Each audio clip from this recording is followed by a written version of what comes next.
We will now be discussing for loops, which are another control structure like while loops.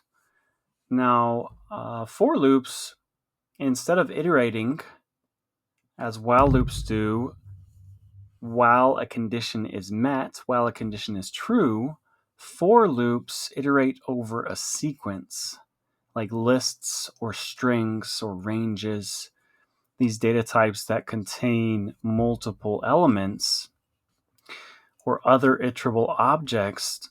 So for loops iterate as long as there are elements in those objects to iterate over.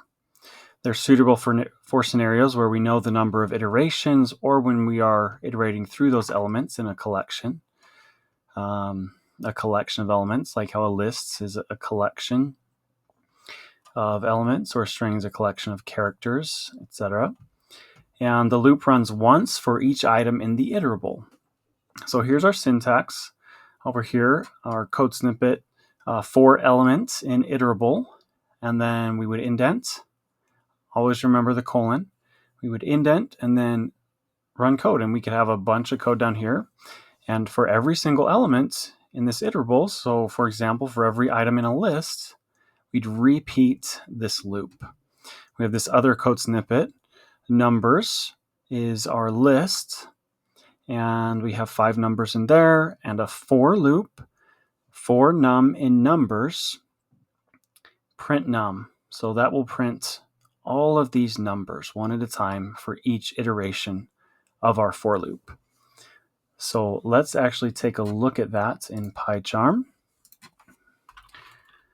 Let's create a list, numbers, 1, 2, 3, 4, 5, 4. And remember this next variable, num, it could be anything. We're just calling it num. For num in numbers, that references our numbers list. But we're just using this locally in our for loop as num. And so we're going to reference it again, and we'll say print num. Now, if we run that, we see we indeed did print 1, 2, 3, 4, 5. And I want to put a breakpoint here and debug. And let's walk through that briefly. And let's just step over each iteration and look at our console. So these are the outputs. So step over. So first iteration, print num. We printed 1 down here. And we're looping again, back to the top. Now we're back to the print, looping again. For num in numbers, we see there are still remaining numbers in our numbers list. Let's continue to cycle through, and we just continue to cycle, and then when there are no more numbers, we get to the top. We've already printed 5. That's the last element in our list. We're not going to go into the for loop anymore. We're done iterating because we've exhausted the iterable numbers. We've gone all the way through it already. So when I hit step over again, we will not be in the for loop. We'll be after the for loop. And as you see, it continued executing the code past the outside the for loop and finished the program because we have no other code there. So that is an introduction to for loops, and we will see you in the next video. The range function is a useful tool we can use with our for loops to generate a sequence of numbers. And it's built in with Python. We don't have to import anything. We can just use it out of the box. So we can use it a few different ways depending on the number of parameters we input. So here we see near my mouse, we can call range and our parentheses, and our parameter within the parentheses is the stop. So that will generate a sequence of numbers up to, but not including, stop. So this middle example here, this middle for loop is an example of that. For I in Then we're calling range, so this becomes our iterable. It will generate 0, 1, 2, 3, 4, and it begins at 0 indexed. And then we can print I, so 0, 1, 2, 3, 4. So we've generated 5 numbers up to, but not including 5, beginning at 0. We can also, if we include 2 parameters, we can include a start and a stop. And here, this left example demonstrates that. For I in range 1, 5, print I. That will start at the number 1. And again, up to, but not including the stop. So it will print 1, 2, 3, 4. We can also input 3 parameters into this range method. And that would be our start, stop, just as in this example, but then we can include a step. And that is as our right example over here. For I in range, start at 1, stop at 5, meaning we don't include 5, we stop before 5. It's a little bit tricky to grasp that, but up to, but not including our stop. And then our step is 2. So every second number is what is generated. The sequence of numbers would generate 1 and 3 because it's every other number beginning at 1 with a step of 2 ending before 5. And we'll show a few examples of these, but don't forget dir and help. I want to take a look at that with you. Let's go, let's create some range uses. But first of all, I want to take you to our terminal here. And let's run Python. Okay, so now we've got Python running. Let's do dir on range. Let's see what happens here. So this shows us our range class is what it is that we're calling. It's just built into Python. And it shows us a few methods here and a few other tools that we can use. What I want to show you is, what if we do dir or help on range. So now this describes it a little bit. And we can call range with just a stop or a start and stop, optional step. And it returns an object that produces a sequence of integers from start, inclusive, to stop, exclusive, by step. So there's some examples. Range ij produces I plus 1, I plus 2, etc. to j minus 1, where j is our last number. Our stop is just representing the last number that we put in there. So I just encourage you to always remember that the help method and the dir method are very useful. And again, here we just enumerate all the methods and parameters and attributes. This is all also located on the Python docs.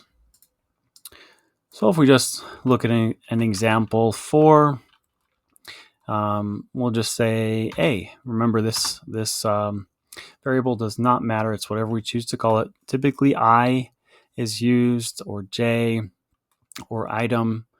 But I'm going to show you just with A, just for the sake of it. For A in range. Now what if we wanted to have a range from, let's say, 1 to 50. Let's say from 1 to 50, every other number. 1, 50, we'll have a step of 2. print A. Let's run it. And we didn't have our colon there. Even I still forget the colon sometimes. So we've started at 1. We're doing every other number, all the way to, but not including 50. So we stop at 49. What if we change our step to 3? Every third number. We're going every third number. 1, and then skip 2 numbers, then the third number, skip 2 numbers, and the third number. We could start at 0 and go every 5 numbers.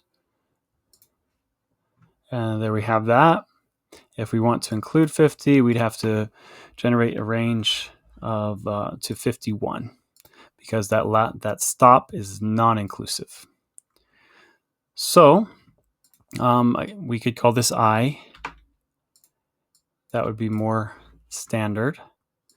But as you see, this variable doesn't matter. We just have to reference it the same locally within our for loop. So there's a few examples of the range method, which are very useful to know about in Python.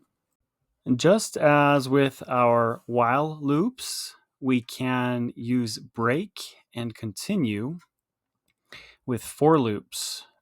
So break does the same thing as in our while loops. It exits the loop prematurely. It will exit our entire for loop. Continue processing after the for loop is done, after it's defined.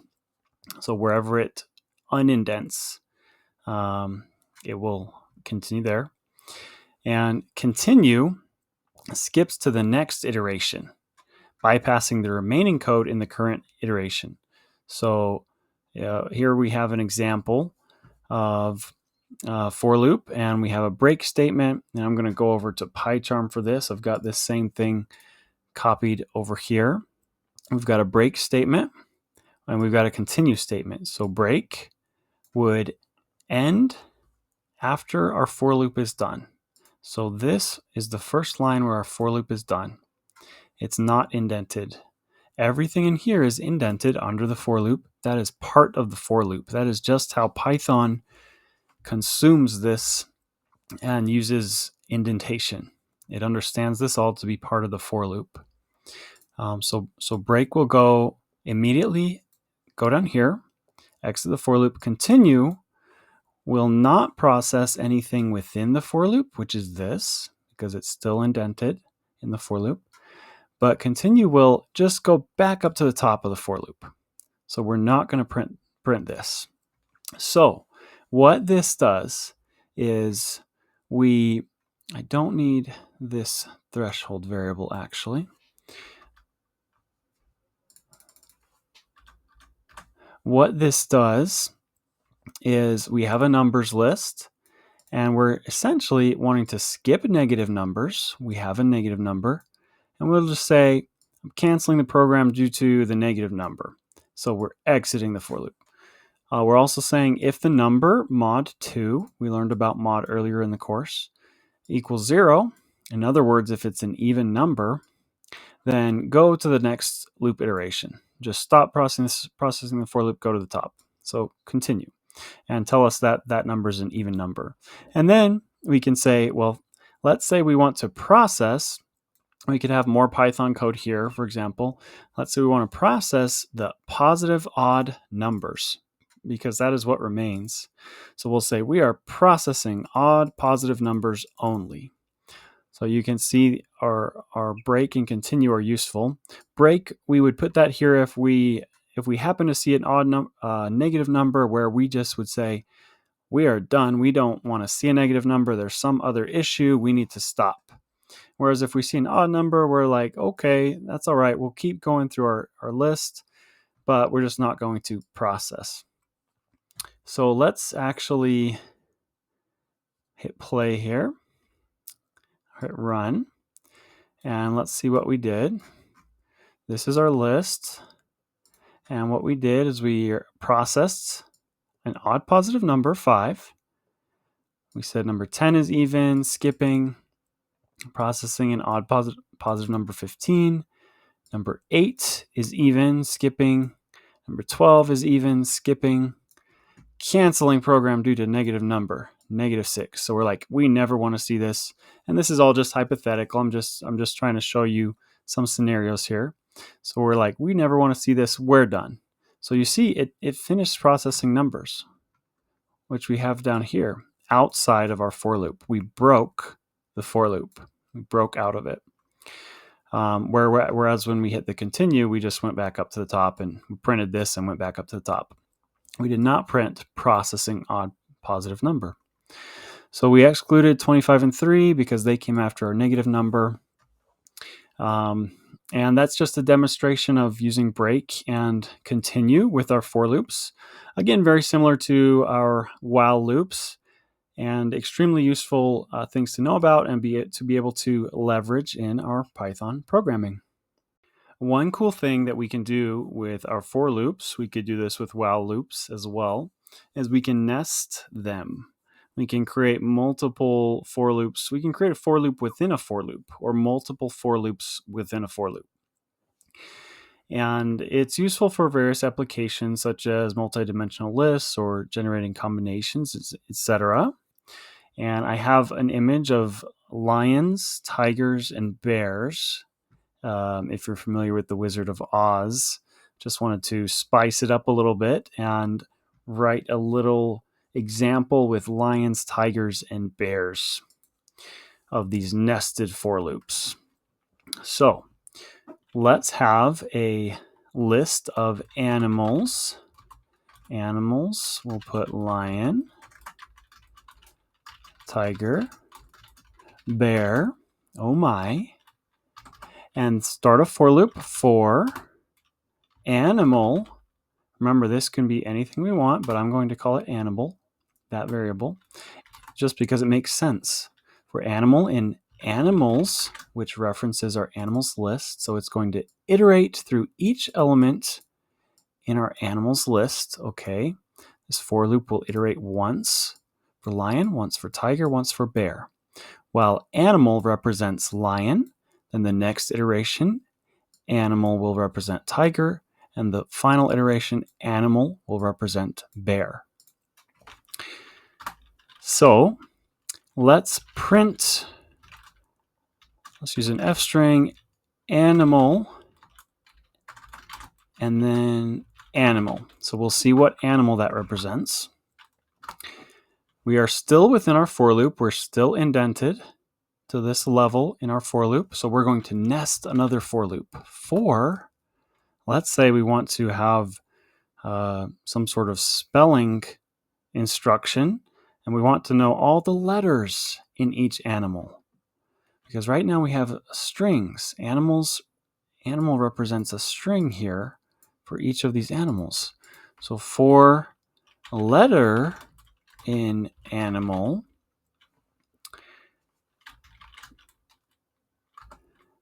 print letter. So we'll see each letter that makes up the animal. So let's give this a go. I've already run it down here. That's a little teaser, but let's run it again. There we go. So we've printed out animal, lion, very first iteration. And then we go into the nested for loop. We're going to iterate for every letter in animal. We will iterate this loop, so it iterates multiple times. L-I-O-N.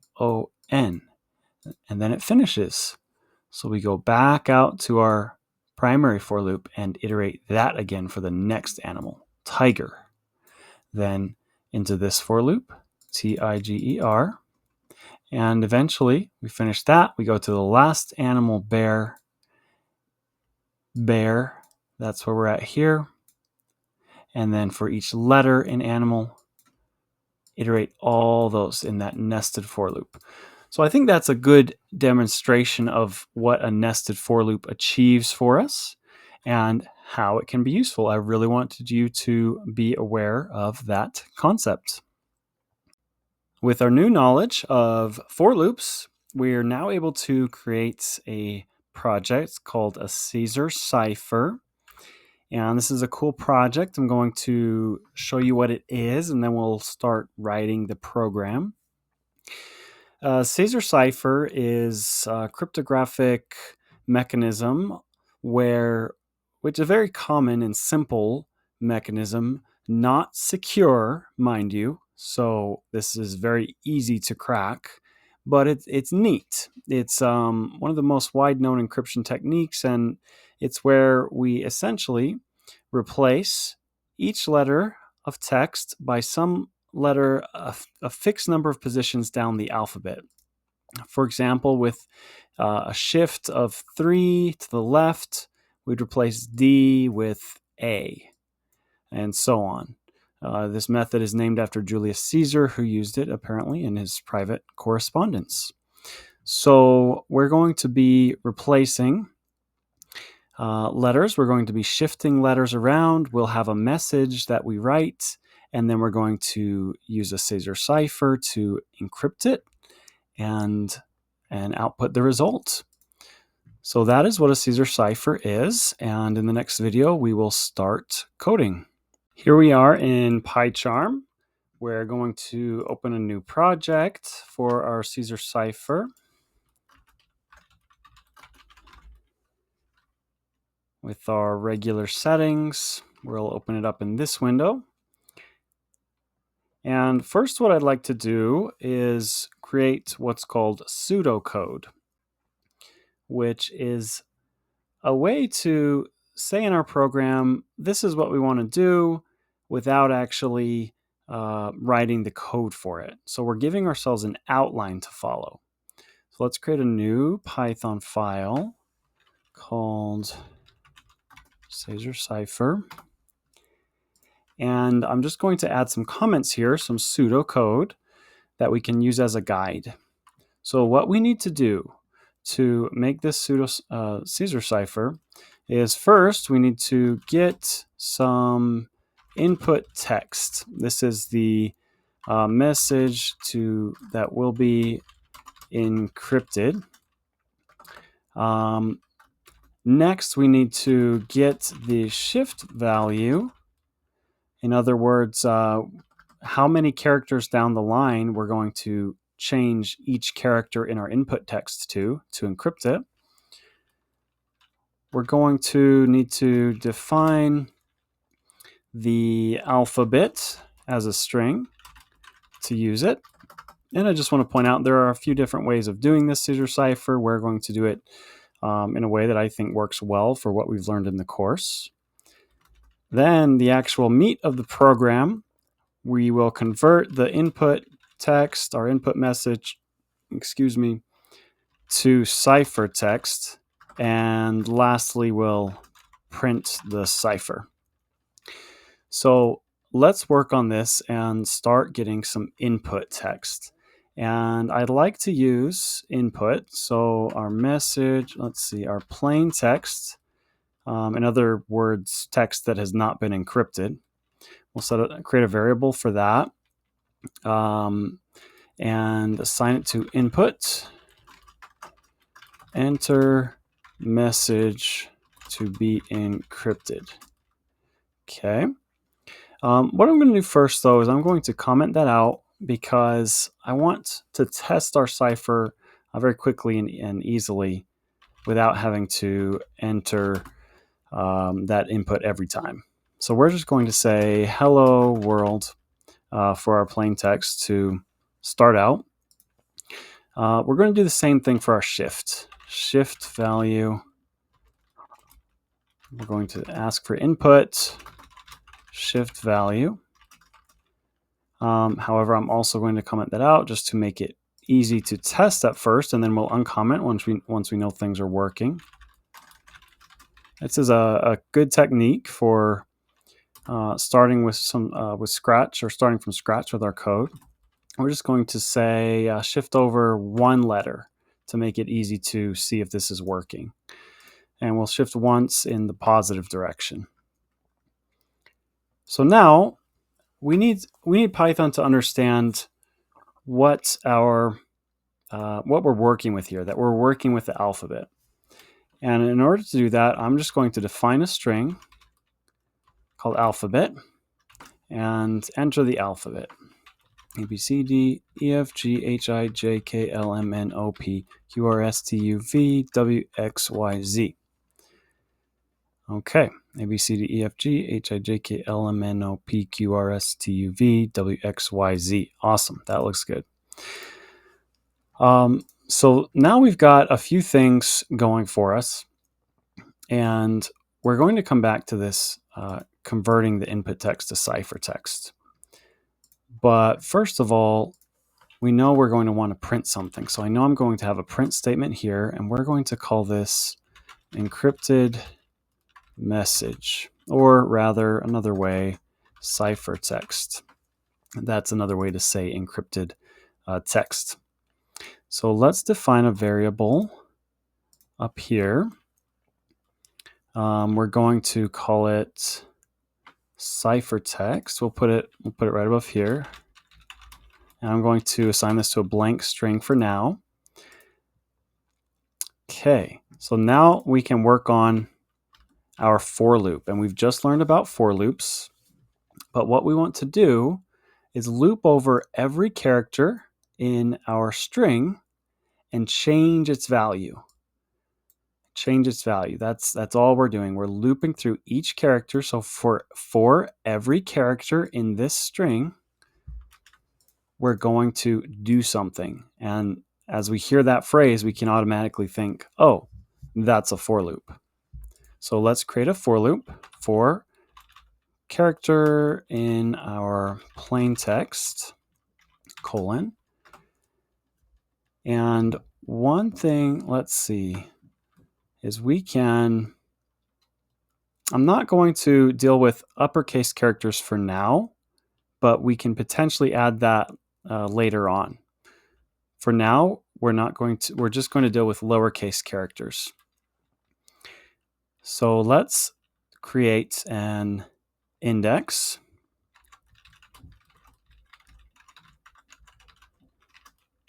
So we're getting the index position. Index is a method of the strings.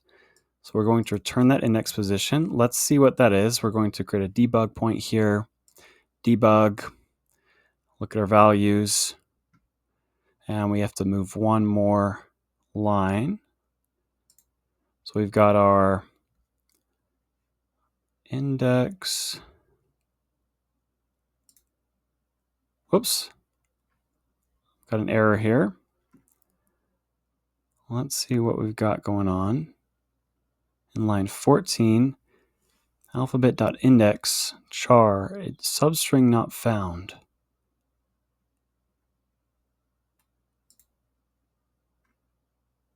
For character in plain text, so the character is H. Okay, it's because it's capitalized. This is a great exercise in debugging, you guys. It says substring not found, so it's not finding char, which is H.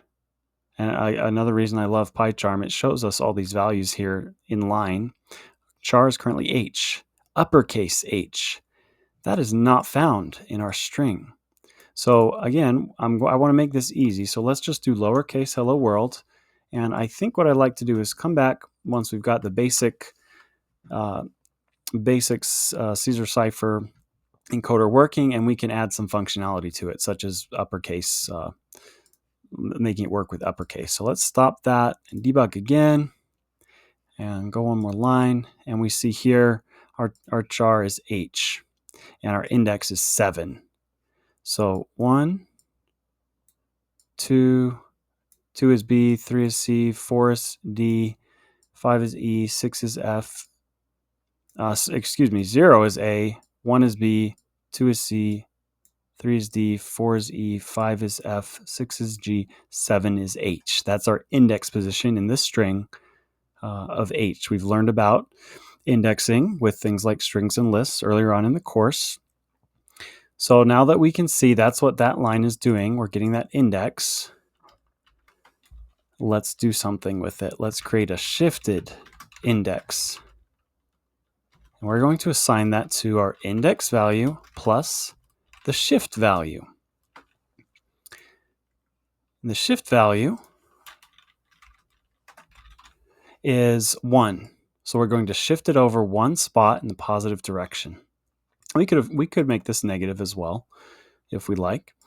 Now I want to tell you something. What happens if our shift value, if we are here at W, X, Y, Z, if we're at Z and we want to shift one character, well, there's nothing else after the Z, right? That's the end of our string.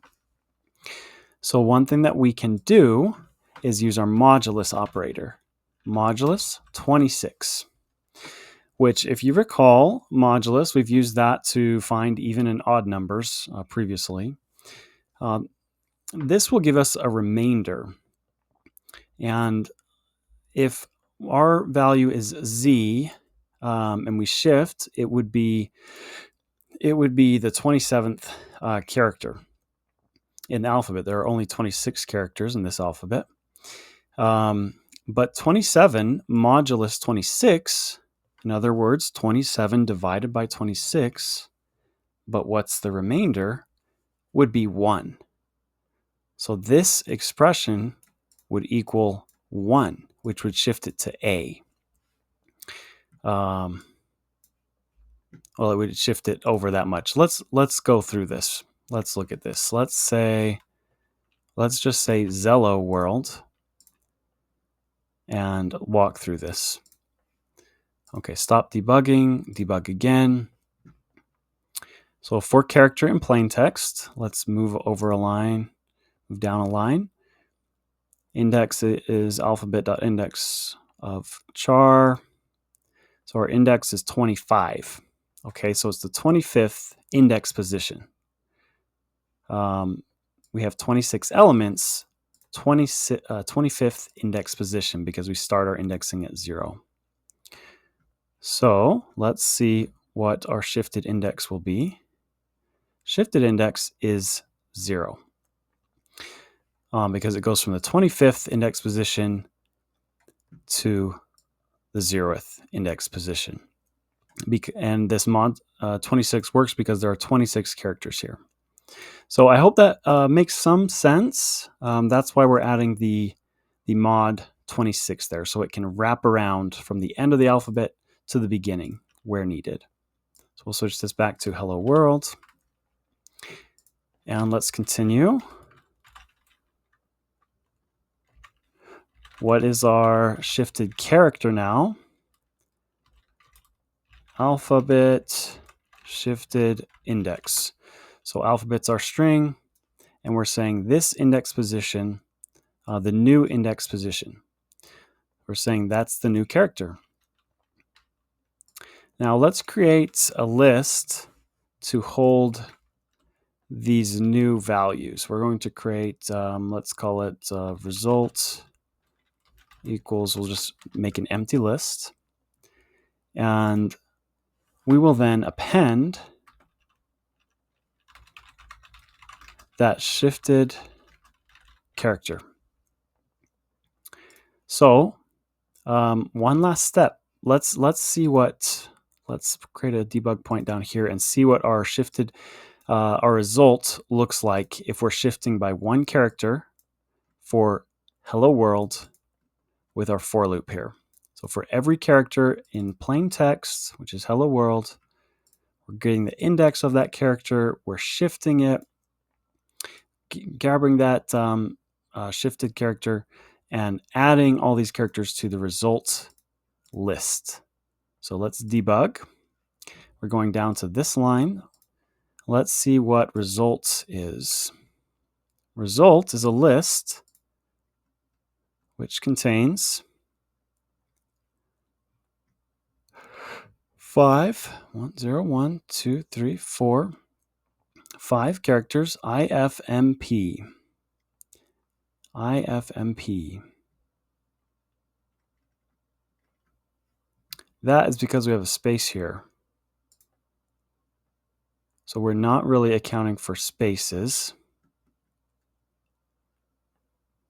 Let's come back to that.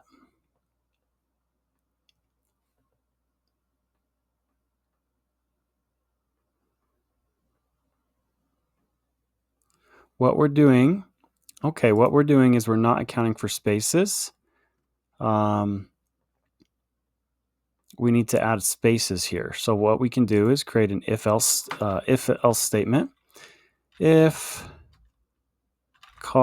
character equals, let's see, if character is alpha. In other words, if it is alpha, a letter, then let's do this. So I'm going to stop debugging. So if it's a letter, and I can show you, I know about this function, is alpha.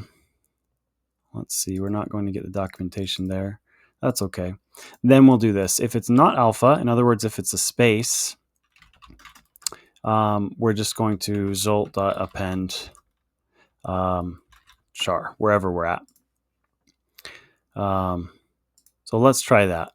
So if it's a space, it will just append it to our list.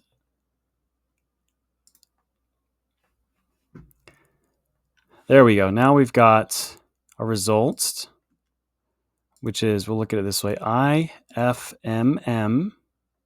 P. Now if we're looking at the alphabet, that's one value. So after H is I, after E is F, after L is M, after O is P. So we see each one of these letters has been shifted. And we have our space, and we have XPSME, which is the shifted values for world. We've shifted one character down the alphabet. So that is great. So we could print the ciphertext. Let's see. Well, we need to translate our list into a string to make it readable again. So what we're going to do is I'm going to use the .join method on results. And what the .join method does is we have a string, an empty string. We're just going to join every element in result together with an empty string. In other words, we're not adding anything to our result list. We're just combining it all together. That's what this .join method of any string does. So let's now, so that gets added to our ciphertext. Let's now test this. We're just going to run it. Okay, well, let's make this a little more readable. Let's say print f string. I love my f strings. Plain text. And then let's do the same for ciphertext.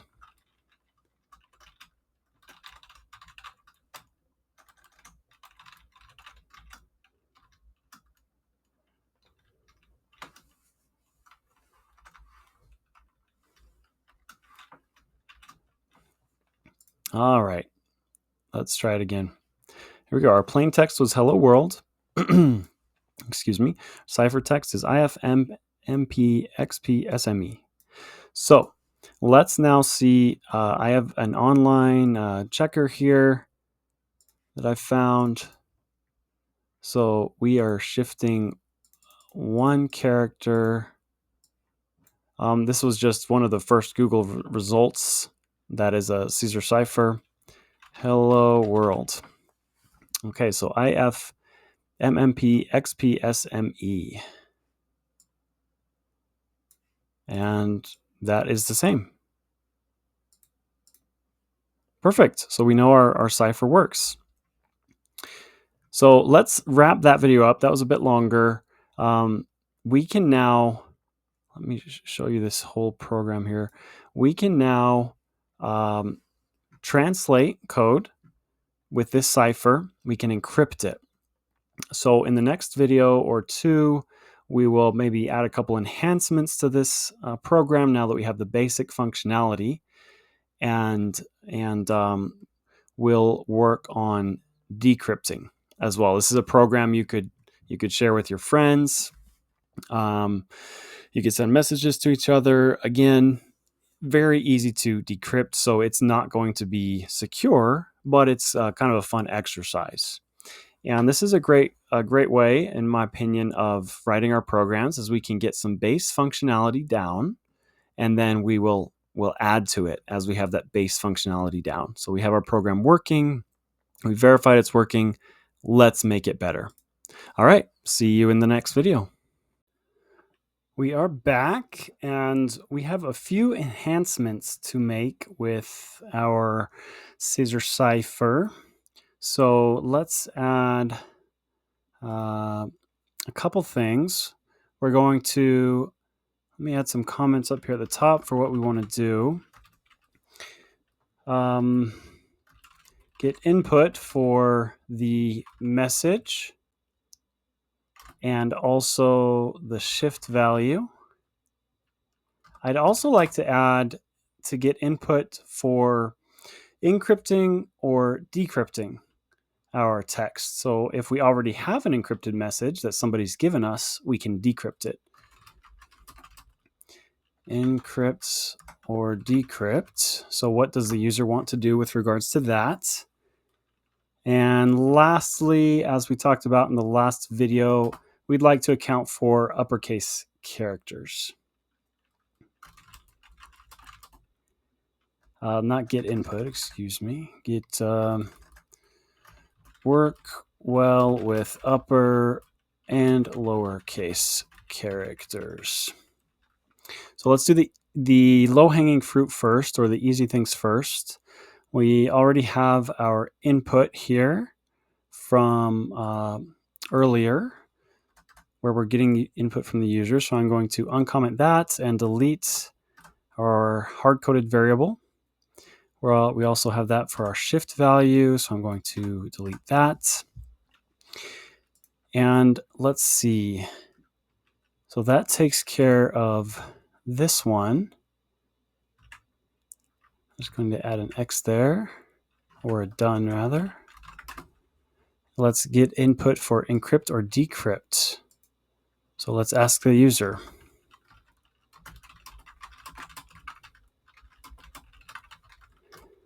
So let's see, we'll call it our method. Method equals input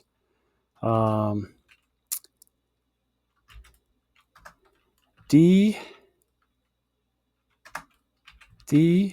for decrypt or E for encrypt. Okay, and I just have single quotations here within my double quoted string, so that will not cause any errors. Python likes that. And we need to say if it is, let's come back to that. Let's come back to our encrypt or decrypt. Let's work with our upper and lowercase characters.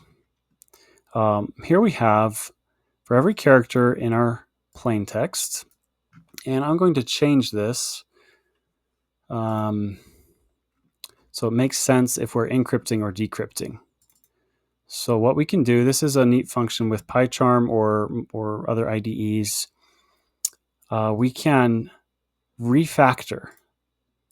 So plain text, I'm highlighting that, refactor, rename. So every instance of plain text, we can rename to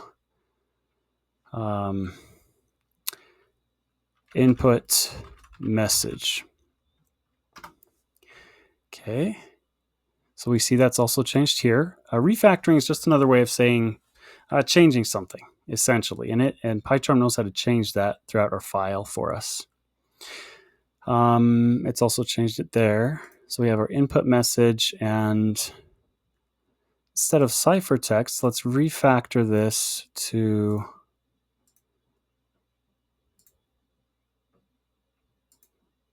if it will populate for me. Let's try that again. Refactor.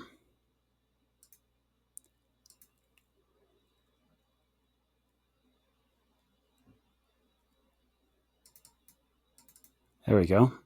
Rename. Let's say output message. So either encrypted or decrypted. So we see it changed that as well. Okay, hit enter to accept that. Shift value, it doesn't like this for some reason because it expected an int and it got a string. Okay, that's because our shift value here is a string. So what we need to do is cast it to an integer. And we're going to make it more specific integer. We're just giving the user that input so they know this needs to be an integer. All right, so that should take care of getting the input for the message and the shift value. We're getting the input for encrypt decrypt. We need to do modify for encrypt decrypt.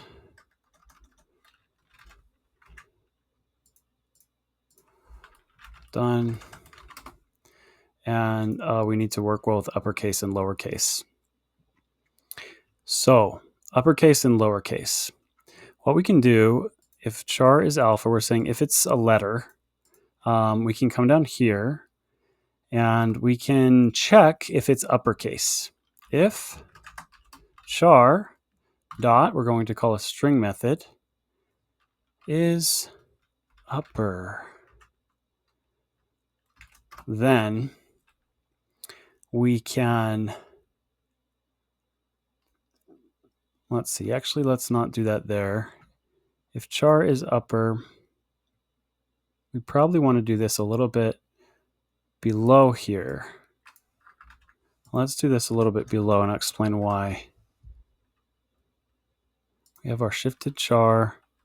Here we go. Because we want to do all these calculations first and then check if it's upper. So if char, our original char in our input message is upper, if it's an uppercase letter, just that built-in string method, then let's make shifted char uppercase. So we already have our shifted char. Like we've given it the shift already through the alphabet. We've shifted it some number of values. Then we can say shifted char equals shifted char dot upper. So we're just changing this back to an upper. So we can have our lowercase string, alphabet string, and just check all the characters against that. But if our character is uppercase, our original character in our message, our input message, then we can just make that shifted character uppercase after that. So that should take care of this one. Let's test. We should be getting input. Right now we're not doing anything with this D for decrypt or E for encrypt. Let's check. Enter message to be encrypted. Let's say today is Tuesday. Enter. Shift value, let's shift by 5. We'll just say encrypt, even though, okay, that did not work. Let's debug this together. And I'm going to put a colon here and a space to make it look a little prettier to the user. As you saw, this E input was right after my message to the user, but I like it where, there we go. I like it where we've got like a colon and a space. That's usually a little easier to read. So what we got on line 24, right here, index is alphabet.index char. Oh, okay. So substring not found. So this is what we ran into earlier. We're not finding an uppercase value. So we have to change it to lowercase. Let's see.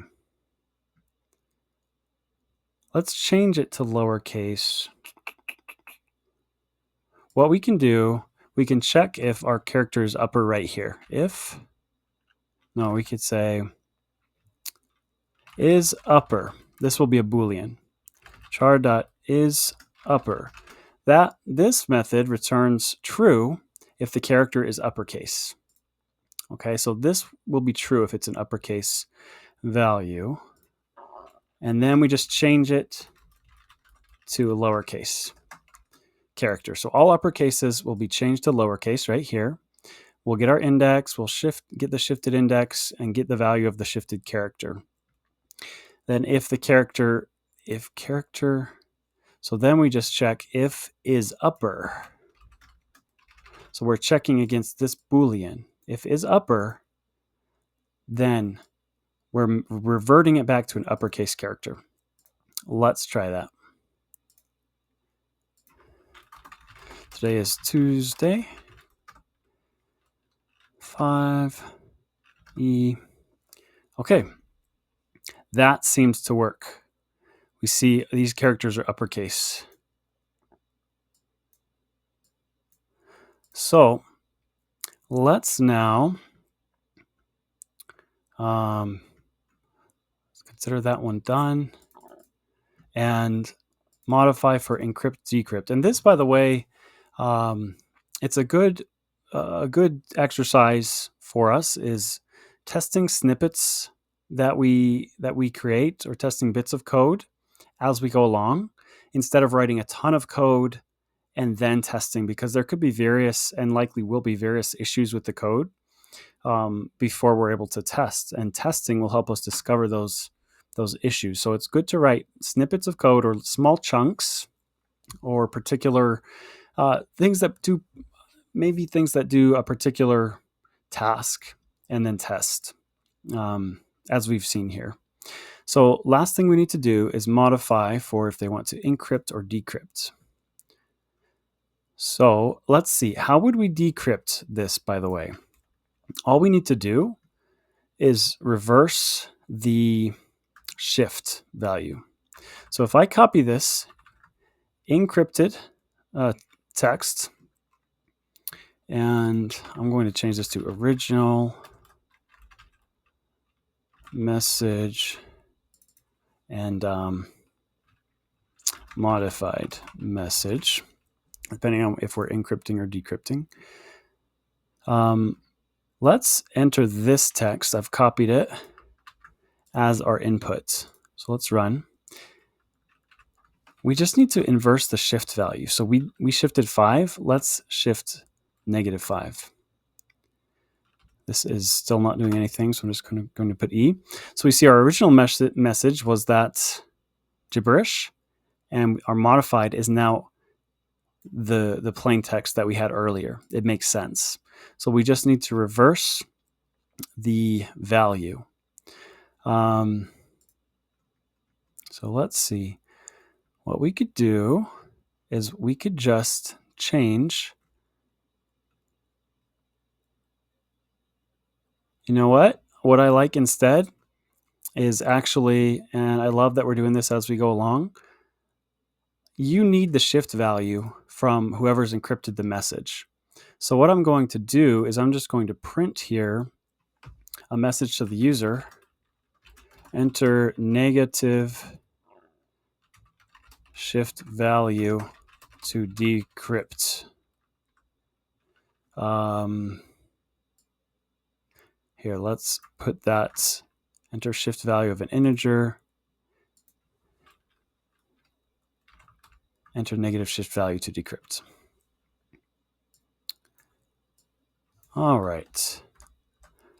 I think that takes care of that. That's probably the best way to do it. So I've saved, let's say we have a ciphertext. I want to decrypt it. I've been given a shift value of 5. I'm going to enter a message here, enter message to be modified. I'm going to change that. Let's run it again, stop and run. Okay. -5. There we go. That was the original message. That's the modified message. Let's paste this into our online tool. Let's check. I think I can do this both ways. We need to change our shift value to 5. Yeah. So our Cipher text with a shift value of 5, the original plain text would have been today is Tuesday. So there you have it. Check it out. If we just enter a long string of text here, this should be our Cipher text. Let's try running our program against that.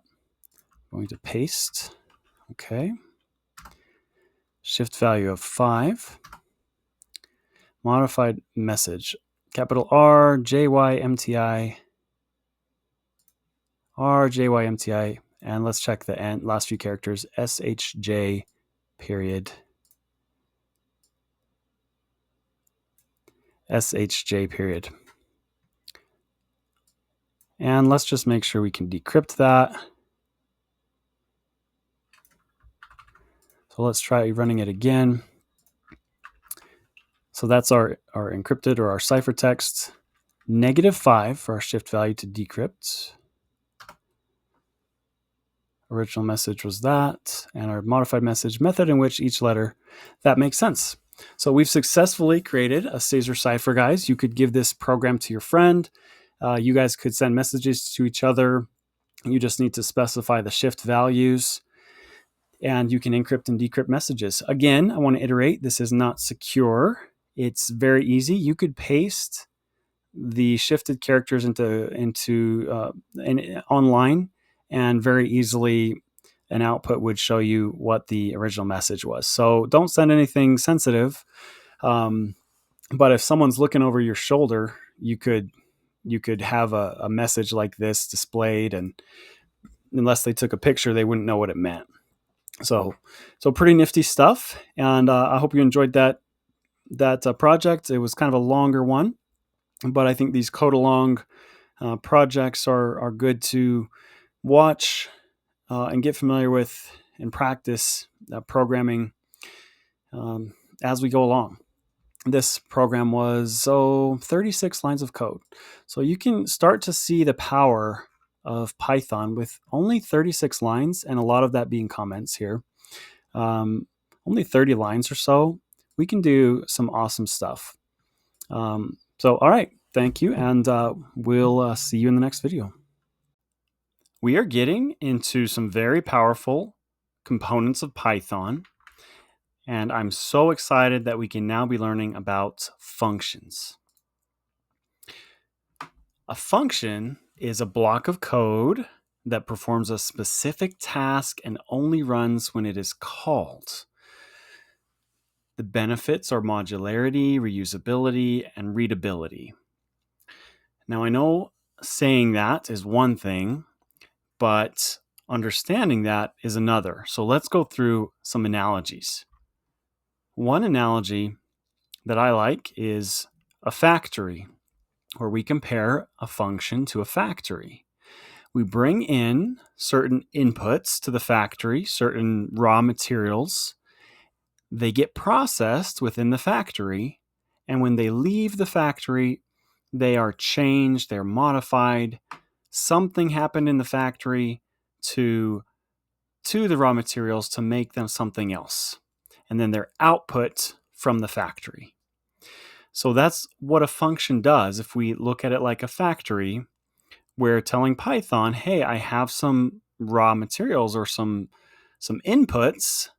I want to run a function that I've written with these inputs. And then we're going to generate some outputs. That's one way to think about a function. We could also think about it like a dressing room. We take some things into the dressing room and try them on, see how they look. And we come out of the dressing room with a new look, or we've done some things. We don't even have to bring out the things that we tried on in the dressing room. A function doesn't have to return things to us. It can just process data, and we can call that and tell it to do things. So in this instance, the dressing room would be a function. Probably my favorite analogy is a vending machine when we're talking about functions, because it's very clear we we put some inputs into a vending machine. And we say, here's some money, give me this item back. And the function will give you that item back. The vending machine will give you that item back. Very similar to a function. So there's obviously a few nuances with functions, which we'll talk about. But overall, I want you to think of a function for now as a block of Python code that we can reuse. We can package it how we like. We can give it inputs. Sometimes we don't give it inputs. We can create many functions. We call them to perform their task, and then they're done. So I want you to think about a function like that. Here's just some analogies that I think can help as we think about functions. And in the next lecture, we will actually look at a function in Python. Here we have an example function in Python, and we'll look at how this is laid out. We'll look at the anatomy of a function. In other words, how Python knows we want to create this reusable block of code as a function. So first of all, we've got our def keyword. That's a reserved keyword in Python. Whenever we use that, Python knows, oh, a function will follow this. So def, in other words, defining a function. So that's important. That's necessary. And after the def keyword, we have our function name. We can name this whatever we'd like. In this instance, our function is named myFunction. We then have parentheses. Let me back up a bit. So we have our function name and parentheses, and then a colon. Kind of like our loops or if-else statements like we talked about earlier. A colon, as we can tell, is a big part of Python. So we have our function name, our parentheses. Within our parentheses, we don't need them. It depends on how our function's written. We can have what are called parameters. And these are inputs to the function. If you remember our analogy about the factory, we input raw goods into the factory. Well, we can input things into our function, into this block of code here. Line 1, line 2, line 3. This is our function. So parameters are those inputs. Then we have our function body, everything that's indented within our function, at least one level. Under the def keyword, this define keyword, is our function body. This is what will actually occur when we call the function, when we run the function, which we'll do down below in this code. We have a return value here, and functions don't need to return values, but often the case is that we want to send something back. So if we have our factory, we send in some inputs, stuff happens in the function, and then we give back some outputs. That's what the return statement does. It gives back the outputs to the rest of our program wherever we call our function. Which brings us to the next point about calling or invoking our function. In order to do that, all we need to do is specify the function name and supply these arguments, 2 and 3. Those will become myparam1, myparam2. And we'll talk about the difference between arguments and parameters in an upcoming lecture. But for now, understand that when we call the function, when we're telling Python execute this function, we supply those arguments there. Whereas when we define the function, we're just saying this is how the function is built. It's built as taking some parameters. So it needs those parameters to work. So that's the anatomy of a function. And we see here on line 6, we're assigning new var, a new variable. We're assigning that to the output of my function. In other words, the return supplies the output. So in this instance, and we'll take a look at this here in a minute, myParam1 plus myParam2 will be returned as the output of our function and assigned, in this case, to new var. And then if we print new var, the result will be 5. So let's take a look at that in practice. We've got PyCharm open up here, and we have our function defined. I'm going to get rid of these hints here. We see it says myParam1, myParam2. That's just saying PyCharm does that for us to help make it easier. That's the name of these parameters. That's what they're referencing. But I'm going to get rid of those hints because sometimes it's a little bit much. So what we're doing, we have our function defined right here. Everything indented at this level or beyond is part of our function with that def keyword. We then call our function here, and we're printing new var, which the result will be 5. Because, let's look at it, if we supply 2 and 3 into our function, the 2 becomes myParam1, the 3 becomes myParam2. And order is important in this case with our function. The first value supplied will become the first parameter. The second value supplied will become the second parameter. So we will add myParam1, myParam2. That's what we're outputting to the user. And then we're returning myParam1 plus myParam2. So let's run it. We see beginning of program. We printed that out up here. Adding 2 and 3. We printed that out here, printed the value of our parameters with this f string, and then our result is 5, as we see. So I want to debug this and show you what happens. Let's start at the beginning and enter debug mode. And we're just going to step over and look at our outputs here. So we're going to step over. We see we print out beginning of program after we executed that line. We get to the function. Is this going to execute? Is the function going to run? Let's find out. Here we're defining the function, right? It does not run.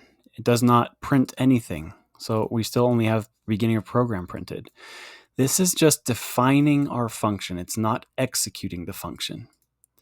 So now, here on new var, we're going to execute the function. And if I just click step over, it won't actually debug into the function.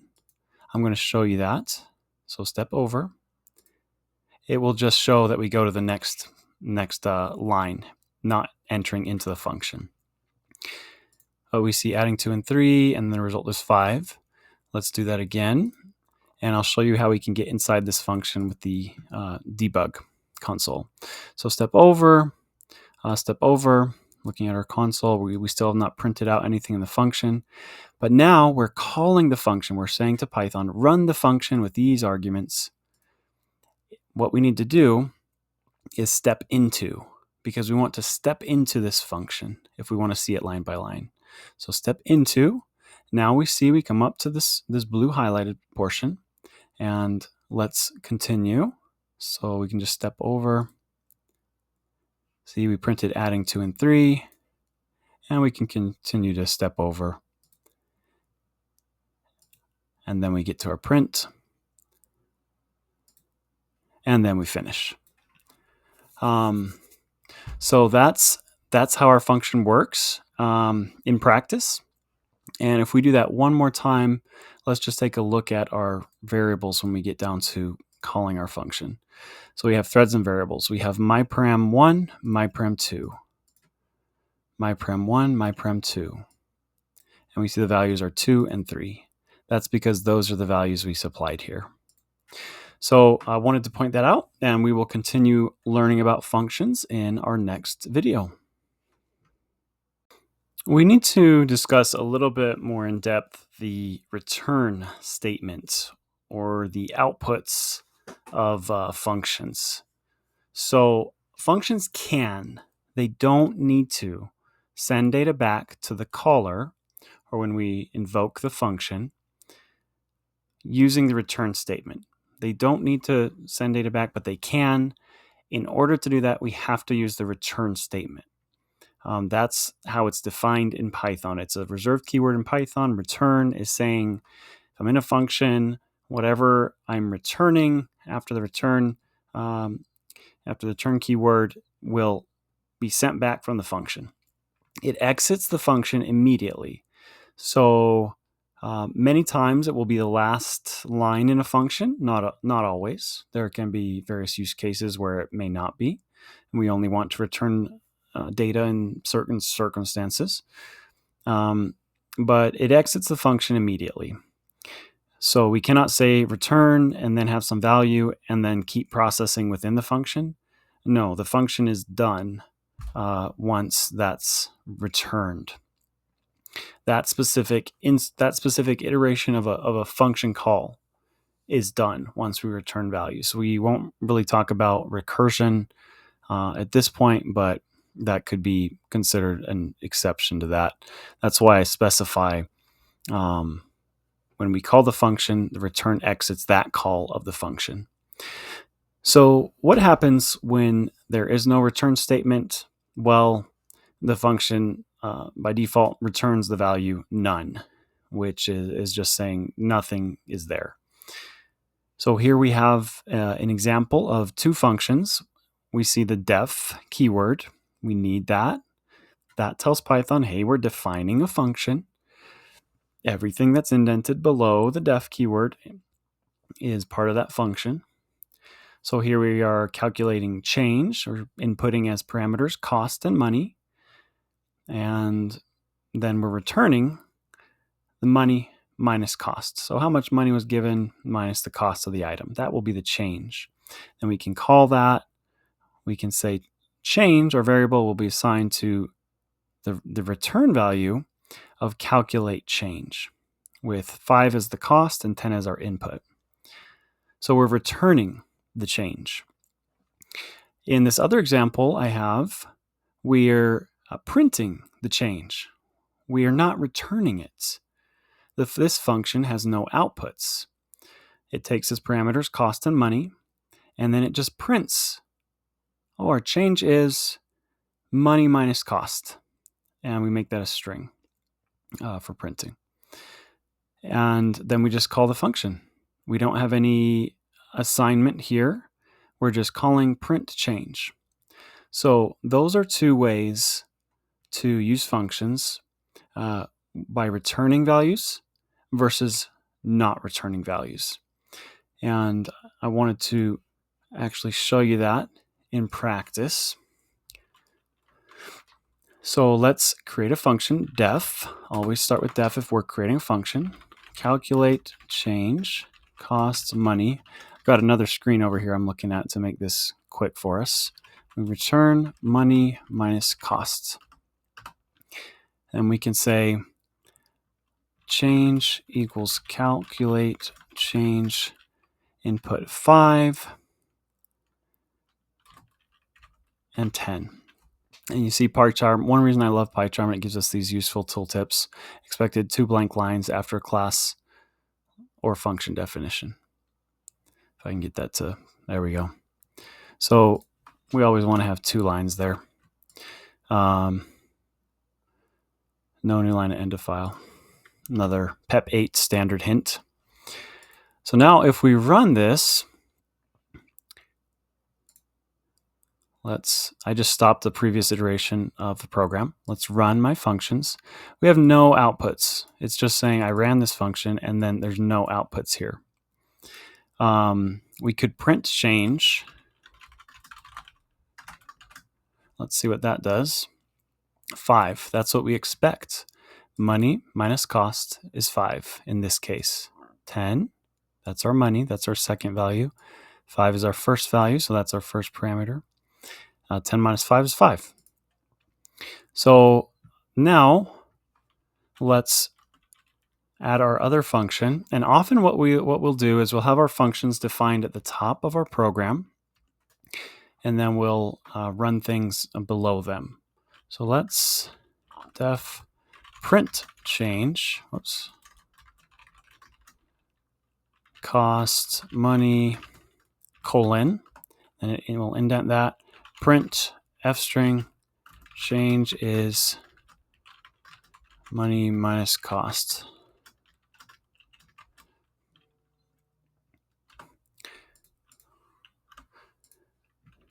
So we have two functions up here,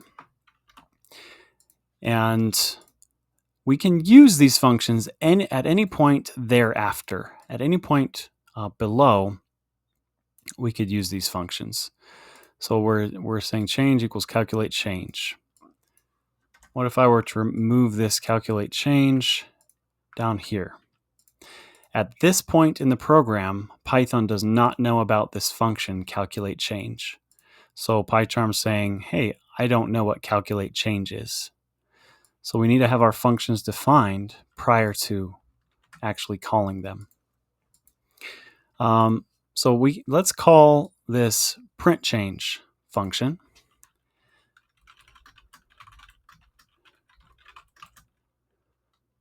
Oops, I keep wanting to do that.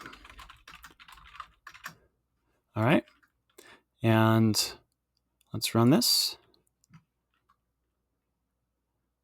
Got a typo there. Change is 5. So we're just printing it. We're not returning anything. What if I tried to assign this to a value, as we've done here with calculate change? We have a return statement, so we have an output for our function. So our output needs to be assigned somewhere, which it's assigned to change. But with our print change, we have no return statement, just a print statement. So what happens if I try to say new change equals print change? That's interesting. PyCharm says print change doesn't return anything, as we know. So this is probably going to be interesting. Well, it works, but remember what we said earlier. What value will a function return if there's no return statement? Well, what we can do, let's look at the type of new change. Let's print that.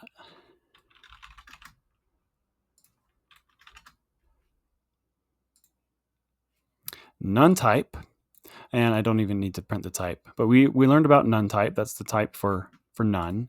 All we need to print is new change.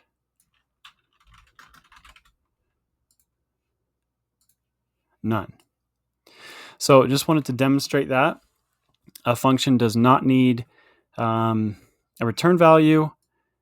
If it does have a return value, it will generate that output. We can assign that to a variable when we call that function. If it does not have a return value, then it does not have an output, and the default output will just be none, as we saw there. And then the other thing we highlighted was our functions need to be defined above or prior to, in Python compiling this script, prior to where we actually call the function. We saw that when we moved a function down below, underneath where we had called it, we ran into an error, an unresolved error. So those were a few highlights about the return statement and some other tips about using functions. And I hope that was useful to you.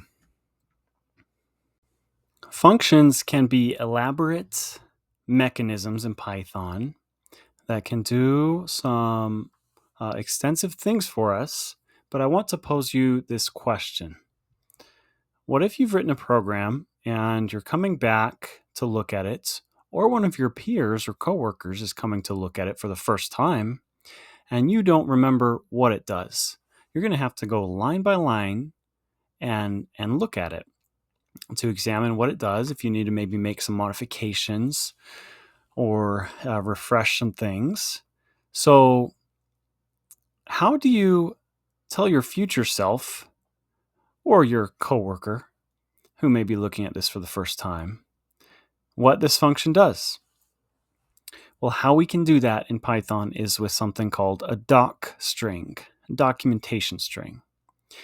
And that is some text that we put, a string we put at the very top of the function, right beneath our def keyword and the subsequent line. It's a triple quoted string that describes the function.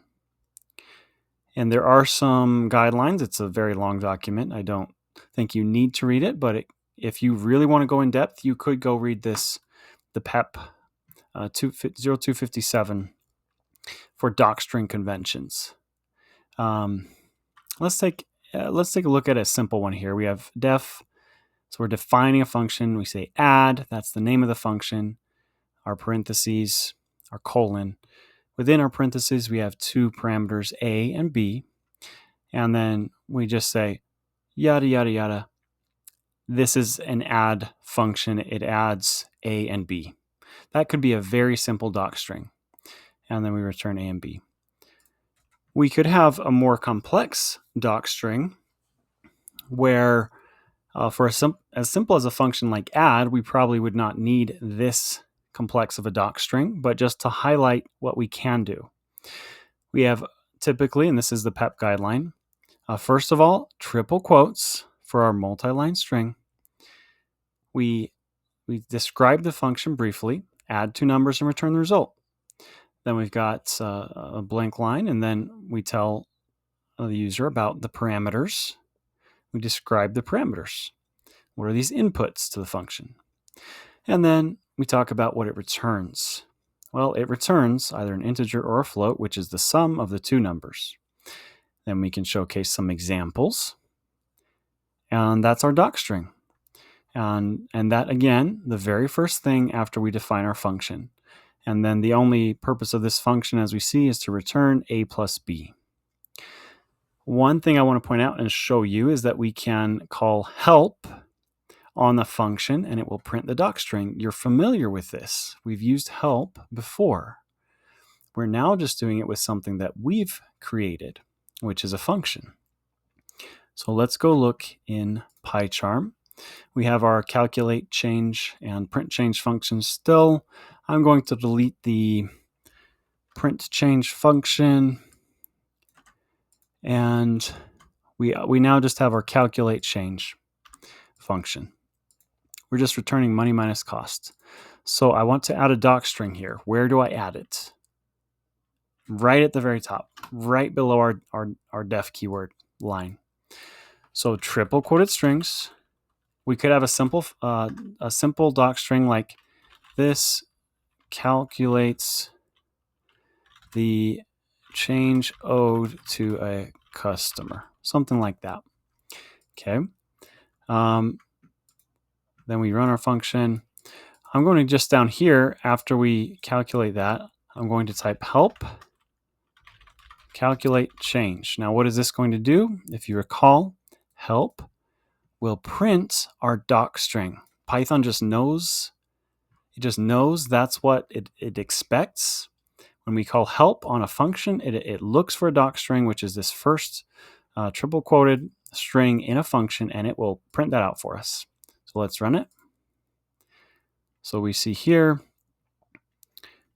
we've called our function, and then it says this is the help on our function calculate change. So it says calculate change, and then it says this calculates the change owed to a customer. It printed our docstring. If our docstring were more complex, we could say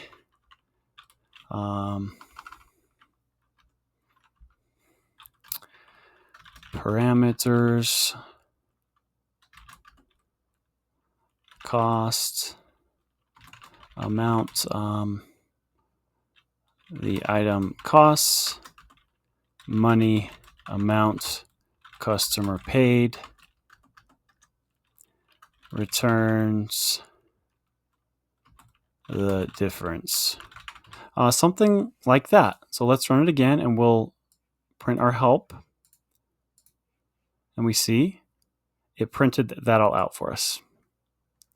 So very useful thing with docstrings, we don't need to be really verbose with these unless the function is more complex. If it's a very simple function, feel free to just do a one-liner describing what the function does. It's up to you. All right, that is it for docstrings. It's important to highlight a few extra informational things about parameters and arguments for your understanding. So parameters are the variables listed inside the parentheses in the function definition, where we define the function. So we see here, we got def, my function, parameters. So that's in the definition. Arguments are the actual values passed into the function when it's called. So if we're calling the function, so there's no def keyword here, we just have the function name, and then our parentheses, and then we're inputting two arguments, blue and red. The arguments are what is actually input into the function. And this is not huge. If you want to speak the lingo of Python, you should learn this. Just remember, parameters are in the definition. Arguments are the actual values that are passed in when the function is called. So parameters versus arguments. There's a few different kinds of arguments. There's positional arguments and keyword arguments. And we can also use default arguments. So let's go through these one at a time. Positional arguments need to be passed in the order defined in the function. So if we have up here, we define my function and then param1, param2. The first argument passed into the function when we call it will be param1. In terms of what, within the function, the value of param1 will be the first argument passed in. The next argument, and we could have many arguments, the next argument here will be param2, that second parameter, and so on. So that's just called positional arguments, and that's often how functions will work. We'll just say, okay, the first value will be this always, the second value will always be this. Keyword arguments is where we can just pass these arguments in any order by specifying the name of the argument. So we're calling my function and we're saying explicitly param2, you will be red. The value of the string red. And param1 this argument will take on the value blue. Even though in our definition we have param1 first and param2 second, because we are using keyword arguments, we're explicitly saying when we call the function, param2 will be this, param1 will be this. It's not positional. It doesn't matter because we're being more explicit than that. And I'll show you some examples here in a minute.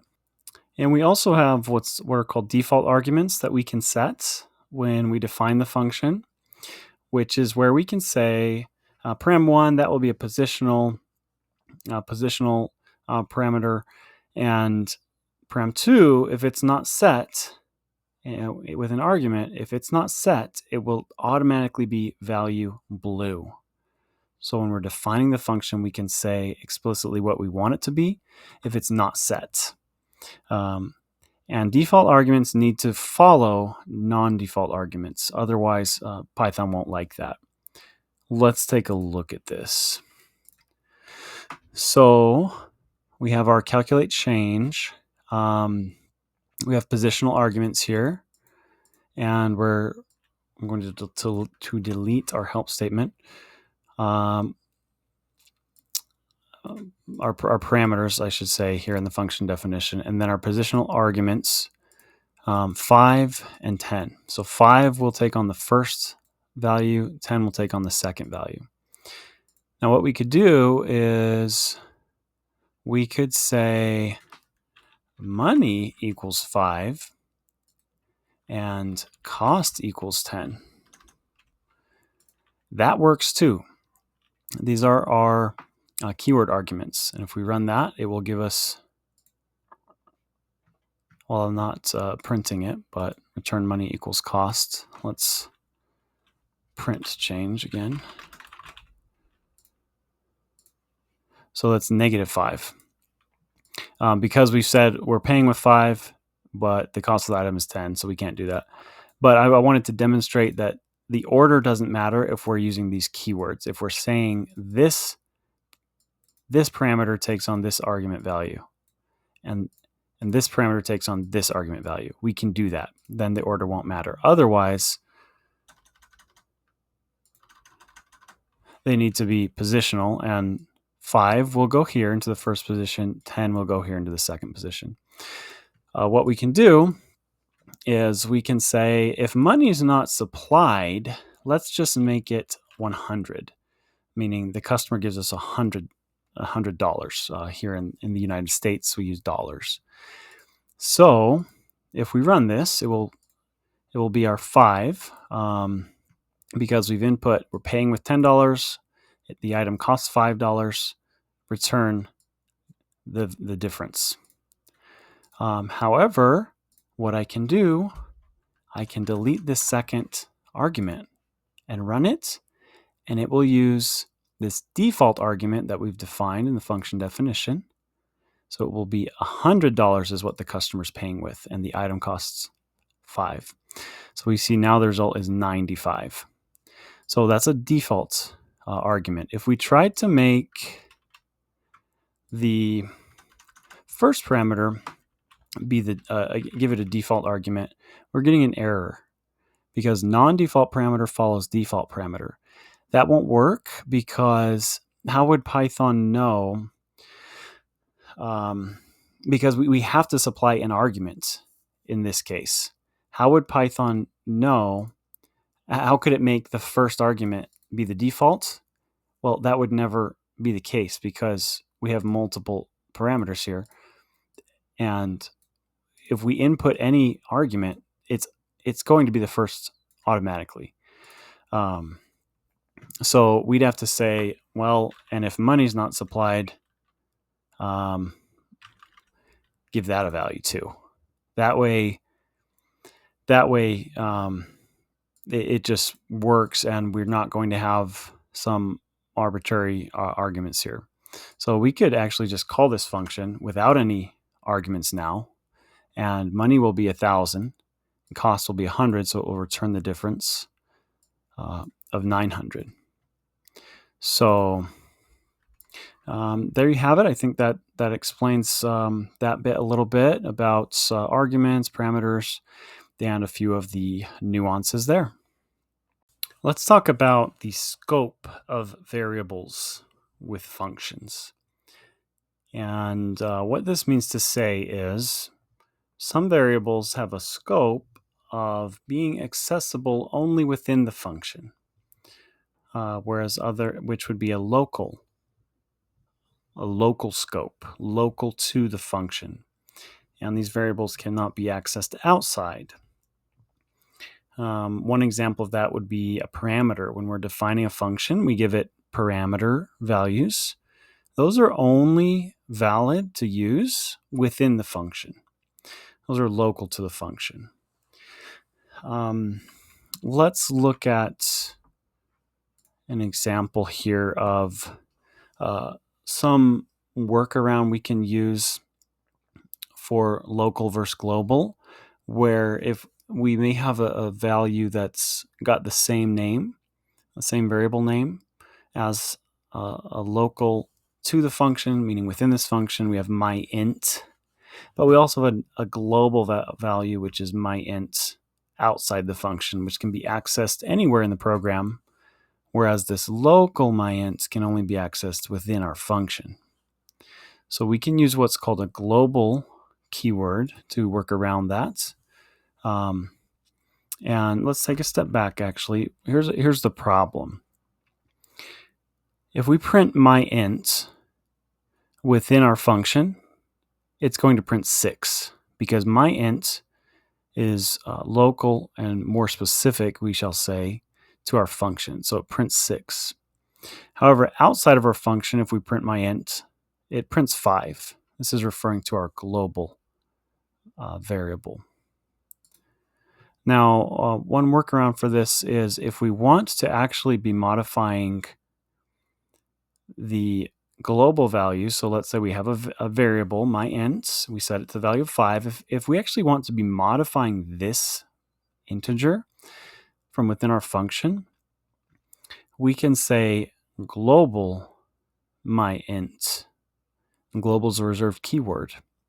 And that lets Python know, hey, we actually want to reference this global variable, not a variable that's local only to the function. So then we can set my integer to the value of 6, and then print it, and it will print 6 here. But that's because we changed it up here. Because we changed it up here, it will also, outside of this function, it will also print 6.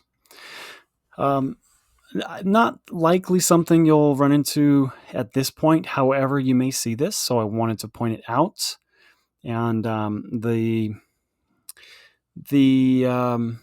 key points being values are local to a function, or they are not in many cases.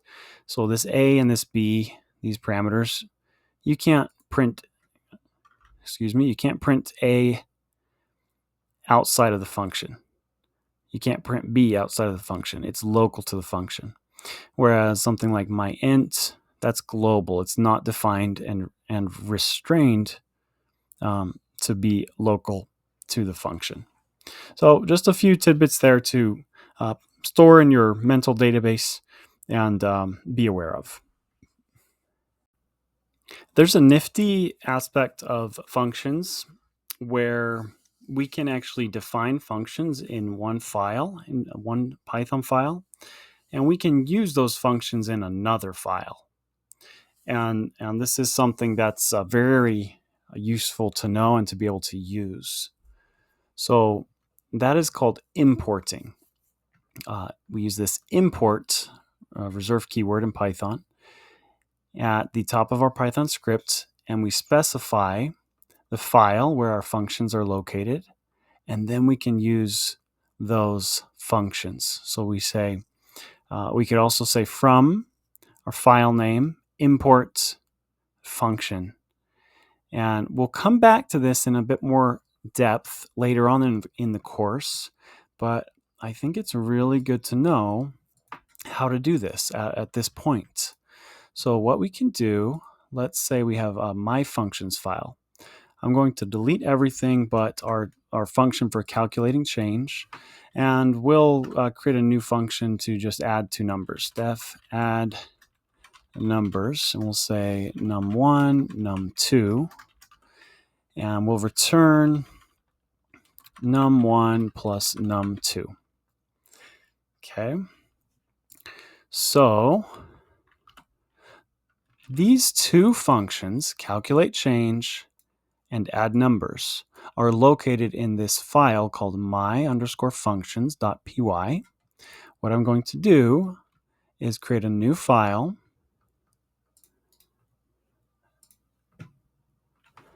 main. Okay, so these are located in the same subdirectory. So let's say import my functions. So my functions, and we don't need to include the extension of .py. We're just saying my functions. Python knows that it's a .py. So now what we can do is we can call my functions. We're referencing that file. Then we dot, and you see PyCharm already knows there's two functions in there, calculate change and add numbers. So this dot is what, in this instance, will call these functions. So we can do dot calculate change, and we can say, well, the cost will be 10, the money supplied will be 15, and then let's see, we do have a return value here. We're returning money minus cost, so let's just print, let's print the return value. We're printing the return of this function. And we see that's return 5. That function worked.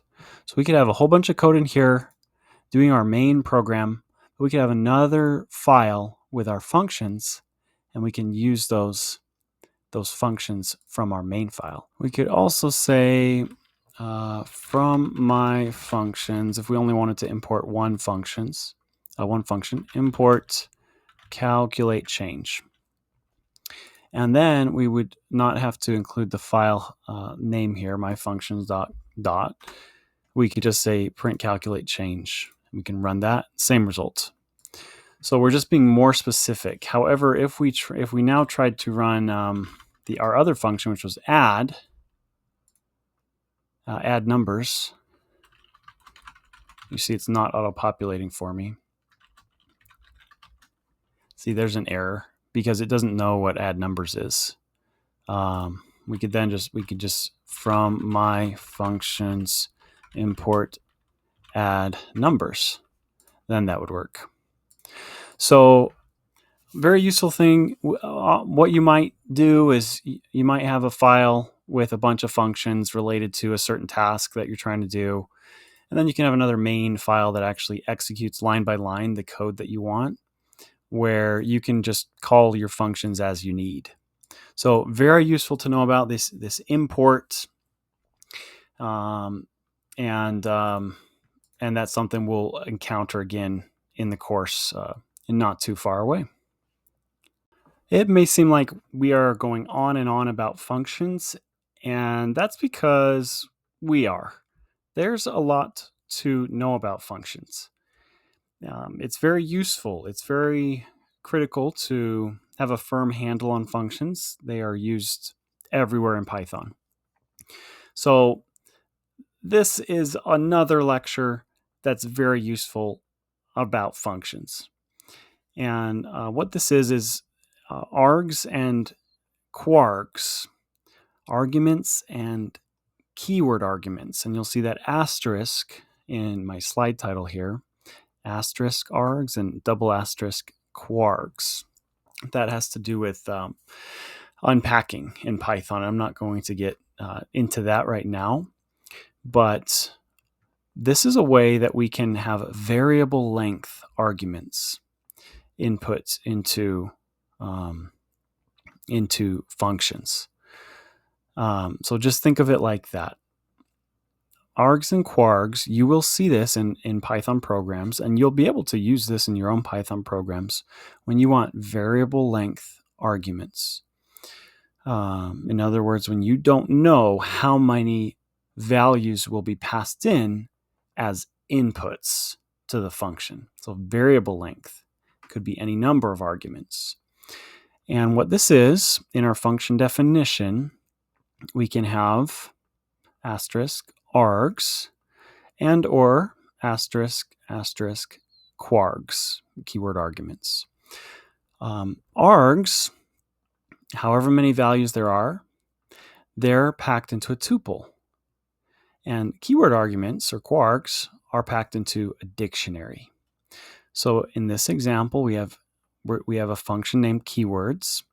We're calling the function keywords. We're inputting a ton of values. And these first 5 values, 1, 2, 3, 4, 5, they're not keyword arguments. We're not giving a name and a value or a keyword and a value. We're not doing that. We're just passing in values. So all those will go into args, into a tuple called args. And all these keyword values, name equals John, age equals 25, city equals New York, they'll get packed into quargs, this dictionary. And then if we print args and print quargs, we see a tuple of 1, 2, 3, 4, 5, and a dictionary of name John, age 25, city New York. So this can be very powerful when we don't know the number of arguments we're passing in.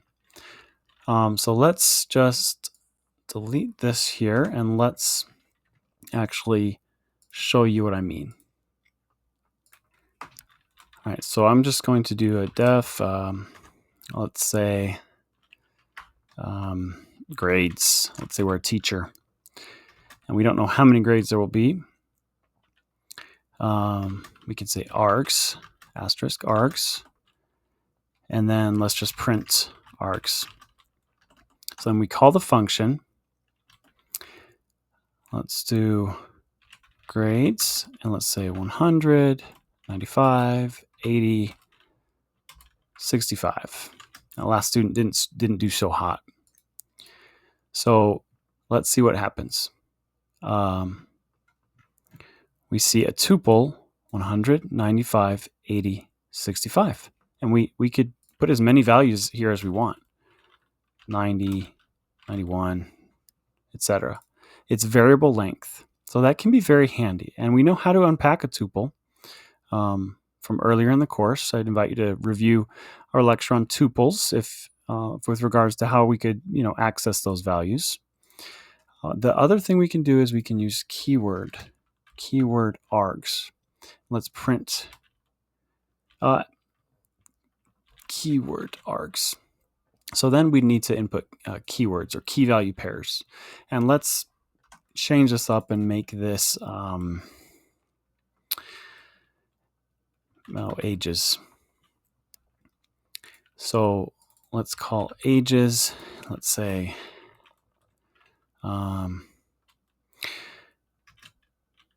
John equals 35.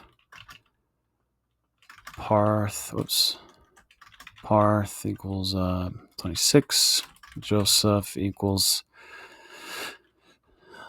39, etc. Now if we print those, we've got a dictionary. So we could have as many values as we want. Bob is 90. So we can just add to them. But you will encounter this in Python. You will encounter this in your functions. Args and quargs, something you should know and be aware of. So I wanted to highlight that for you as we're talking about functions. We've arrived at another exciting portion of our Python class, which is file input and output. And let's talk a little bit about what this means in Python. Up until now, most of what we've programmed has stored information in memory. As our Python program executes, it contains information in memory, such as variables and data. And then once the program ends, all that information, either gathered from the user or generated by the program, is gone. File input-output is the ability of a program to take a file as input or create a file as output or modify a file. And this enables us to have this persistence after our program ends. Our data can be stored on our computer disk, which is a very valuable thing. And there's other ways to do this, which we'll get into later in the course, such as using databases. We've already talked a little bit about file input and output with JSON, but this is a method that's not JSON formatting, but that can be used with any kind of input and output, storing in our files. So we're going to learn in this section the basics of reading and writing files, different file modes in Python. What that means to say is, are we reading a file in? Are we writing a file out? Are we adding to a file, etc.? Handling files with the with context manager, which is just a better way of using files in Python. Python does that a little cleaner for us. And we're going to talk about working with file paths, locations of files on our operating system. So this will open up some new doors and opportunities for some cool projects. And I'm excited to get into this with you. Let's get started. In this lecture, we're going to learn how to open files and manipulate them in Python. So how we open a file is with this open keyword, this open function. It's predefined into Python. And when we use that open function, it takes a couple parameters. We have the file name, first of all, which is a string. and then the mode. And we'll talk a little bit about the mode in the next slide, but this particular mode stands for read mode. So we're just going to read the file. So what we're doing is we open the file, we assign it to a variable. So the actual file object is assigned to my file, that variable. And then we can read the file and set that to our file contents variable. We can print those contents. That would just print the entire file. And then we could close the file. So that's one way to open a file. However, if we just use the open function, we need to explicitly close the file, as we see here. Otherwise, if our program is running, we don't close that file, then those resources remain used. And there's other considerations such as file locks. Depending on the operating system, we might not be able to modify that file from another program. So if we open a file in Python, we need to close it. However, we can use something called the with context manager. And that takes care of closing the file for us. This is the suggested, recommended way to open files in Python. Whether we're opening the file to read the contents or to write the contents, we'd like to use this with context manager. And all that does is it opens up our file in a context and essentially takes care of cleaning up the resources after we're done, after we exit this last block of code within the indentation of our with context manager. So it's the same as our previous example, except we can exclude the close statement. We don't need to do that. With context manager takes care of that for us. What we say with, and then we open the file. So file name's the first parameter, comma, and then the mode, and then we open it as the name, whatever variable name we want. So my file. We'll follow that with a colon and then our indentation. Remember, usually when we have a colon, an easy rule of thumb is indent, whatever you want under that particular block. So then we'll set our file contents to the actual contents of the file, and we can print that. So 2 ways to do it. Recommended ways to use the with context manager. Let's look at some examples here. So I've opened up a new project, and my directory is file IO. I'm going to create a new Python file. And let's just name it file IO. So we've got this Python file here. And what we can do is let's use the with context manager. So with, then open. Remember this keyword to open the file. That's something that Python understands. It's reserved. With open, we'll say example.txt and then the mode. So let's just do read as, and then our variable name. Again, as is just another keyword. All these 3 things are keywords here. As my file, that's what we'll choose to call it. And we can say, let's set file contents to my file.read. This is a built-in method of our file object. If we delete that, we can see my file dot. See, there's several different methods here. Read, write, read line. We'll learn about several of these. My file.read, and we can just print file contents. Now, let's see what happens when we run this. We're trying to open example.txt. Let's run it. So we got an error. No such file or directory, example.txt. Why is that? Well, our Python file, file io.py, is trying to find example.txt, a file with that name, in the current directory. That does not exist. That does not exist. So we could create a file called example.txt. let's just create a file, example.txt. See, now we see that file in our directory. And I want to show you here in the Explorer as well. Here we have open our PyCharm projects directory. We'll click on our file IO directory. We now have that example.txt file. It's not showing the extension, but it's there. The .txt extension. If we wanted to view that, we could. I won't. Well, we could check that and show you. There we go. So we just checked file name extension. So example.txt.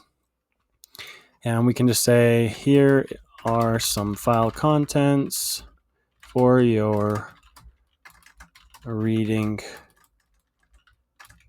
pleasure. Okay, we'll save that. Let's try our Python file again. Let's run it. We just read the contents of the file and printed them.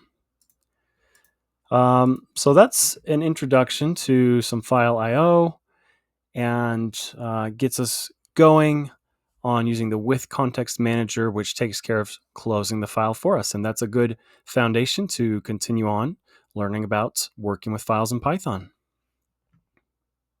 When we are opening files in Python, in order to manipulate them with writing to them or reading from them, we have several modes that we can use.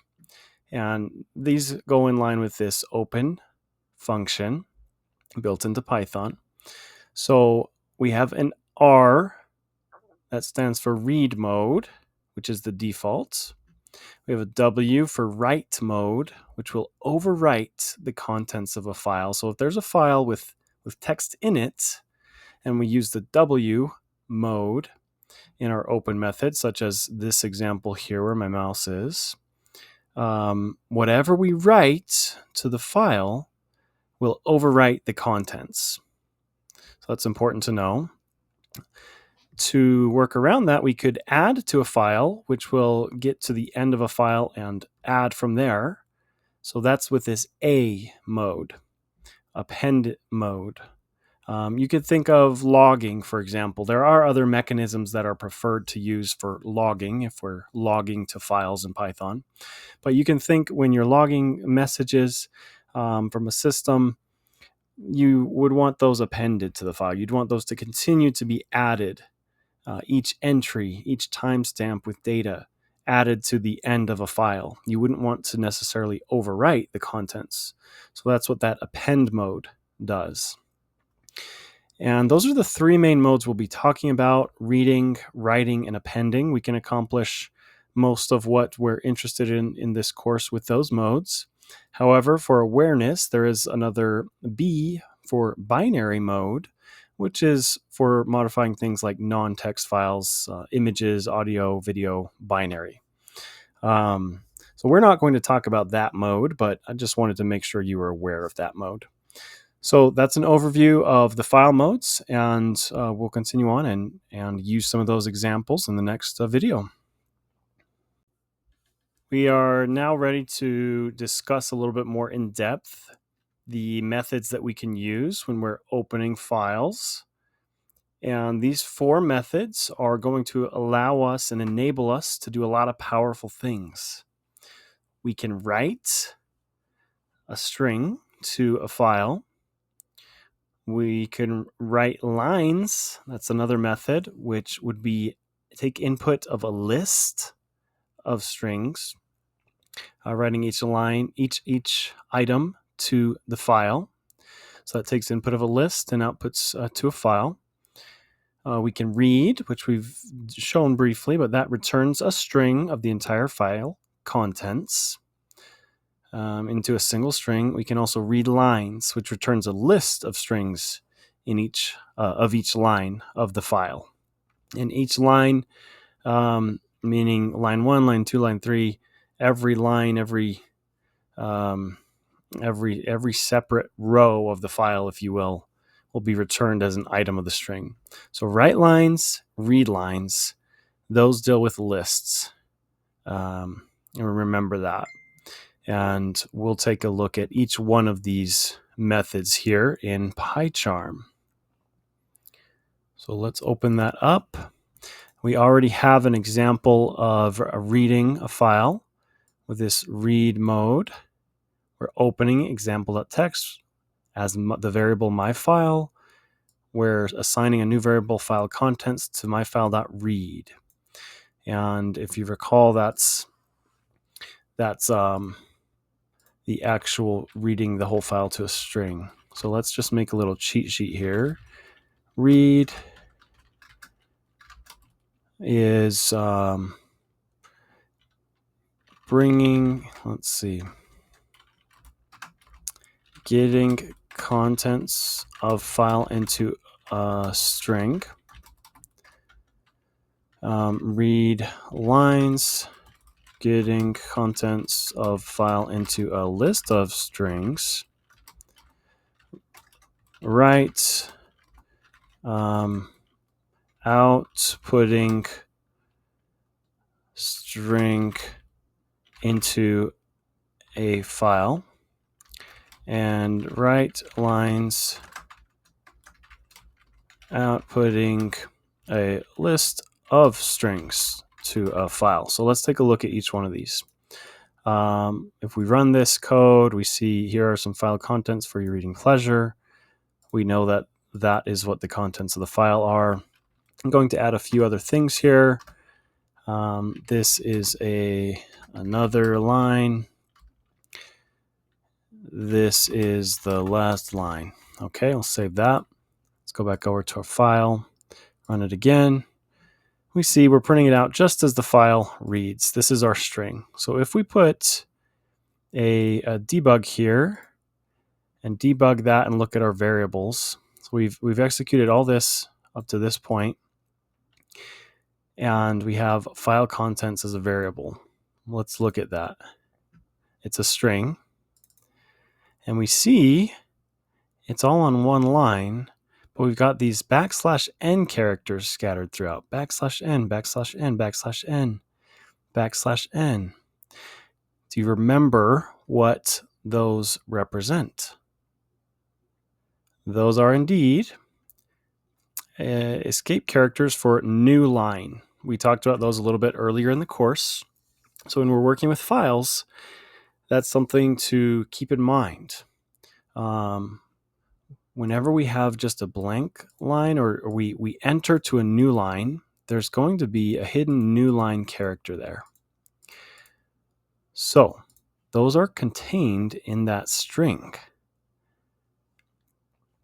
So let's stop our debugging.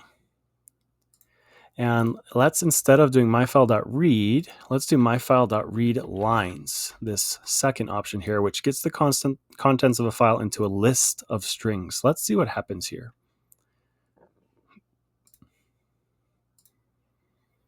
So we have a list. How many items are in the list? Let me print that. Let's put another debugger here and let's look at that. So now what is file contents?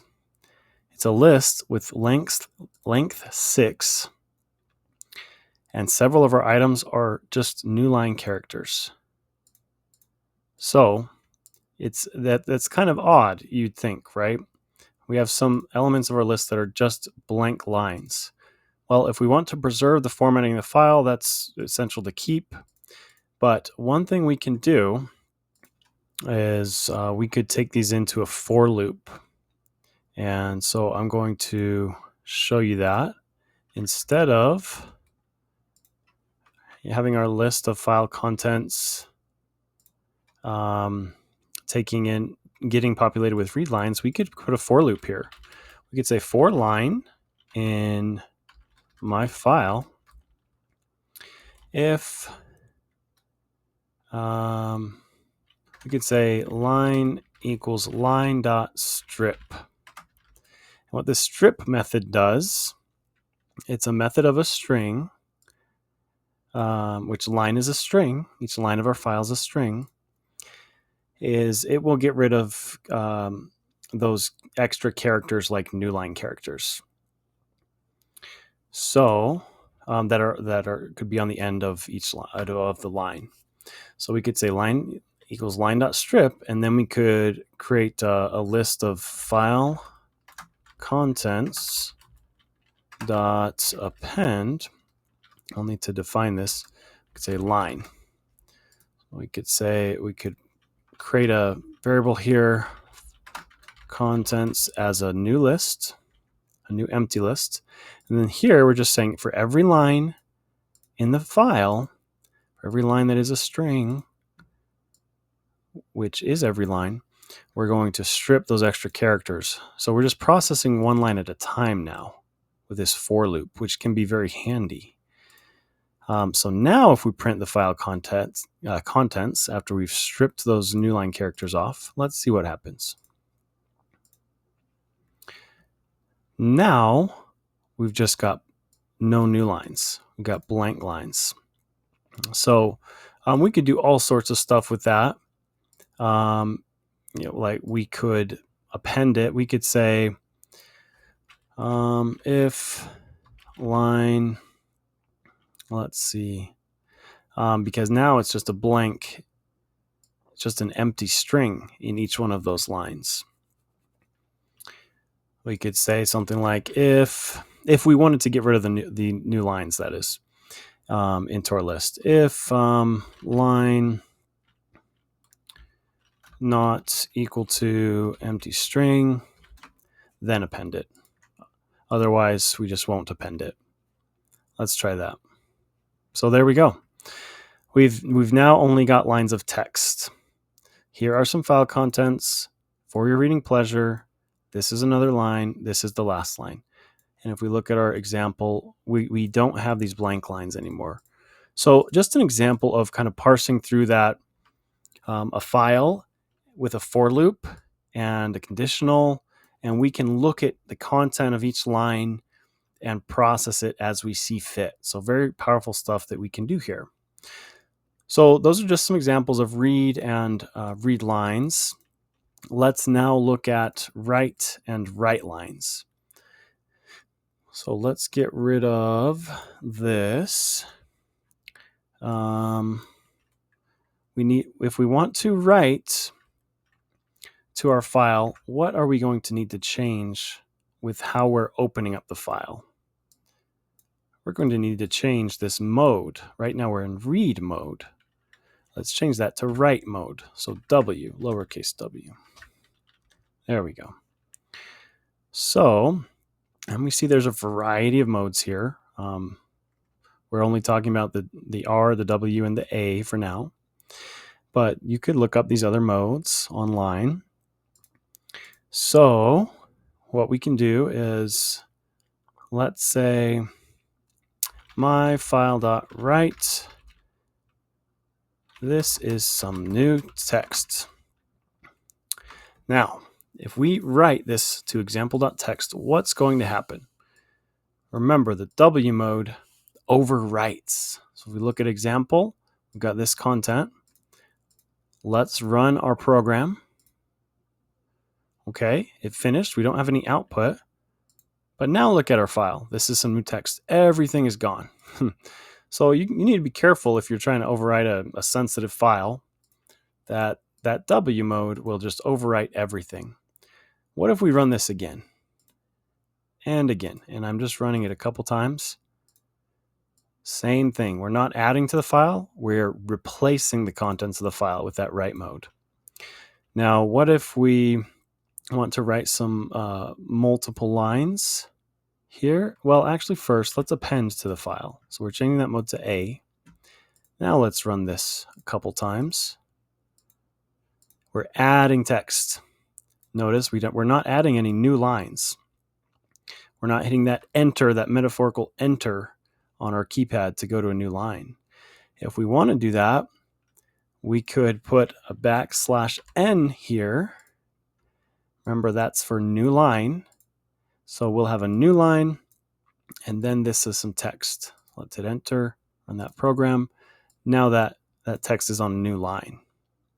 If we run that a couple times, see, we're just appending now to the file.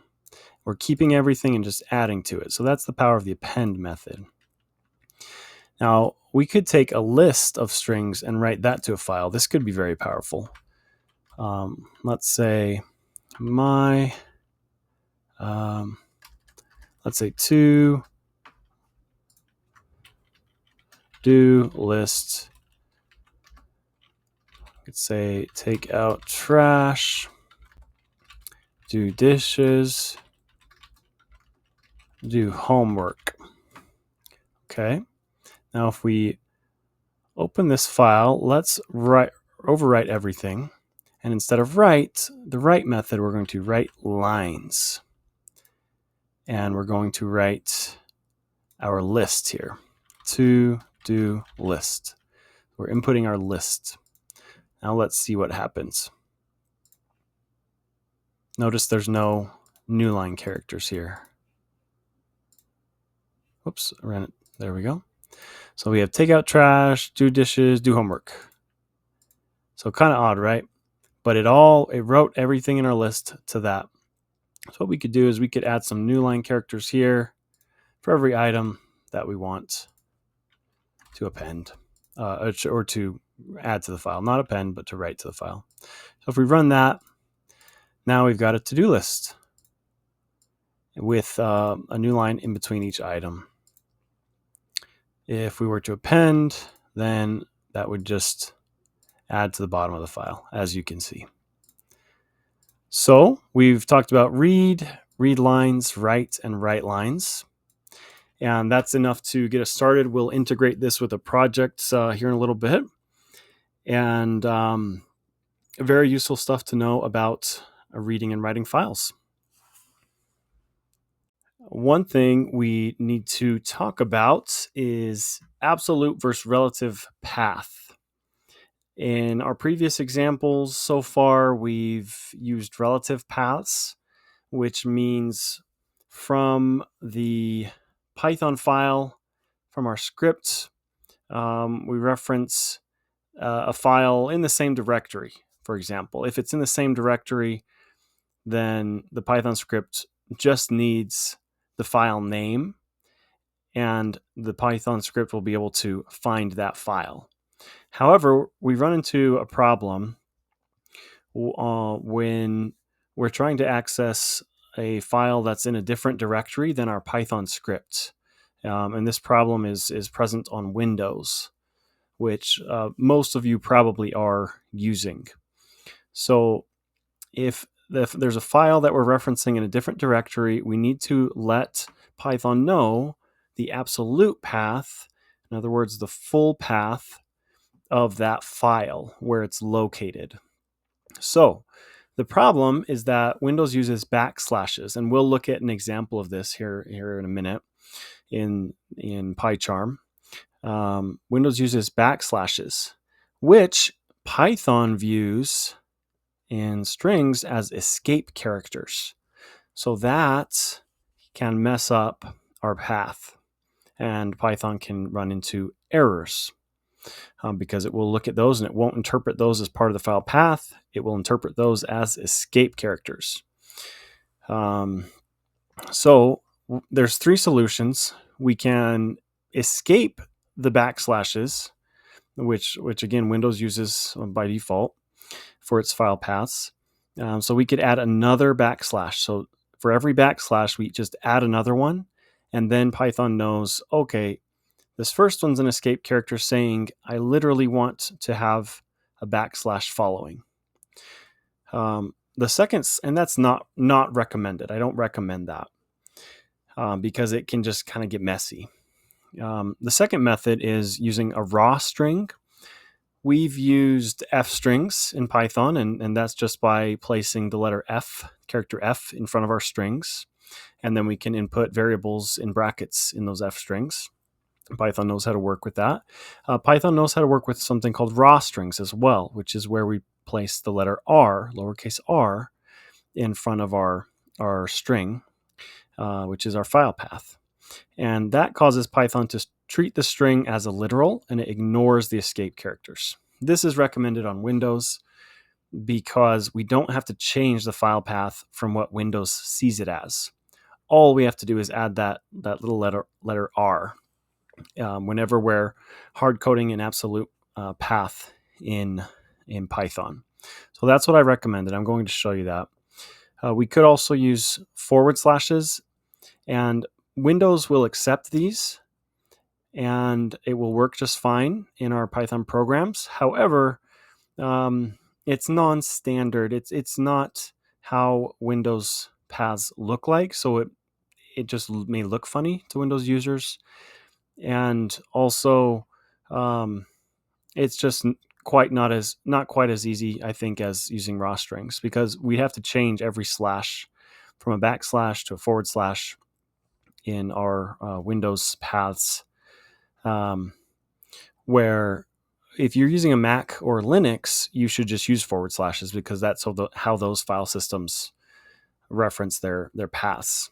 So let's take a look at this in PyCharm and just show you what I mean. So here we have what we've been working on. We had a to-do list. We wrote the lines to a file for our to-do list. And we see we have example.txt in the same directory in our file IO directory. We have a path here in PyCharm. I'm going to right-click and copy that path reference. So we see I could just paste that here.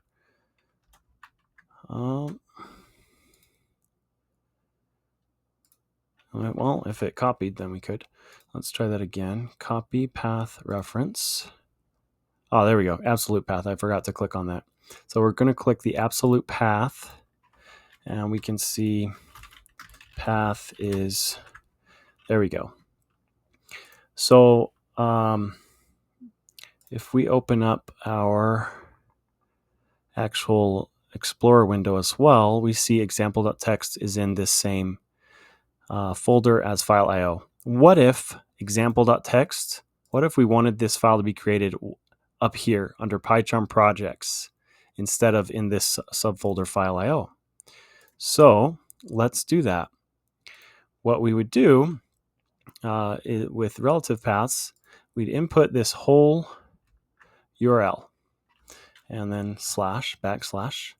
Okay, so this, I don't want to have it in file IO. I just want it in PyCharm projects. So it will create a file. I'm going to make it write the file. It will create example.txt in this directory. Now what I'm going to do, let's try and do that and see what happens. So let's run this. We get an error because it sees it's trying to do \u. It looks at that as it's trying to use an escape character on the u as an escape character, but that's not going to work. So we can put a little r here to make it a raw string, and now let's try. And I'm going to show you this file does not exist. Let's run it. Process finished. There's our file. There's our example.txt. So we just used an absolute path. Alternatively, and so that's the recommended method. As I said before, we could also escape each path. However, that's a little bit more tedious. As we see, let's name it example.2. But if we run that, that also works. And we've created example2.txt. Or we could also replace all of these with forward slashes, and Windows will understand that these days, and it will work. Oh, let's do example 3 just to see the difference. So it will work. So let's see. We've got our example 3 there as well. So those are some options. Raw strings are suggested. So that's an absolute path. That's the absolute path, and that helps us make sure we're writing our writing or reading. If we were reading this file, we could change this mode to read and do something here. But writing or reading, if we're referencing the absolute path, let's just use a raw string by adding that R in front of the file path.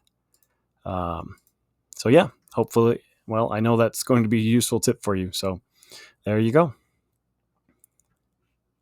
Okay, in this project, we're going to combine some of our file reading skills, and we're going to create a script that will read from a file flashcards. So this could be a useful studying tool where we can have a file and we can input some questions and answers and use our Python program to extract those questions and answers and show them to us in flashcard format.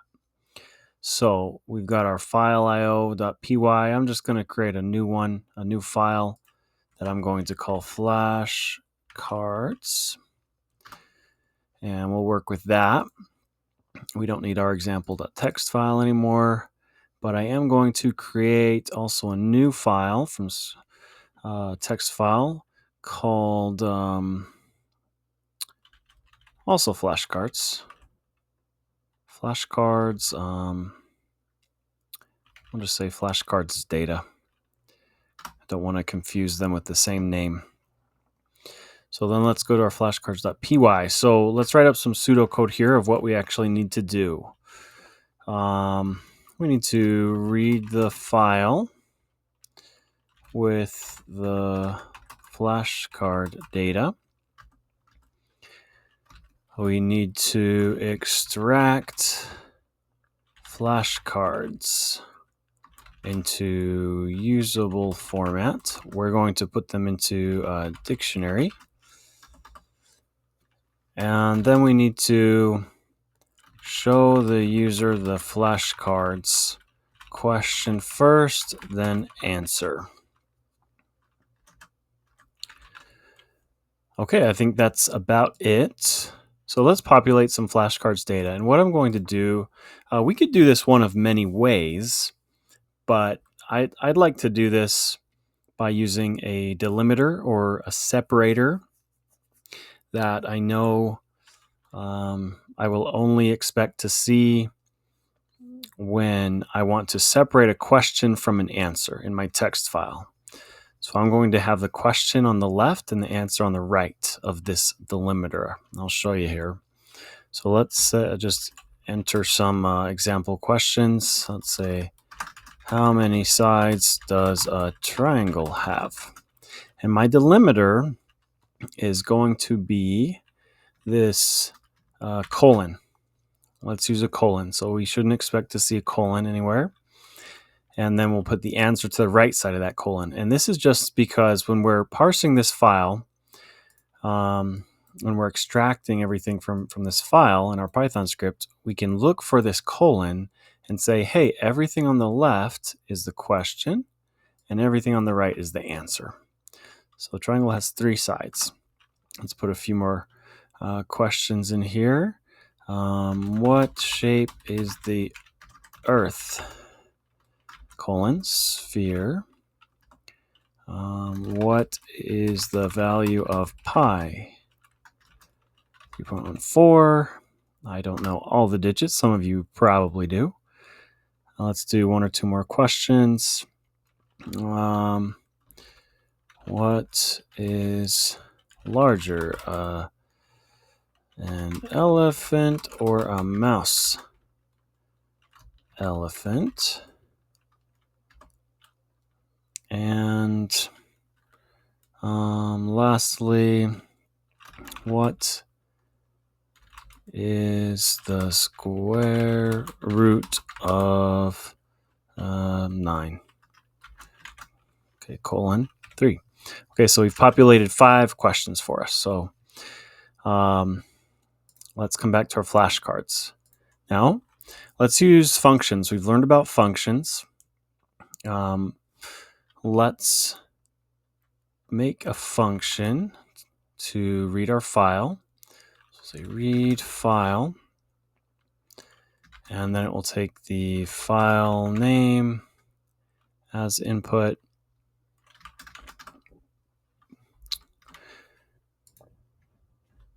and the mode of just read, excuse me.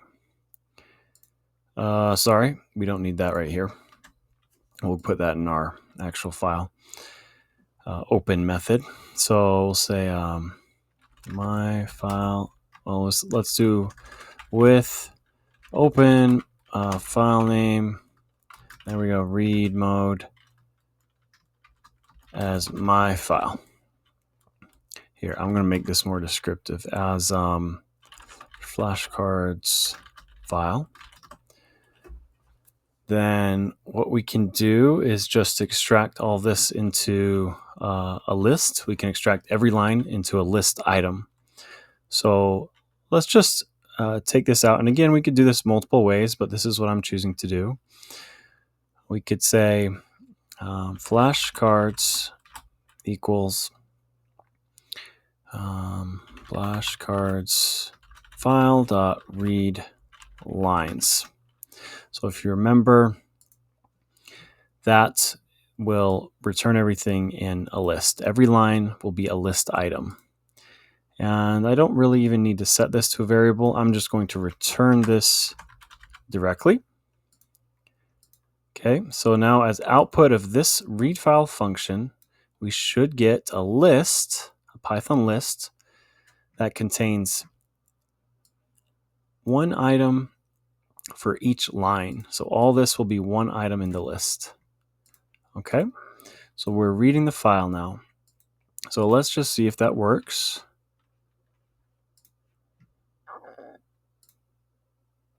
Well, what's our file name? We didn't input that, and we didn't even call the function. Let's do this.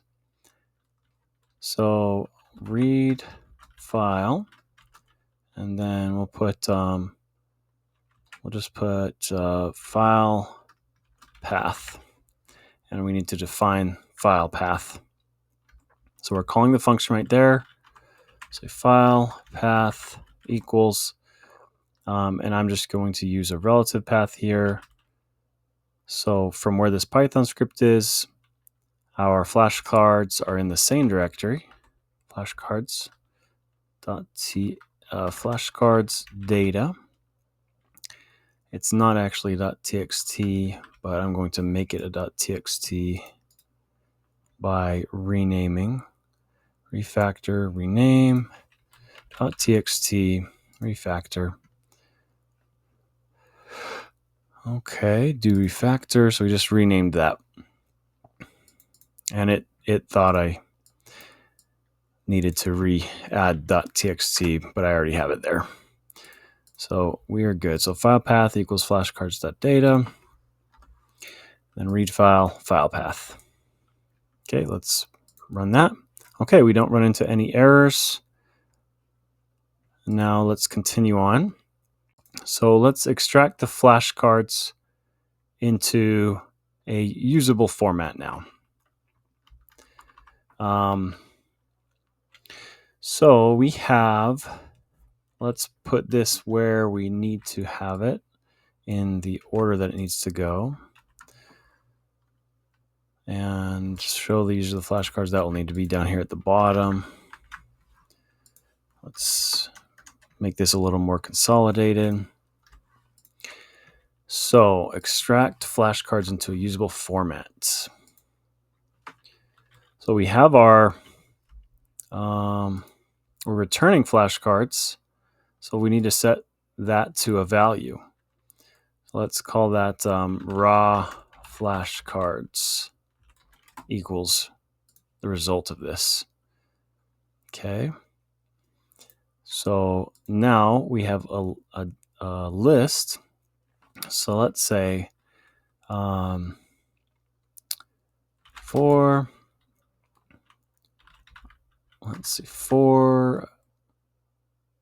card in raw flashcards, we want to do something to it. So they're in raw format right now. So let's see what that looks like. Let's debug here.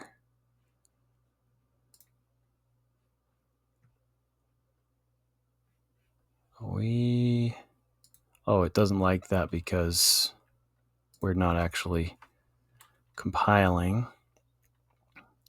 We'll just say print card. Okay, let's try again. Because we had a syntax error, it wasn't actually able to compile the Python because we had an unfinished for loop. So it didn't like that.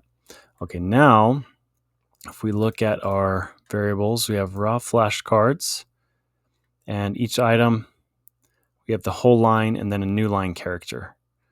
So let's get rid of that new line character. Let's see. Let's say card is now card.strip.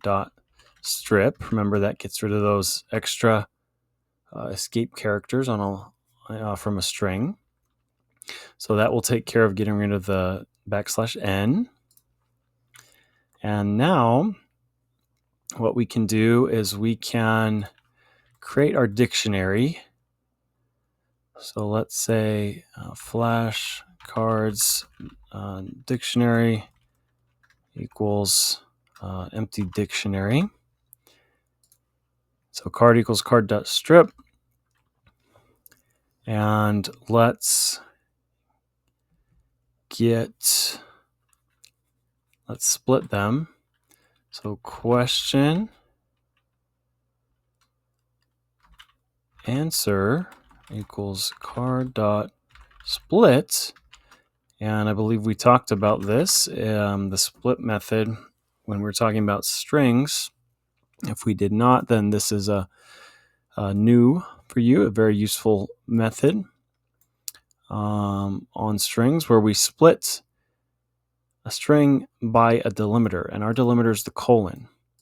So we know that we will have two things. We'll have two items, so we're just packing that into two variables. Question will be the first item in the result of this split function. Splits it into two items, and answer will be the item on the right of that colon. So let's make sure that's working.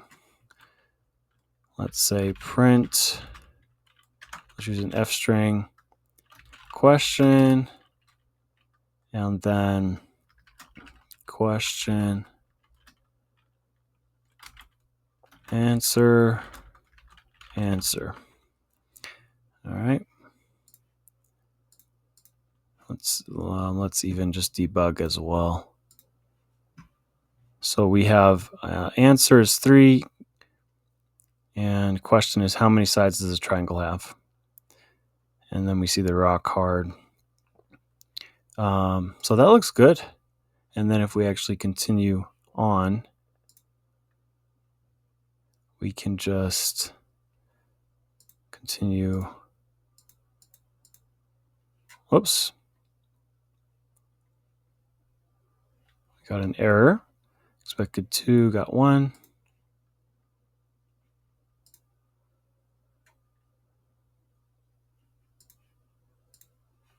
Let's try that again. So we do what's the value of pi, and then our answer is 3.14, and then we try it again. Not enough values to unpack. Expected 2, but got 1. What is the value of pi? Oh, we are missing, on this next line, we're missing our delimiter, colon. And we'll talk later in the course about how to do a little bit more checking of things. We'll talk about some try and except statements, which help us check some values and make sure things are working as they should. We haven't learned that yet, but we will. So let's run that again. Okay, there we go. So question, answer. So it looks like that's all right. So now let's put these into our dictionary. So let's say flash cards dict, and then for the key of our dictionary, we're just going to put the question. And then the value we'll assign to the answer. So let's go to that point and show you what that will look like. So flashcards dict doesn't have anything yet. If we move along, however, we see it has one value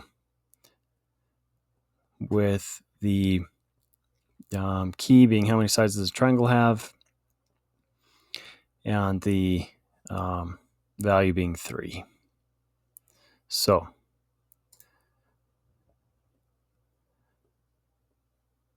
we keep adding to that dictionary as we keep iterating over. Okay. So now lastly, show the user the flashcards. We have a dictionary. Here, I'm just going to print that so we can see it all at once too. Flashcards dict. This won't be the best format, but there we see our dictionary. Okay. So now show the user the flashcards. Question first, then answer.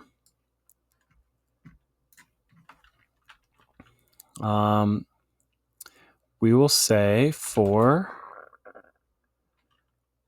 question answer in flashcards dict dot items. If you remember, this returns each key and value into our 2 variables here. So the key will be question, the value is answer. And we'll say, I'm going to print here, press any key. Let's say press enter to reveal answer for each question. Okay. For question answer in flashcards dict dot items, print. Let's do our f string question, and then question.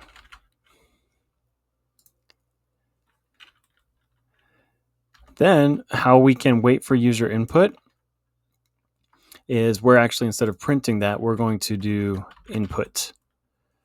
Because this is just a prompt. Remember from what we learned about input, the parameter is just the prompt we're showing to the user.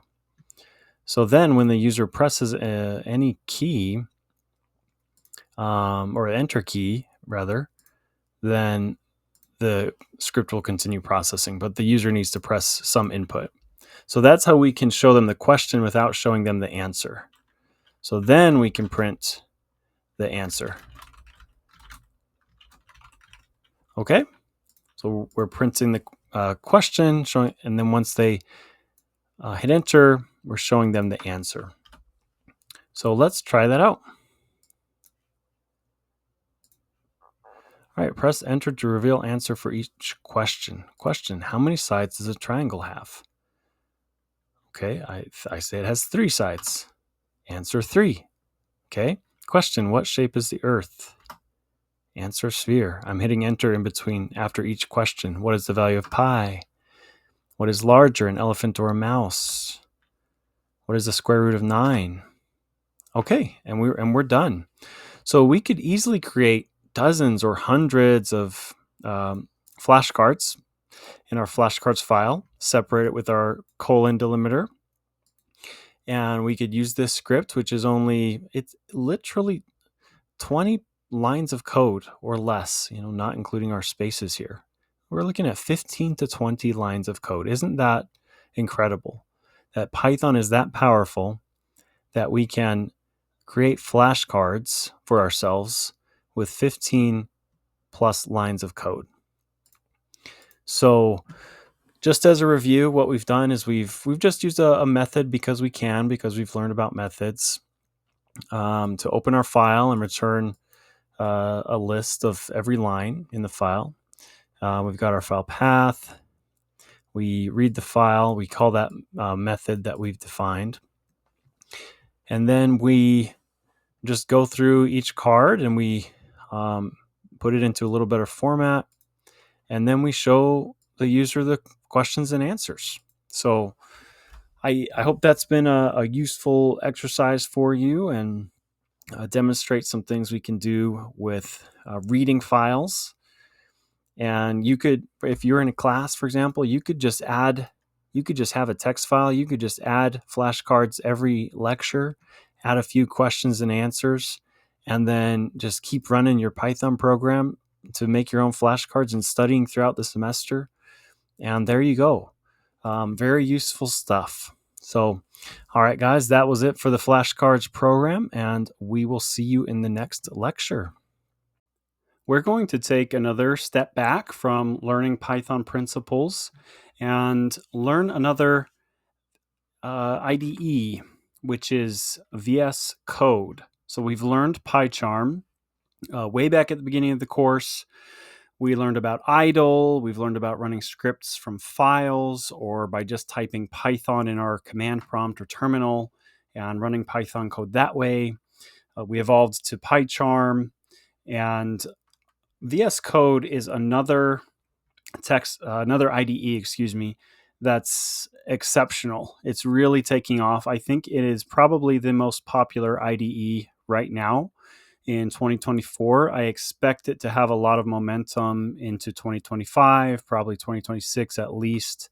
But it's I think the most popular IDE, and it can run Python, it can run other languages, whereas PyCharm is really tuned for Python, which is good. And I suggest learning a lot of Python in PyCharm because it's got a lot of built-in hints and helps.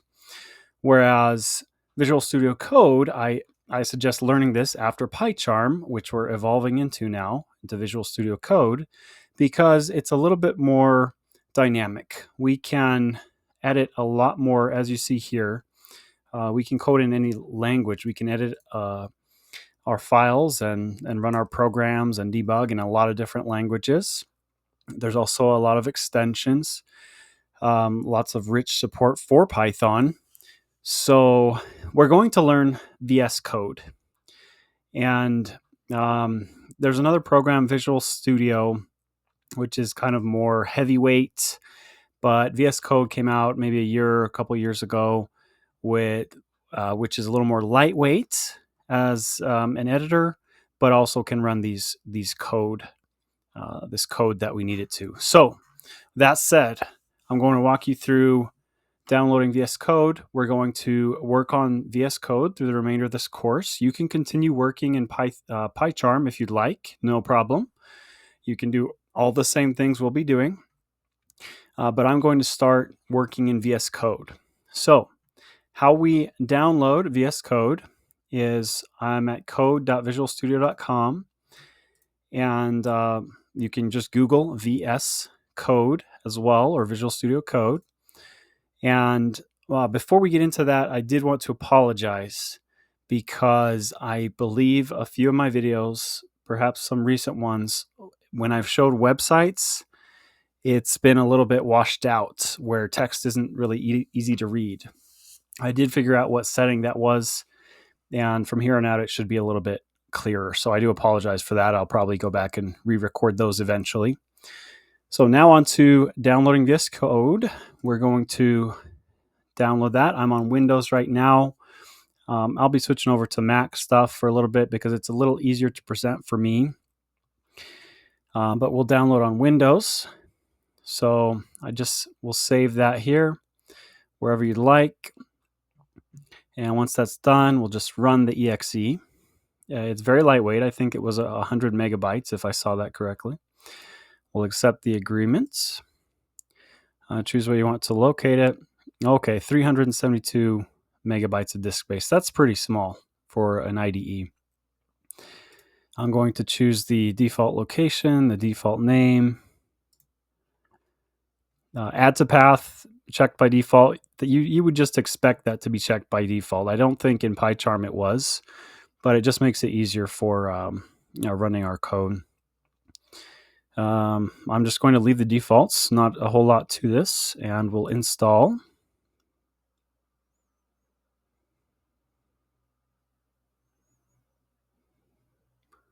It does not take very long, as you can see. Okay, we're done. I want to launch Visual Studio Code. And I'll just choose the default again. You can choose whatever your preference is. And in the next video, we'll learn a little bit more about how to use it. But that's it for now, with an introduction to what VS Code is and how to install it.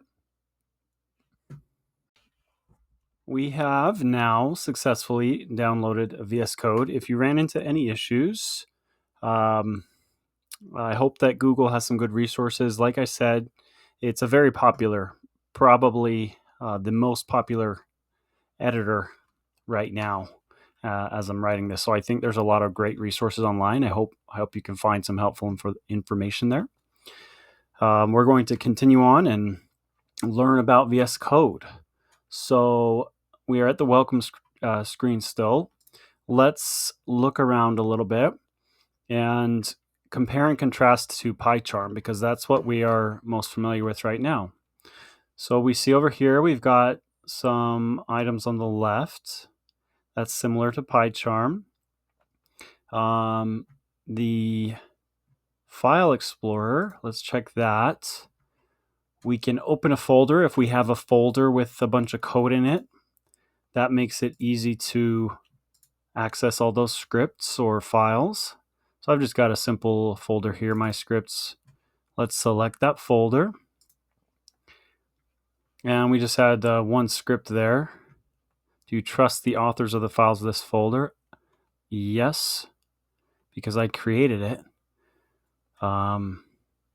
It's essentially just saying VS Code could potentially execute code from that folder.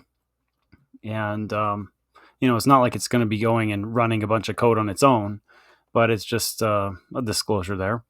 So I've got a script here in the My Scripts folder. I can click on that. It opens it right up. And excuse me, we did get a pop-up here on the bottom. Do you want to install the recommended Python extension from Microsoft for the Python language? And the extensions like this are usually quite helpful as we're writing Python, because they just make it more tailored to what we need. So I do recommend installing that. So I'm going to install that. We see 130 million installations of this extension. You can clearly see that VS Code is very popular. I'd be curious to know, and this extension is very popular. I'd be curious to know what that number is as you download it. So I've already got my folder open here, but we've installed that extension. So here we've got, let's see what we had. We had a numbers. This is from earlier in the course. And it looks like we were learning about for loops. So we could run this. So similar location up here in the top right to PyCharm. We can run this Python file. If we just click this play button, we'll run it. That pops up our terminal, and we see it executed the file by using Python, the Python executable, Python 3.12 executable. So that's the Python version we're using, and we ran our code in the terminal there. A few other options here. We'll look at the debug console in the next video. But the terminal is where we're going to get a lot of our output. So we can connect this to Git. If you're familiar with Git for source control, we're not going to look at that at this time. We may look at that later. Various other things here. We show our Python extension there. That's the extensions pane. We could search for things and search and replace and go back to our Explorer. This is where we'll be living a lot of the time, is at our Explorer pane. So as we learn more about VS Code, we'll undoubtedly get more into the ins and outs of running our code. So that's pretty much it for now. Actually, we could do some other things. I encourage you to just compare and contrast to PyCharm, because you now have learned 2 IDEs. Maybe you have learned others depending on where you're at in your programming journey. But we've learned 2 IDEs, and if we can compare and contrast, it just really reinforces that learning. So things that are similar or different to PyCharm, that will help us to learn VS Code. Locations of things, the top right, that's where we're running code. The tabs at the top, that's where there's a lot of options. We have other options here to run code, undo, etc. The left pane, the bottom pane. So a lot of similarities between VS Code and PyCharm.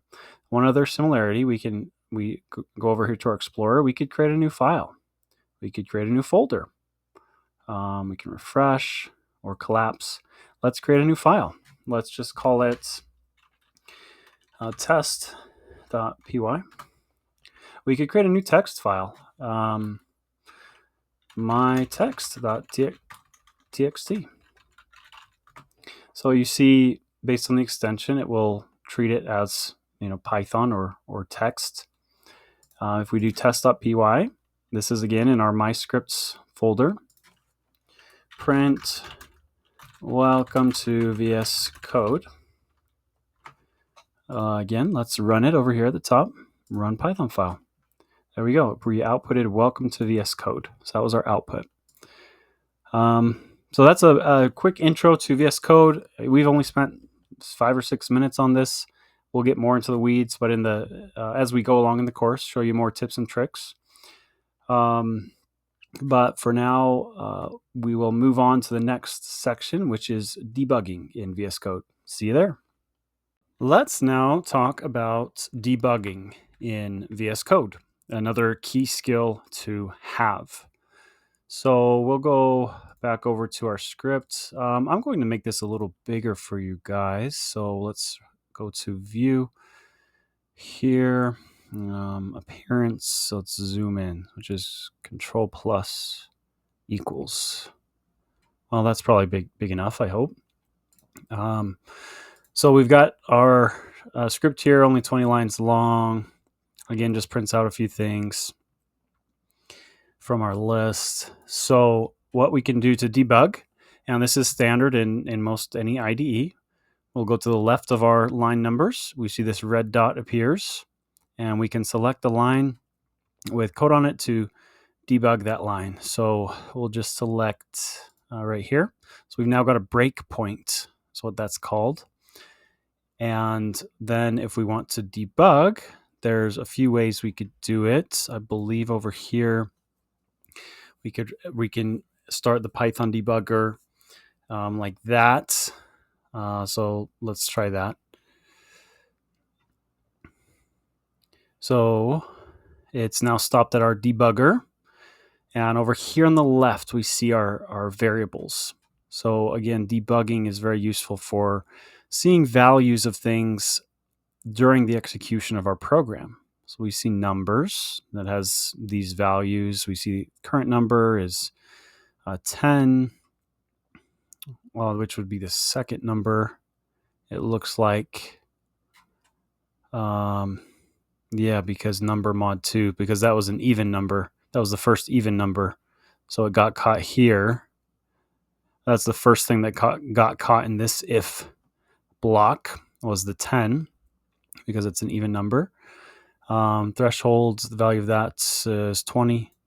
So we see some differences again and similarities between PyCharm and VS Code. Over here, we have our values on the left. In PyCharm, by default, they were on the bottom. And a lot of times we can move these windows around as we like, as we determine preferences. If we want to continue moving on in the code, we see this little pop-up up here at the top. That popped up when this little movable navigator pane here, that popped up when I started the debugger.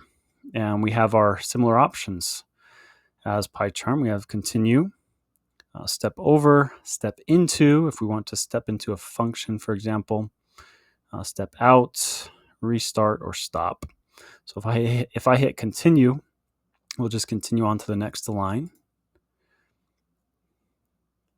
So we just printed There we go. We just ran that line. Actually, excuse me. We ran number 10 as an even number, skipping, and then it went to processing odd positive number for 15. So it went to the next part because that was not part of our mod 2. It was not an even number. Let's try that again. Let's continue. Now it's number 8. So essentially where we're going with continue is we're just continuing to iterate. Let's try this again. Debug Python file. We've arrived at our statement here. That's not exactly what I wanted to show you. Step over will continue line by line. That's what I intended to show you there. Whereas continue will kind of just keep executing different chunks of the program. So if we step over, we'll just go line by line. That's one of the most useful things with a debugger. So we see if number mod 2 equals 0, our number right now is 15, so it's not going to go into that. So it's printing processing odd positive number. You see it just printed that. We can keep stepping over, keep executing through our program line by line. As these conditions are met, it will enter into them and continue processing. So it looks like it just finished processing numbers.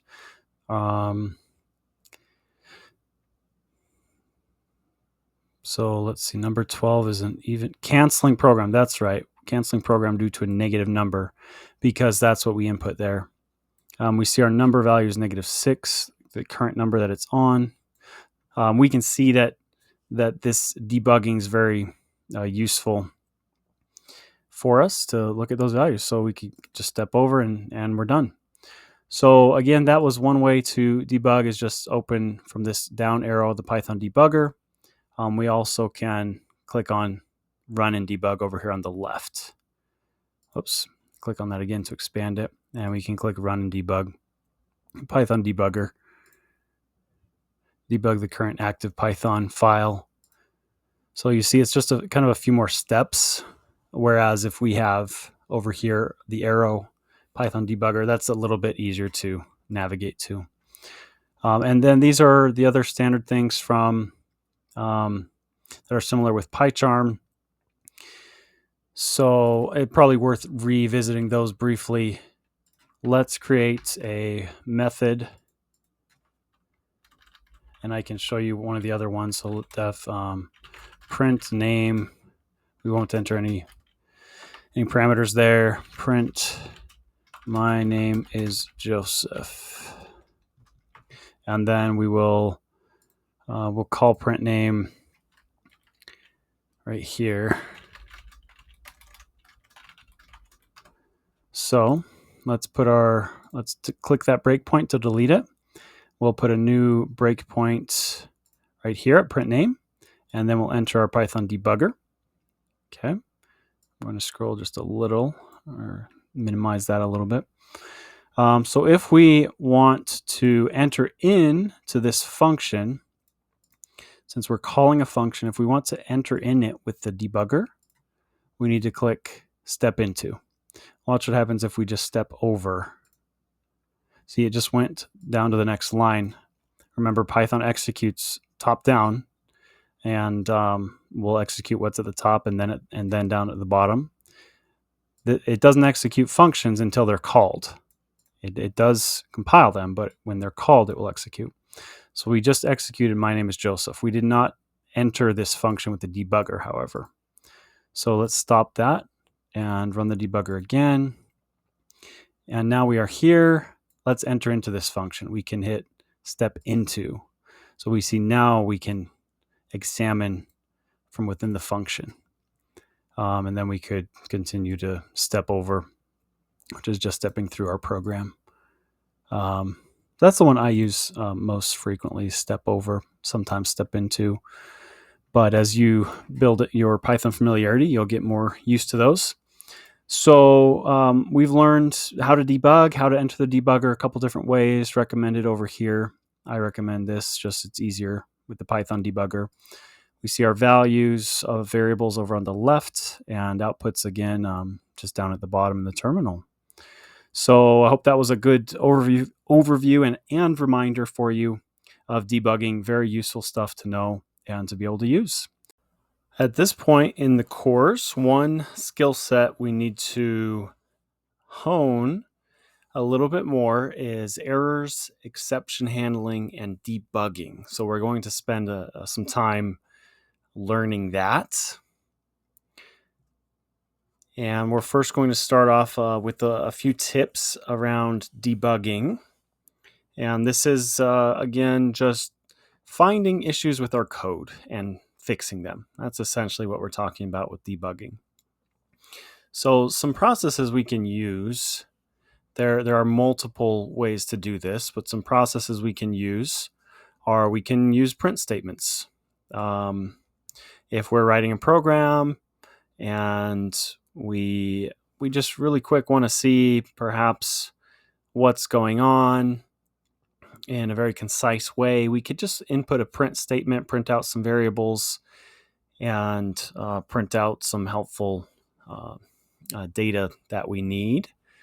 And then we can run the program if there's no repercussions to that. Just running it at will. So print statements can be very useful. We should examine the stack traces. So when an error occurs, read the stack trace. And what the stack trace is it just shows where the error is coming from. When we run our Python program, if the output is an error, the stack trace is the sequence of errors and the sequence of code that led to that error. So it can often tell us things like the error message, line numbers, and the call stack that offer clues about the root cause. So when we see an error, our first instinct may just be, oh, what's the error? But if we dig a little bit deeper and read that stack trace, that error message, that can be very helpful. We've learned some debuggers with our IDEs, with PyCharm and VSCode. Those are immensely helpful to leverage their built-in debugging tools. They have many advanced features, and that is the way that I suggest always debugging in general, because it's so useful and so easy to do. So our IDEs are a great development tool, and debugging is one of the benefits they offer us. One thing we'll talk about here in a few videos is something called PDB, Python's built-in debugger. Now, sometimes we don't have access to an IDE or to a graphical display on a remote host. We might have to do some development or some debugging on a server or a computer that we don't have a GUI to. And PDB is something, I've seen this in practice, where we can log in, we can SSH in our terminal to a remote machine, and we can use PDB. We import PDB, and then we can set the trace, which is essentially like setting a breakpoint in an IDE. But we're all at the command line here. We're all at the command line. And so PDB allows us to do that remote debugging where we don't have an IDE, where we don't have a graphical user interface. We can use PDB, and that we can go continue with the code after we set that breakpoint. We can see the values of variables. We can step into functions or step over them, just like we do with a debugger in our IDE. But with PDB, we're doing it at the command line. So I'll show you that here in a few videos. Another useful tip: isolate the issue. Try to reproduce the code. Reduce the code to the smallest version that reproduces the error, and that can help make the problem more evident. And then there's some external resources like Google, ChatGPT, Stack Overflow, etc. My first go-to now when I'm debugging something is ChatGPT. these AI tools have changed the way that programming happens. And that I have not used Google for an error or Stack Overflow in months because ChatGPT is so good at it. At debugging, I can input my code or I can input the error, and it often will tell me what the error is. Our IDEs, actually, PyCharm and VSCode and others, they actually often have AI tools like ChatGPT built in. So we'll probably get into that in a bit in the course, but we can, within our IDE, run a large language model or run a chat bot, if you will, and that can help us debug right there on the spot. So a lot of the time, these will be the quickest way to get to the bottom of our error as well. So I just wanted to highlight that. Lots of different ways to debug our code, things to keep in mind, and we'll continue learning about that a little bit in this section and different ways to do that. It's also helpful for us to understand some common errors that we'll see in Python. At this point in the course, we've encountered a lot of these, and this is a good refresher, a good reference point, so that we can maintain these in our memory. So I wanted to take maybe 2 minutes and talk about some common errors, remind us of these, and teach us about these. Syntax error. This is, we've seen this a lot, where the code contains a syntax mistake, such as a missing colon, mismatched parentheses or quotes, or bad indentation. These are things that prevent Python from compiling, prevent it from executing. So syntax errors, we see a lot of those. Name error refers to a name that's not defined in the current scope, such as a misspelled variable. Let's say we create a variable and we misspell it, and then we try to reference that variable later. Well, where we reference that variable, it's not going to see any variable that's been created previously. So if we're trying to print it, for example, so it's going to give us a name error and say, hey, I don't know what that name is. I have no variable for that. Type error, performing an operation on incompatible types, such as addition for a string and an integer. That will throw a type error. Value error, performing an operation on a value that's not of the expected type, such as calling int on a non-numeric string. So if we have a string that's the value of the string is hello, we can't convert that to an integer. That will throw a value error. An index error, when we're using our collections, another way of saying our lists, our tuples, sets, dictionaries, trying to access an index that is out of range of the list or other iterable object. So if our list is length 5, it has 5 items. We're trying to access the 6th item in that list. It will throw an index error because Python sees, hey, there's not that many objects in our list. So this is Python's way of telling us that. Key error, accessing a dictionary key that does not exist. Pretty self-explanatory. If we have a dictionary, we're trying to access a key called, let's say, error code, and we try to access it with the name error, which is wrong. It will throw a key error. Say, I don't have a key named that. Attribute error, trying to access an attribute or method that does not exist on an object. Like if we try to do string dot to upper, to upper, that method on the string class, that will work. But if we say dot to upper with 1p, that's an attribute error. Import error, trying to import a module that does not exist. Indentation error, inconsistent or incorrect indentation. And zero division error. So these are just which is pretty self-explanatory. When the code tries to divide a number by 0, there's actually a specific error for that. So Python has these ways of telling us more specifically than vaguely what our errors are.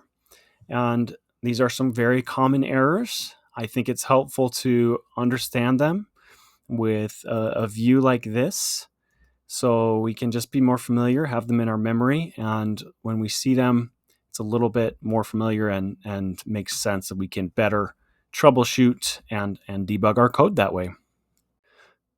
Try except blocks are a very powerful method in Python to catch exceptions, to catch these issues during runtime of the program, ensuring that we can control how the program fails gracefully. In other words, if we are expecting a potential issue, we can control the outcome if that issue arises. And that's with, again, these try except blocks. So this is a big component of handling our errors in Python. We're going to spend some time talking about that.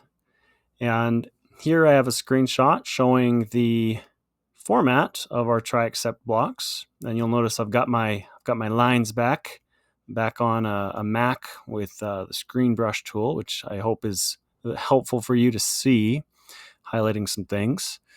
So in Python, this construct that's built in for try except is as follows. We say try, that's a keyword in Python. Then our colon, which often, remember, when we have a colon, we mean indent. Something is part of this block. So whatever's indented right under this try block will be code that may raise an exception, that we expect could raise an exception. And so if this code, whatever is in this indented block under try, does raise an exception, in fact, then we execute this except. Except, that's the other keyword there. We execute that and we do something to handle the exception or to control how that reveals itself. We can create a variable here, some exception or whatever we want to name this, or exception, and we can say assign that to variable e if we'd like, and then we could say print e. So if we just wanted to print the exception, we could do that, and I'll show you that here in a second. But we could also, as I show here below, just catch the specific exception. If we know what exception it will be, for example, a zero division error, that's an official Python exception, then we can say, so we can try running this code, which is 10 divided by 0. If that causes a zero division error, then we can say print cannot divide by 0. So if we specifically know the error type, we can do that. So there's a couple different ways of doing that. And let's look at some exceptions here. I've just Googled Python exceptions, found the Python documentation for these built-in exceptions. And if we scroll, we see there's quite the list. Arithmetic error, lookup error, attribute error, import error, index error, key error, name error, etc. So I've highlighted about 10 exceptions previously that could occur in the previous video. But there's a lot of different errors. And one of them, file not found error. I'm going to show you an example with this. If we're trying to open a file, but the file does not exist, we can see that exception. So let's go back over to Visual Studio Code and look at this in practice. So we have our try. We can run this. We say cannot divide by 0. That's the output. Because 10 divided by 0 is a zero division error. So then we print cannot divide by 0. If we did 10 divided by 5, what's going to happen? Nothing. We don't actually have any output. We could print that here. Print result. Let's run it again. See, we print 2.0. So this try block executed without an issue right here. But if we change that to 0, we're going to get a zero division error in this try block, which will trigger this except clause and the subsequent code that's indented here. So if we run that again, cannot divide by 0 because we're just printing cannot divide by 0 in this block. We could also do this method as I've highlighted up here. Let's say except, some exception is E. Let's just say, if we want to be more vague, if we don't specifically know the error, except exception as E, we could print E. Excuse me. Exception as E. Division by 0. This does need to be capital E because it's the base class for non-exit exceptions, as we read there. So we could say exception as E. So this really shouldn't be some exception. It should be exception as E. We could just print the error. So that's another way of doing it. So let's try another one. Let's say open file.txt. File.txt does not exist. So what's going to happen? Let's run it. No such file or directory, file.txt. And let's walk through this with our breakpoints. Let's start our debugger. Okay. So here we are at the try.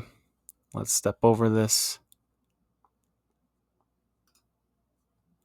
Trying to open the file.txt. Let's step over. Accept exception as E. We now found E is given a value, which is file not found error. And then we're just printing that, as you see. So with this, we have two ways of doing it. We can say try except exception as E. We could name that anything. We could name it blah. We could print blah. Except exception as E is kind of the standard way of doing it. Or we could say the specific exception here. So as we were looking at in Chrome earlier, file not found error. I love how our IDEs help us with these things. We could just say except file not found error. Print file not found. So let's run it again. I'm going to get rid of that breakpoint. File not found. So this error was clearly caught. If we try something like index error, we don't actually catch the error. We don't catch it preemptively. Python tells us about the error, and it terminates the program. It says file not found error. And this is the traceback, the call stack. So we didn't handle the error. See, we're not printing file not found. So we're not controlling what happens when the error occurs here. Python is catching the error for us, which is sometimes okay, but often we want to preemptively catch these errors. So if we say file not found error. So whenever we're opening a file, I could say like with open file.txt as my file, print my file.read,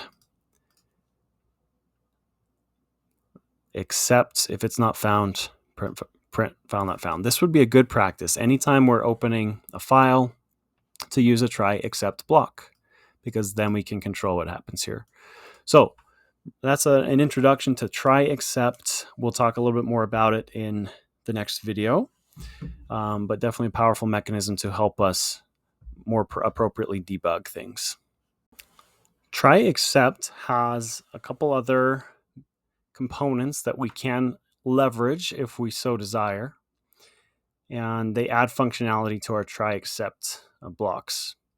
And these are the else block and the finally block. As we see here, we can have try except else finally. The else block runs if the try block did not raise any exceptions, and the finally block executes no matter what, typically for cleanup tasks. So I've got an example over here that we'll walk through. So I've made this a little bit, the text a little bit smaller for you so you can see everything. So if we have a zero division error that we're looking for, let's say we have a computation that may return a zero division error. We can use a try block and put our code that may return that error, that exception. And then we have our except statement, accepted zero division error. Print cannot divide by 0. Now, if no exception is raised, I've got our cheat sheet up here that we can use. If no exception was raised, we'll enter the else block. And then finally always runs. So we can think the try block and the finally block always run. Except the except block runs when there's an exception. The else block runs when there's not an exception. So that's how we can think of it. So if we have 10 divided by 0, what's going to happen here? We are going to run into an exception, right? So we will run into that 0. This print cannot divide by 0. We will not execute the else. Result is result. We will always execute the finally. So we'll print execution finished. Let's try that. So we just ran it. As we see, cannot divide by 0. Execution finished. What if we have a statement here that does not throw an error? Then what will happen? Well, will we enter this except block to catch an error? No, because there will not be an error as the result of what is in the try block. So we'll skip the except block. Will we enter this else block, which runs if there is no exception? Yes, we will. We'll print the result. Will we enter the finally block? Yes, we will, because that's always run. So let's run this. So we say result is 2.0 from our else block and execution finished from our finally block. And obviously the try, that always runs again. As we see, result gets set to the value of 2.0. We just are not outputting anything in the try block. So that's a primer on try, except, else, finally, adding the else and finally catches there. Wanted you to be aware of those. It's good to know about. Often we only need try and except, and that will fulfill our purposes for catching exceptions. But sometimes we may need else and finally, just depending on the situation. We'll probably talk about that more later in the course, but wanted you to be aware of that and add that to your toolkit. Sometimes we don't have access to an IDE on a remote system. We don't have access to a GUI or UI. We need to troubleshoot or debug the code from the command line or terminal. PDB is the Python debugger, which is built in for Python. So if we need to debug on a remote system, we can use PDB to do that. Whereas in an IDE, if we're debugging locally, we could use the IDE and walk through the code and step over and click on things to do that. But if we're at the terminal or a command prompt, we have to use some PDB commands to do that, which achieves the same thing. So how we use PDB, again, Python debugger, PDB, Python debugger, is we import it at the top of the code. It's built into Python, so we can do that. We just say import PDB, and then wherever we want to set a breakpoint, we say PDB, and then call this set trace method of PDB. So pdb.setTrace. That will set a breakpoint for us. And then we have various commands that we can use as we're in that. We can show the current location in the code, or go to the next line of code, step into a function call, continue to the next breakpoint, And this should be familiar terminology to you somewhat. This is a great reminder from our debugging in our IDEs. Similar terminology. We can print the value of an expression or queue for quit. So this is a good little reference sheet for you. Let's now look at it in action. So I'm going to open a folder to show you side by side here this code.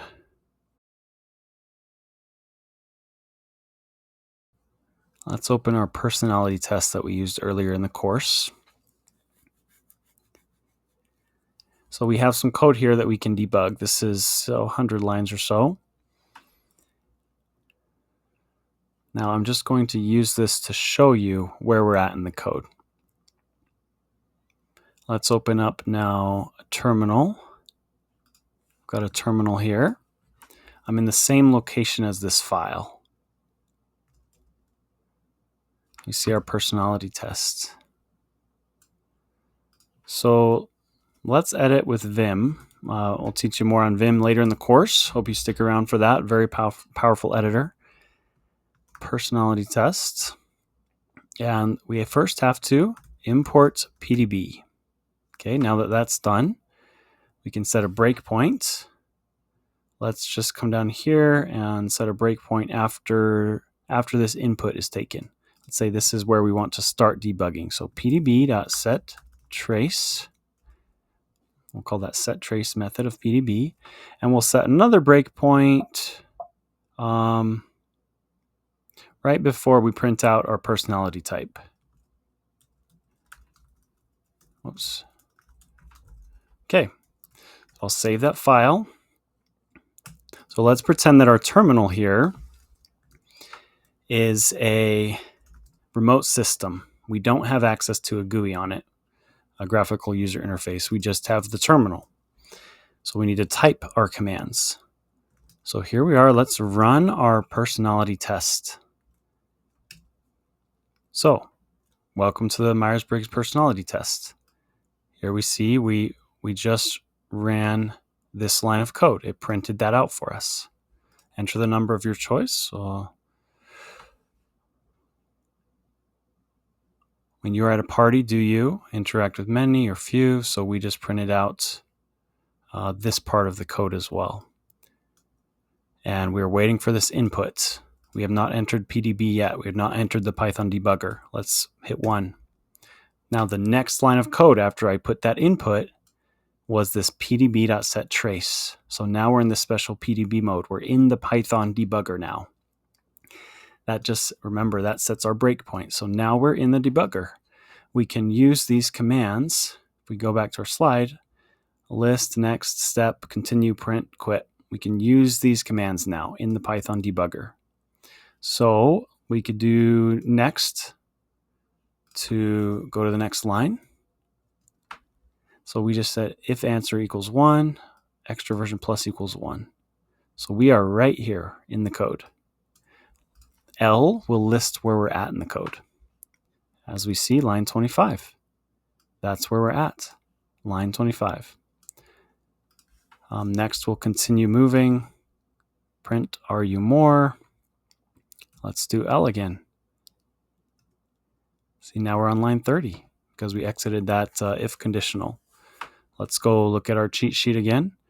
We can step into function calls. Continue, we'll go to the next breakpoint.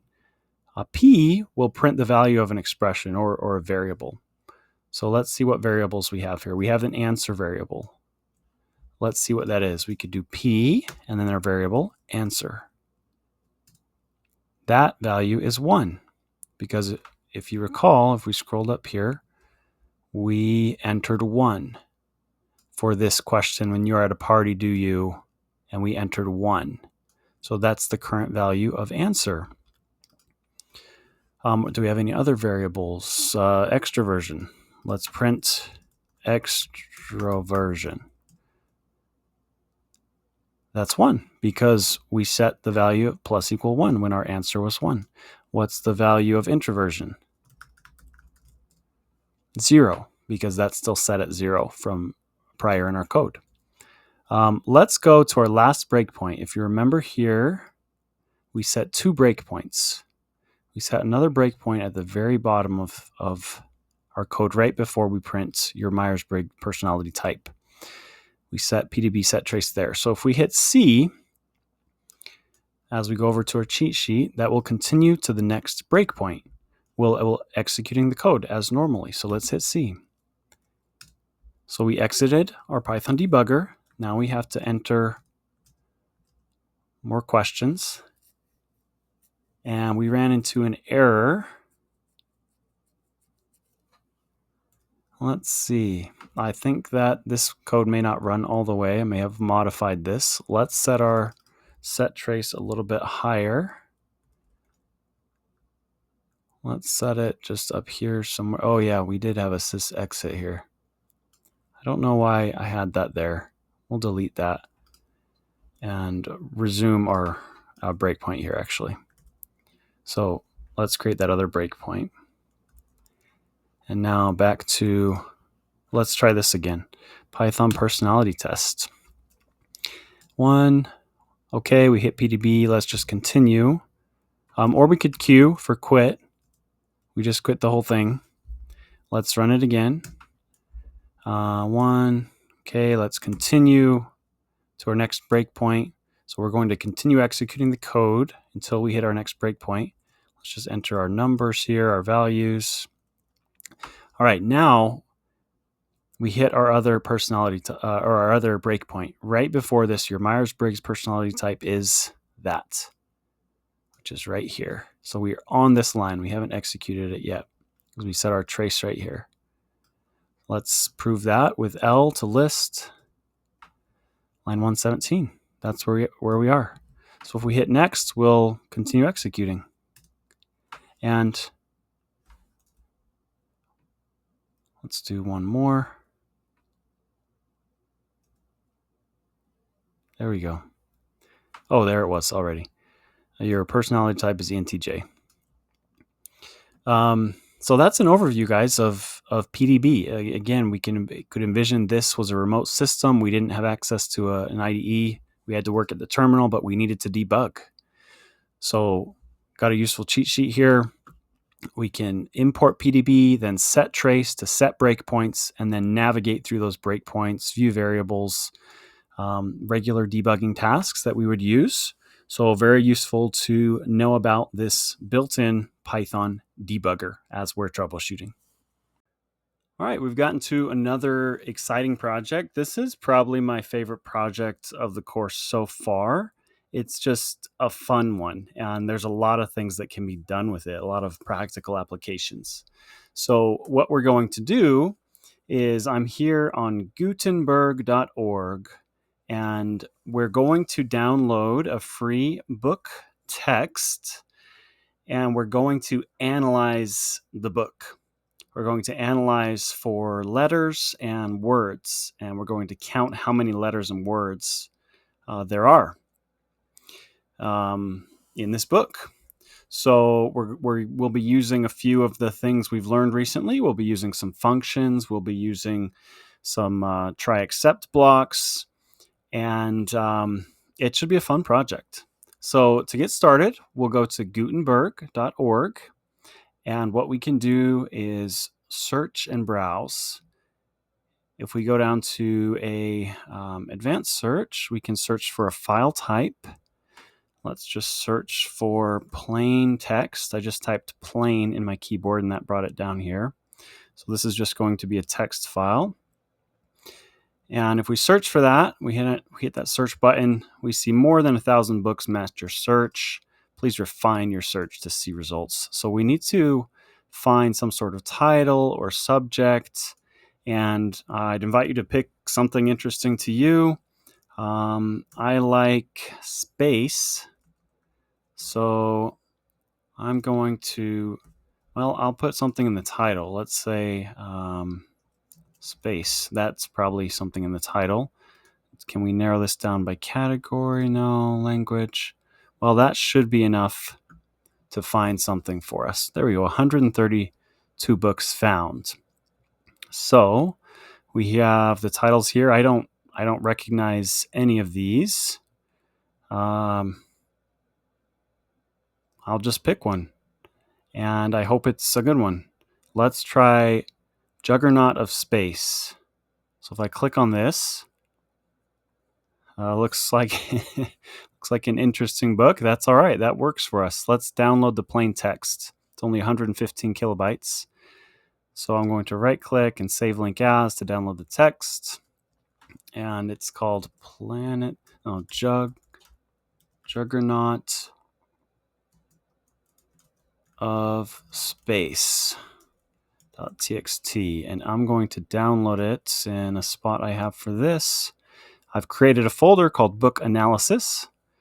That way I can store my text here. I can store my related Python files in this folder for this project. So I'll save it in there. All right. It doesn't like it. This site's not secure with HTTPS. It's a reputable site. I know about it. I'm going to download it anyway, so I'll keep it. I'm guessing they just haven't renewed their SSL certificate. So now, if we go over to, here's my folder, Book Analysis, we see Juggernaut of Space right there. And what I'm going to do is open that folder in VS Code. Let's go to Documents, Python Essentials, Book Analysis. I'm going to open this folder. So I'll just select the folder and hit Open. And now we see everything within that folder will appear here.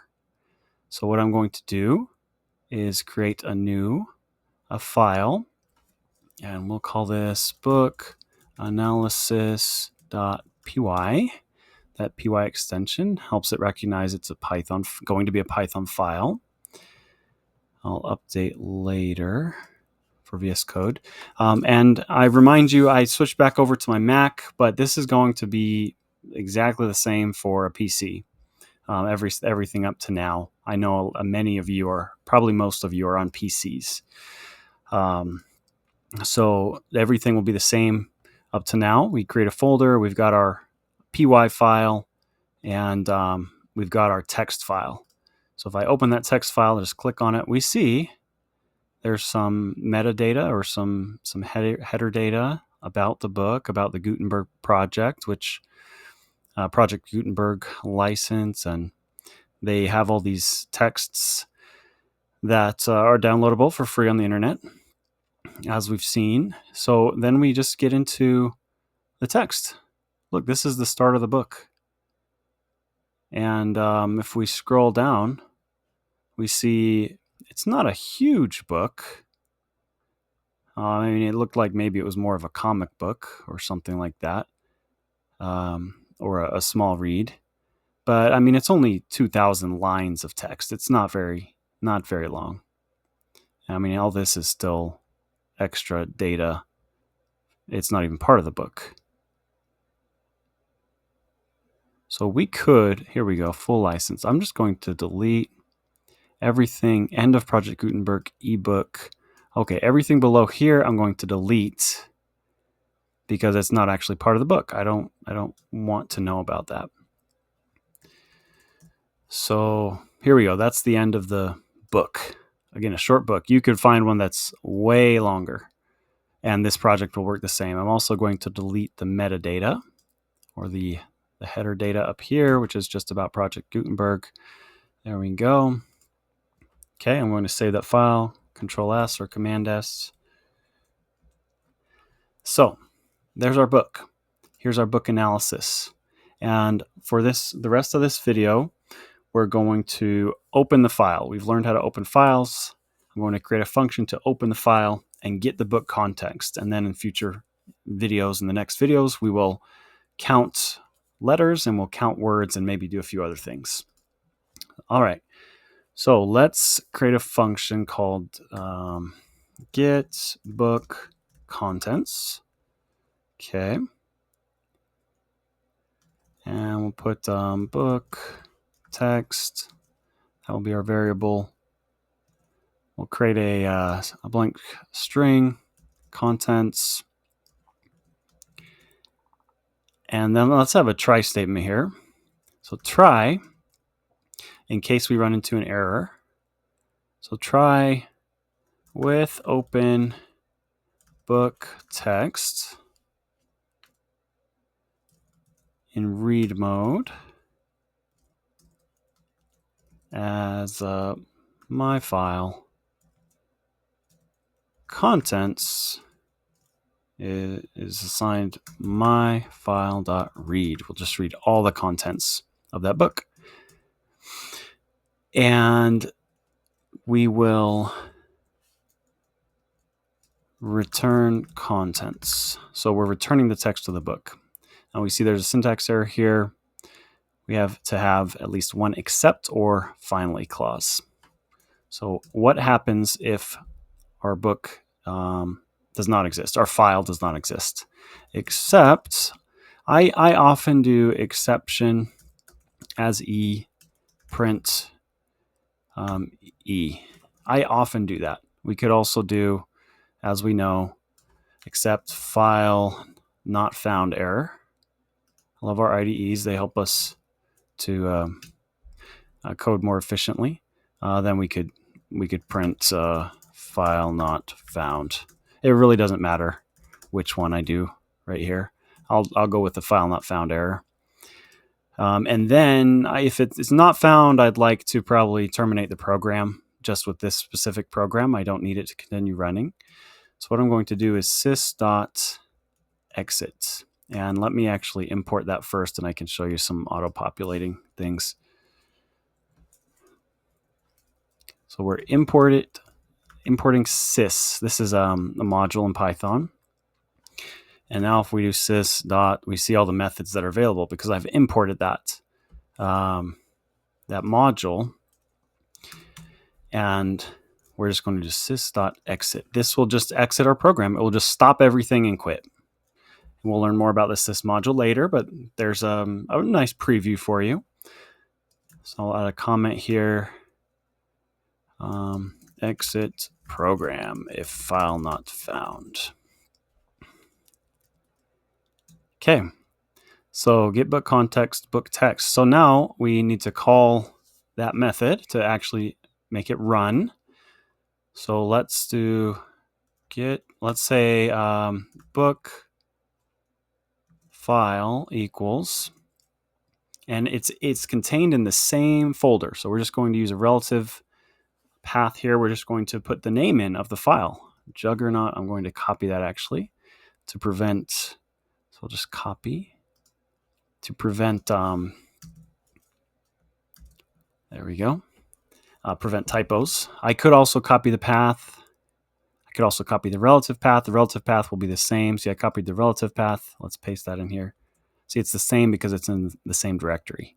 If it were up a directory, it would look something like this, etc. But we could also copy the absolute path, copy the path. We've learned about paths prior in this course. See, now that's the entire path. So I could do that.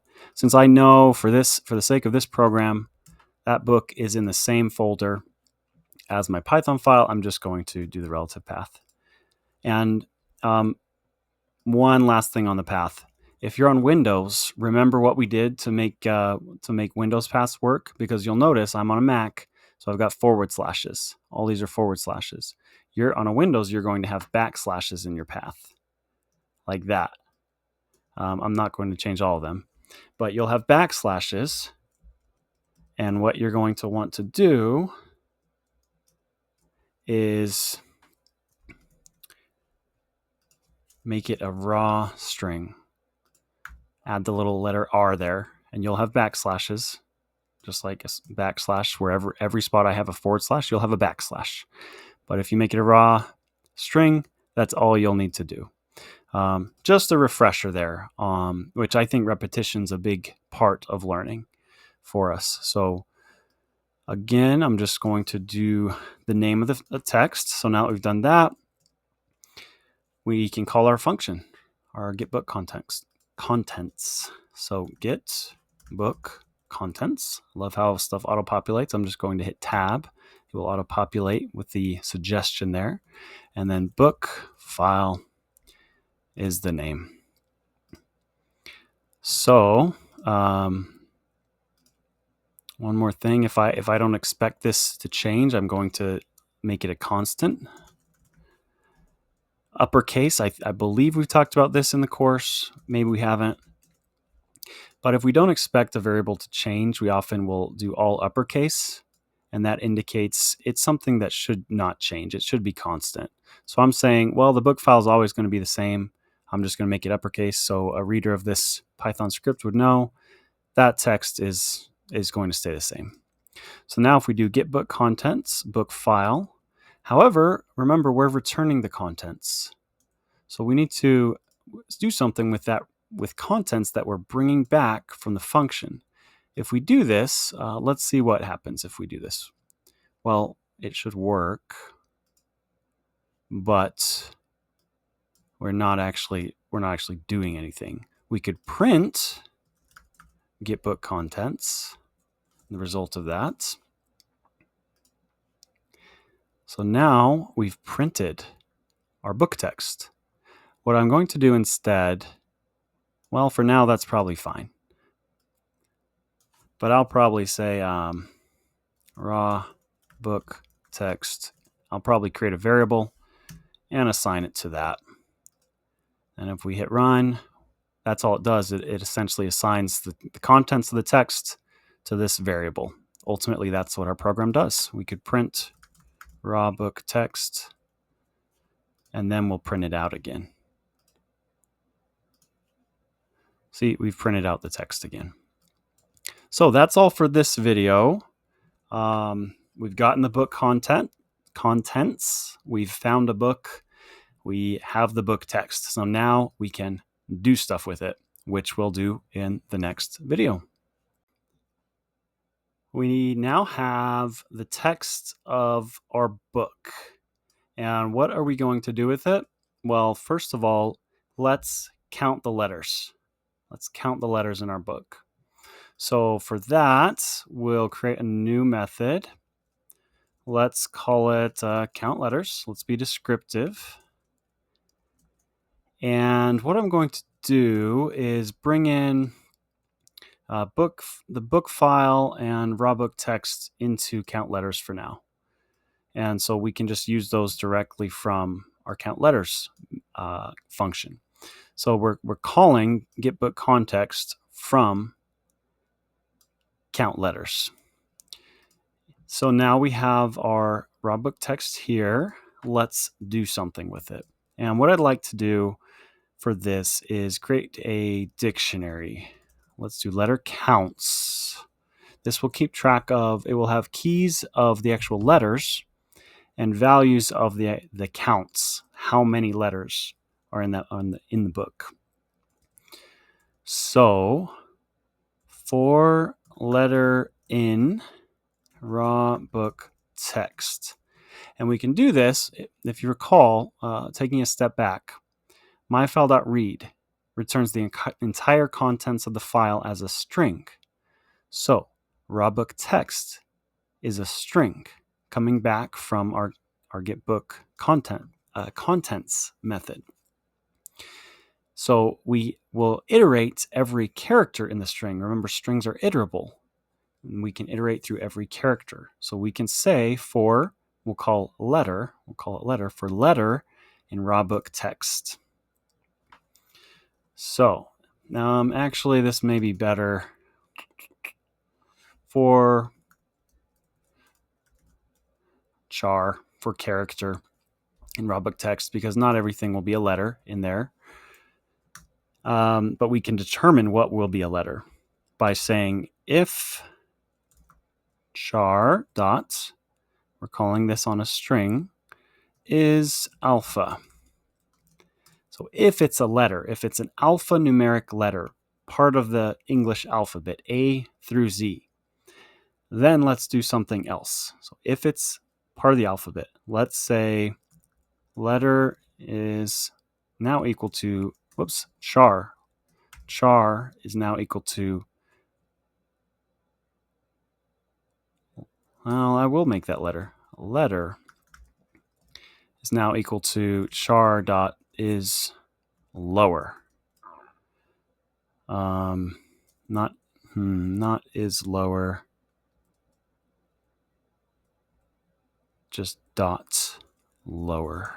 We're making that character lowercase because in our book text there will be uppercase characters and lowercase. We just want to look at the letter itself, not the case of it. So now we have a letter, a lowercase letter that we can work with. Now we can say if letter is in letter counts. So if it's already in our dictionary as a key, then let's increment it. Letter counts for the letter as the key, the letter's the key, plus equals 1. So let's increment by 1. Otherwise, letter counts letter equals 1. So if the letter's not found yet as a key, let's create a key with the letter as the key value and the number as the value. So letter will be the key, number will be the value. So that should do it. Let's try printing here.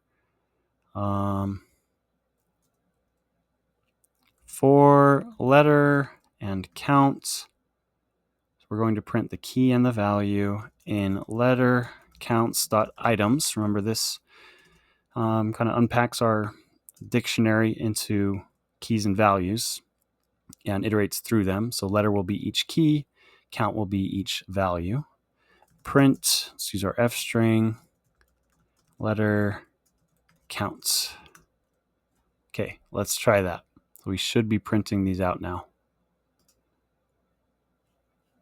If we are actually calling letters. Again, we're not calling letters yet.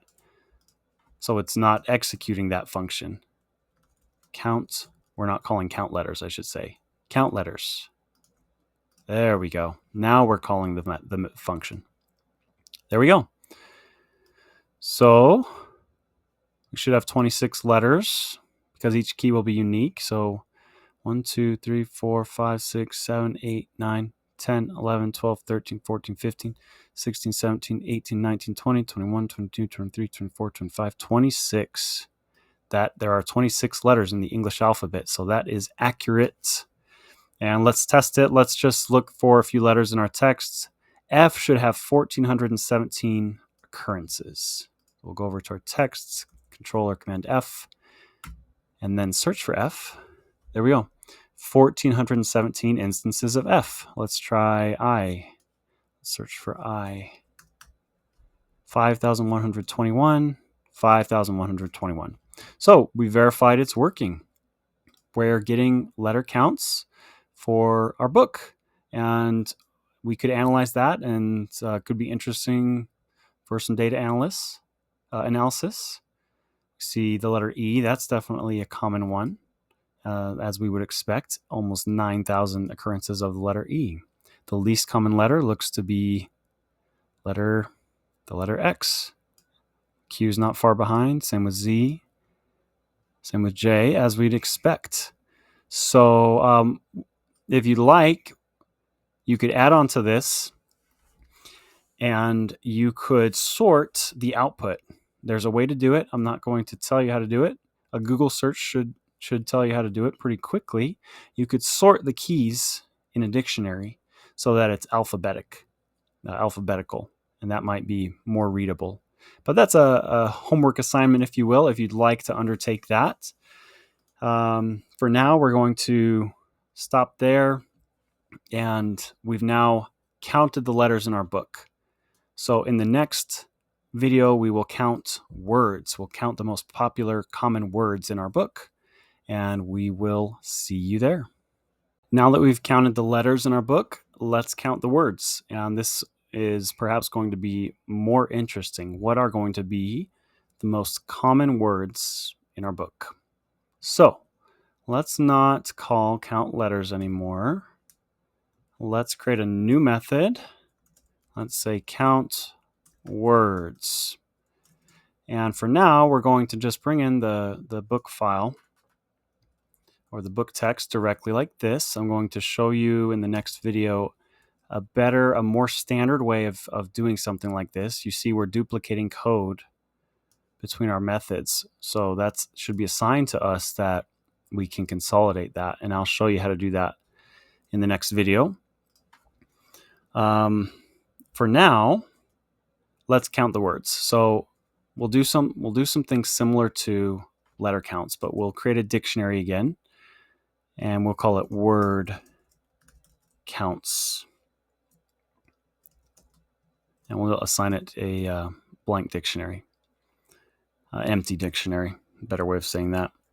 Now let's say for word in text dot, not text dot, in raw book text dot.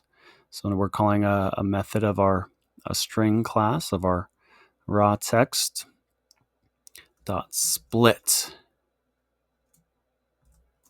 And what this is going to do is split all the words apart by spaces. So any spaces that are in between our words will get removed, and what will be generated is a list of all of the words that are split by those spaces.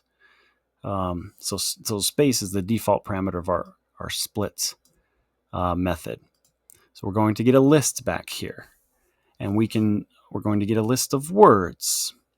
So let's say word equals word dot lower. We will also get characters, meaning if there's something in the text that's like a number that's surrounded by spaces, that will also come in here. But we're okay with that for these purposes. And we're going to convert to lowercase again so that we can analyze everything equally. We don't want to count words at the beginning of a sentence that are capitalized differently than we do that word somewhere else in the text. So we're going to get them all in the same standard. And we're just doing this in the other order from what we did with characters. Now we're going to check if word dot is alpha,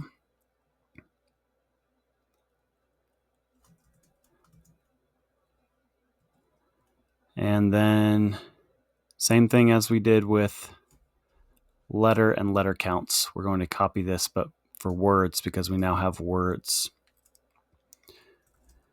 If word in word counts, word counts, word, that will become the key, or that will be the key. If the word exists, we'll increment the count, the value. Else, word counts, let's create a key for the word and assign it a value of 1. Let's try that here. And then say for word count, again, this is similar to our letter, in word counts.items, unpacking that dictionary. If, let's say, if the count is greater than 100, print it. Word and then counts.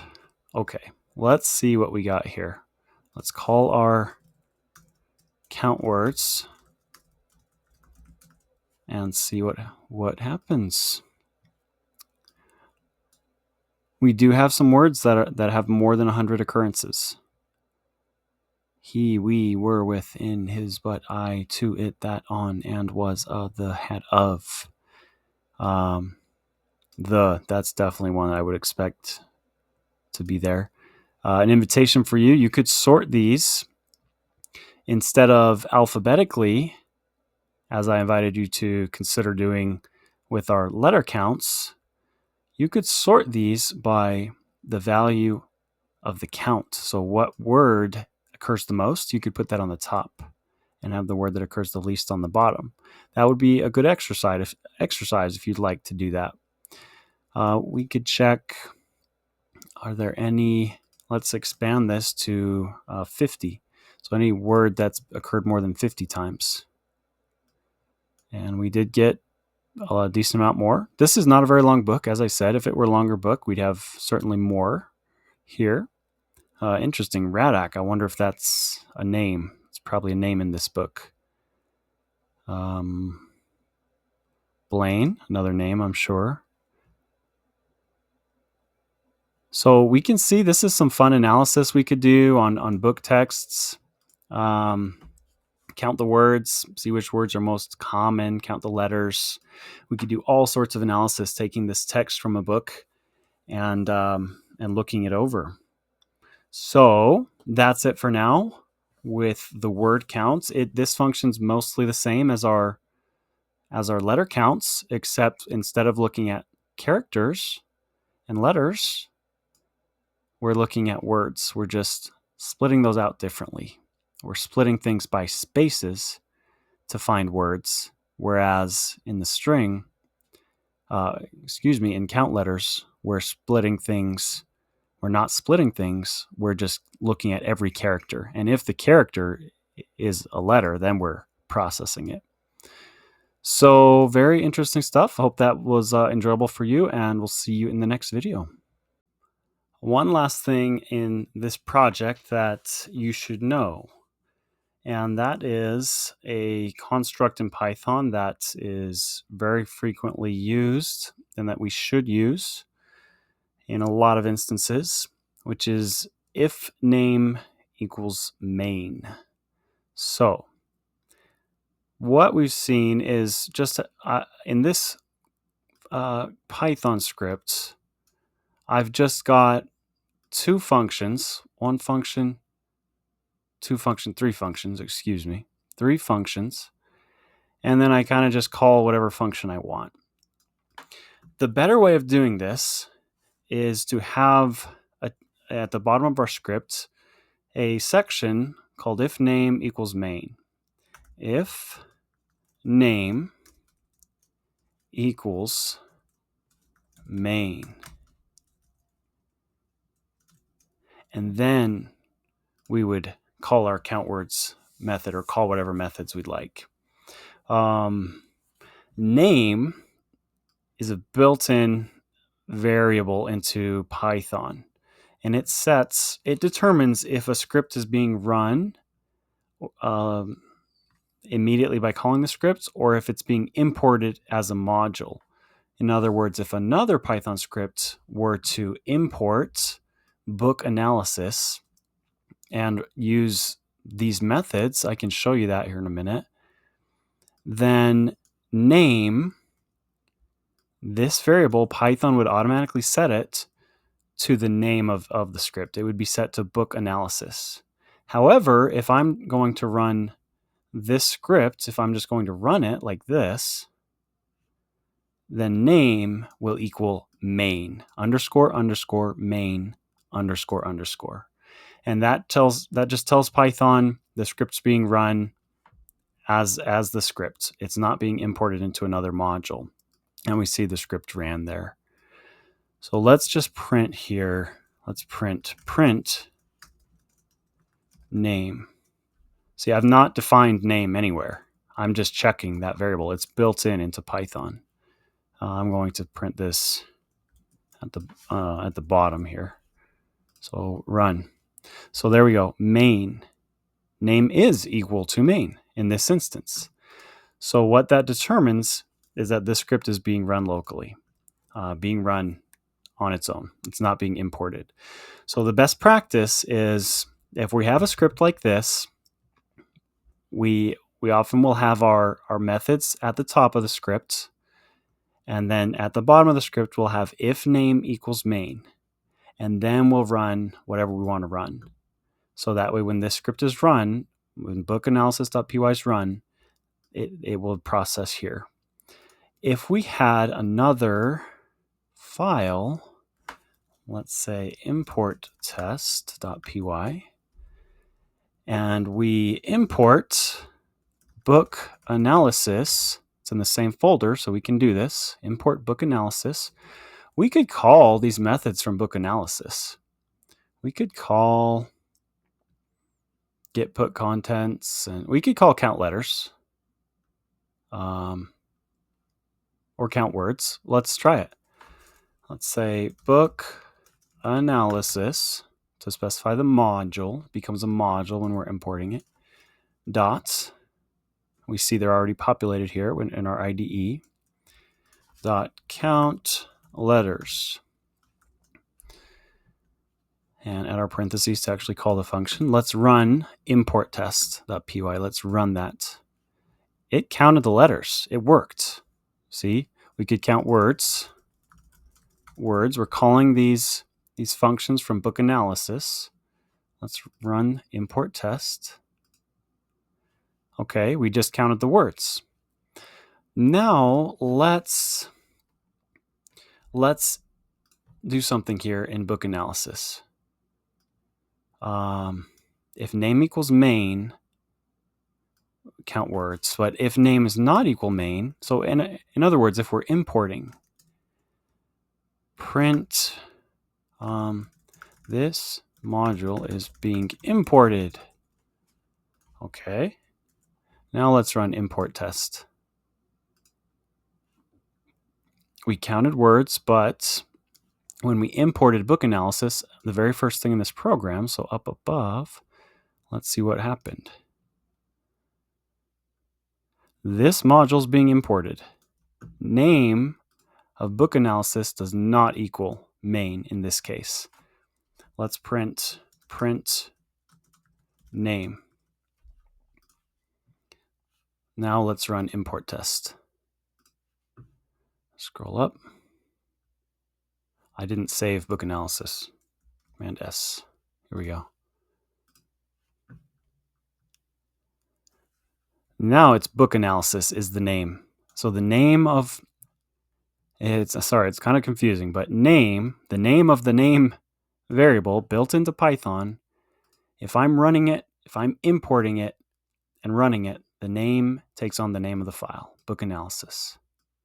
So just to recap, so I think that kind of demonstrates our point here, but just to recap, what we should do is we should say if name equals main, and it's just always going to be that, if name equals main. In other words, if we're running this module directly, or this script directly, then do our stuff.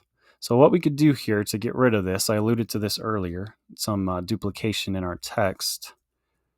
In our Python, we could put that here, because if we're running it locally, we know these are going to be the same. We'll say book file will be that, and raw book text will be get book contents. I can delete this from count letters as well. And then we could just put in a parameter. We could just say raw book text. That will be our parameter for both of these methods, because we took away raw book text from here. We're now consolidating it to here. If name equals main, now we have raw book text, and then we can count words, raw book text. We could count letters, raw book text as well. Now let's run that. So did we count our words and then our letters? We did. We counted words and then letters. There we go. So if name equals main, again, we'll have our imports, we'll have our functions, we'll have if name equals main, and then the bulk of our, like how we actually want to run our program, what order we want to call our functions, what processing we want to do. That's often a way that we'll write these scripts to meet the standards and what's expected when we're writing Python. This is very common convention, so wanted you to be aware of that and take the time. It seemed like a good opportunity in this lecture to take the time to show you that. We are at a good point to talk about Regex, regular expressions, which will expand our abilities to search for and match text or expressions or patterns. So what is Regex? What needs do we have for it?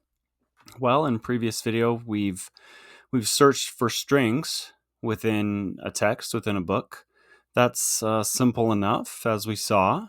What if we want to search for patterns of text, or we could think of this as searching for text like some expression or similar to some expression. For example, emails, phone numbers, URLs. We can't search for a specific email and expect all emails to come up.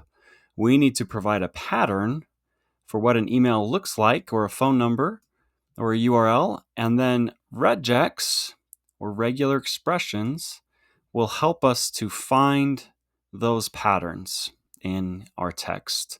And regex is not something that's exclusive to Python, but it is worth knowing and understanding. And we're going to learn about the basics of regex. I'm not going to go in depth of all the regex characters and functionality, but then we will take a look at how to use regex in Python, which is the important applicable part for this course. So some other use cases for regex in Python, or just in general. As we said, we can match patterns. We can process text for things like validation, extraction, replacement. We can clean data to get it into formats that we want. Validation, data extraction from large data sets like log files, web scraping, etc. And it's just really flexible. So it can be used in a lot of different ways, and it's very powerful. So I wanted to show you, as part of this regex introduction, this regular expression introduction, a couple resources. In our VS Code editor and most text editors or IDEs, we can toggle a regex search where we can use regex characters. And I'm going to show you that. And also there's a website, there's a lot of these websites, such as regex101.com, where we can test regex, test these patterns on text and make sure that they do what we expect before we actually apply them in our code. So let's take a look over here. I've just done a simple Google search for Python regex, and we'll go look at the Python documentation here for RE, which is the Python module for working with regex. So I wanted to point that out, that we can learn about that, the syntax of regex, what kind of characters match, what things, what kind of patterns we can use. And there's also a more concise how-to of learning regex with this link right here. So this is not as long of a document, but it tells us what regex is, how we can match simple patterns and characters, and some of the ins and outs of regex. So I wanted to show you that for your reference. It's important to understand where this knowledge is coming from, where we can find out more about it and dive in if we'd like. And then here's a website called regex101.com, and we could have some test text. Let's see, my name is Joseph. Hi, how are you? And we could say search for all spaces. That's just a regex expression. And we see it highlights the spaces. It highlights what would match with that regex. And I'll get into some more regex expressions in a bit. Or we could search for the texts my. We could search for the text Joe, but everything after Joe as well, with the star. We could search for, we have to put a period there to actually match any character, and then 0 or more instances of that. Sorry for getting a little bit into the weeds here in this introduction video, but this website highlights and breaks down what our characters are matching. So it's a great learning tool. We see this down here on the bottom right as well, some sets of common searches that we can use, which I'll get into. I don't want to overwhelm with this introduction, but these are two really good resources, regex101.com or other similar regex evaluating tools online that are free, and then the Python documentation on regular expression how to, and the RE module, which is what we'll be getting into as we learn how to use regex with Python. So that's it for this introduction, and let's dive a bit more into the details in our next video. Regex, first of all, as we dive into the actual operation of regex and what matches we can find with it, how we can create these patterns for searching. Let's start off with meta characters. And a few of these that are important I'll go over, or a few of these that are more basic, I'd say. But you can learn as much as you want about regex. You can get really good at it. It will be a valuable skill for you beyond Python, undoubtedly. So spend as much time as you'd like learning regex. But for this course, we're just going to go over some basics and teach you how to use it with Python. So we see some of these meta characters we can use, which represent certain matches to target specific text we're trying to find. For example, a period matches any character except a new line. And let's go over here to our IDE and demonstrate some searches. We were in a prior video looking through some text, juggernaut of space. And if we do Control F or Command F on a Mac to search, we can toggle this button here. And most IDEs or text editors that are somewhat advanced have this feature. And we can click that and use regular expression searching. So we can enable regular expressions here in our search bar. So if we search for just a period, that comes up with every single character. It's matched 20,000 characters plus, because as we saw, that matches any character. This caret anchors the match of the start of a string. A $ matches the end of a string. So let's look at this with the caret. We see that matches the beginning of each of our lines here. Or a $, that matches the end. And we have some end characters that look like they're at the beginning, but they're really what the text is interpreting as the end. Lots of end characters there. So that matches the end of a line. Asterisk matches 0 or more repetitions of the preceding element. It's a wild card, essentially. And the plus symbol matches 1 or more repetitions. So what if we were to do dot star? That matches everything, every line, 2,000 lines of text, 1998.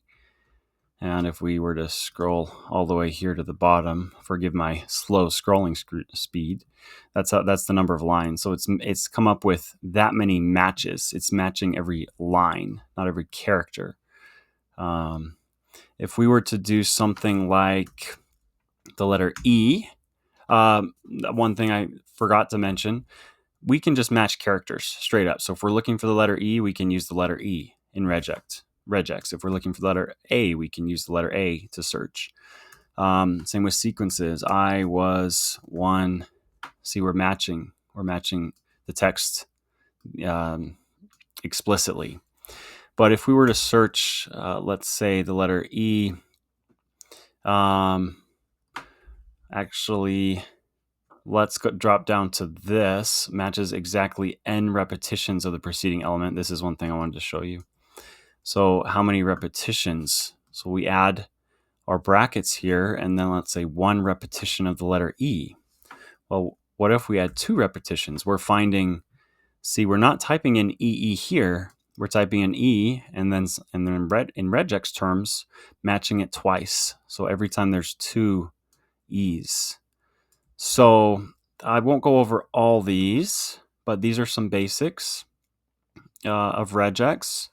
Meta characters. We also have sequences, which are preceded by a backslash, and then are a character which, coupled with the backslash, takes on special meaning. So our \D matches any digit. Our \uppercase D matches any non-digit. So let's take a look at that. \D, there's only 8 instances of digits. So if we hit enter and we see we're cycling through each digit. We could couple that with matching 3 digits or 4 digits. And we could see we could very quickly turn this into something like a phone number. So if we at least in the United States, if we have 3 digits and a dash, and then let's see if this will work, 3 digits and a dash, and then 4 digits. Let's see if this will match a phone number. 333-111-1234. There we go. We see it popped up with a match. So like we could quickly match all phone numbers, and that will match any phone number. See, so it's popped up with another match. So we're just matching 3 instances of digits, so numbers, a dash, a literal dash, 3 more instances of numbers, another dash, and 4 instances of numbers. So very powerful searching there. \W matches words, or \uppercase W non-words. See, we're matching all the words. We're not matching the space or special characters in between words with the lowercase \W. If we do the uppercase \W, however, we're matching all these spaces in between. So just the opposite of what we just did, all these spaces and characters. So we can see this is becoming very powerful for us. Another one I'd like to highlight is \S, \uppercase S. We'll match any white space characters like spaces, tabs, or line breaks with the lowercase s. Or if we do the opposite, everything else. So those are some useful sequences with regex. And again, this is just the regex language, if you will. So in our next video, we'll learn how to use the regex language with Python specifically. But regex is not specific to Python. It's just something that Python can leverage, like many programming languages. So lastly here, regex sets. We've got our brackets, our open and closed brackets, and we can match characters or sequences of characters within the brackets. For example, A, B, C will match a single character, but A, B, or C. So let's take a look at that. A, B, C. So we're matching any A's, any B's, any C's, lowercase or uppercase, as you can see here. And this, we see BAC, those are all separate matches. It's not in a sequence. Those are separate matches. It's matching all instances that match this regex, which will be a single character in a set of these characters. So it's not matching A and B and C. It's matching A or B or C. We could match any character except A, B, or C if we put a caret in front of that. So there we go. We can match any lowercase letters or uppercase letters by using a dash within our set. A through Z will match all letters, lowercase. A through Z will match all uppercase, and that's not quite what I'm expecting to see. As we see here, it seems to be matching everything. So I believe our VS Code's not quite interpreting the way that I'm expecting it to. But this is regex convention. We could match any digit, 0 through 9. So we see we have 8 matches of digits. That's all that we have in this particular text. So there's some highlights. There's more to it. There's much more than what I've showed you here in this video. But this gives us a foundation to work on where we can learn as much regex as we'd like. You can dive in as deep as you'd like to go, or as shallow as you'd like to go. And then you can use this in Python. So that's what we're going to get into in the next video, is actually using regex with Python. We'll see you there. Now to the very interesting part of this regex discussion, which is how can we actually use it with Python? So what we're going to do is learn a little bit about the RE. That's just short for regex, or regular expressions. The RE module in Python. So to use regex, if we're needing to search for text or have matches in our text for some use case, we're going to import the RE module first of all. The second thing I want you to know is that it's suggested that we use raw strings for regex patterns to avoid escape sequence issues. So we have learned about raw strings and how it treats the strings more literally and doesn't look at things like escape characters. So raw strings are better to use because we don't want Python to look at escape characters. We want it to look at regex within our regex string. So that's why we proceed. This is a very long regex string, just as an example. But we precede that string. We see our opening and closing quotes here. Could be single or double quotes. We have the little letter R to indicate to Python that what follows that little letter R is a raw string and should be treated as such, similarly to how we treat F strings in Python. So that's the second thing. We should use raw strings in our regex expressions. There's 4 functions or 4 methods of the RE module that I think are worth discussing at this juncture of our Python learning. There's the search method, the match method, the find all method, and the sub method. And with these 4 methods, we can do quite a bit. So the search method searches the entire string for a match and returns the object. So here we see there are 2 parameters. We're calling the search method with our parentheses here following the search method raw string, and then quotes, and within the quotes is our regex expression. So we're trying to match one or more with the plus sign, one or more digits. And then just the second parameter of our search method is the actual string we're searching. So we could put a variable that contains a whole file of string worth of string in there, for example. But then we can say if match, in other words, if we did get a match, print match.group. And that's just a way of printing what we've matched, that dot group. So that would output 1, 2, 3, because we're finding one or more instances of digits. The match will check for matches at the beginning of the string. So similarly, but we're just checking 1, 2, 3. And find all, this one's very powerful, returns a list of all the matches. So if we're looking for digits, we would find that group of digits and that group of digits, and those would be returned as 2 elements in a list. And then sub replaces matches with a string that we specify.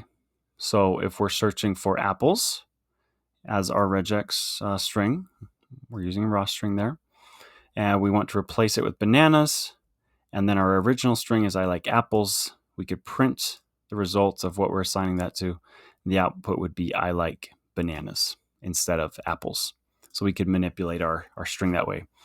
So let's take a look at some of these. Let's start with, let's say, find all.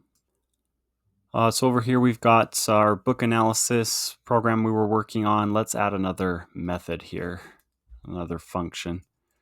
Def regex matching. And let's put in our raw book text. And then down in our main function, we will actually call regex matching for our raw book text. So what we can do here, if we go over and look at our instructions, we have to first import RE. So let's go to the top of our file. We could just put all our imports on one line like this. That would work. However, probably not the best practice. So one convention for Python is to put them in alphabetical order. So we could put import RE above sys and import it that way. So we're now importing RE. It's built into Python. We don't need to install anything separate. And so now let's see what we need to do. We need to, if we're going to find all, have re.findAll. Let's do matches equals re.findAll.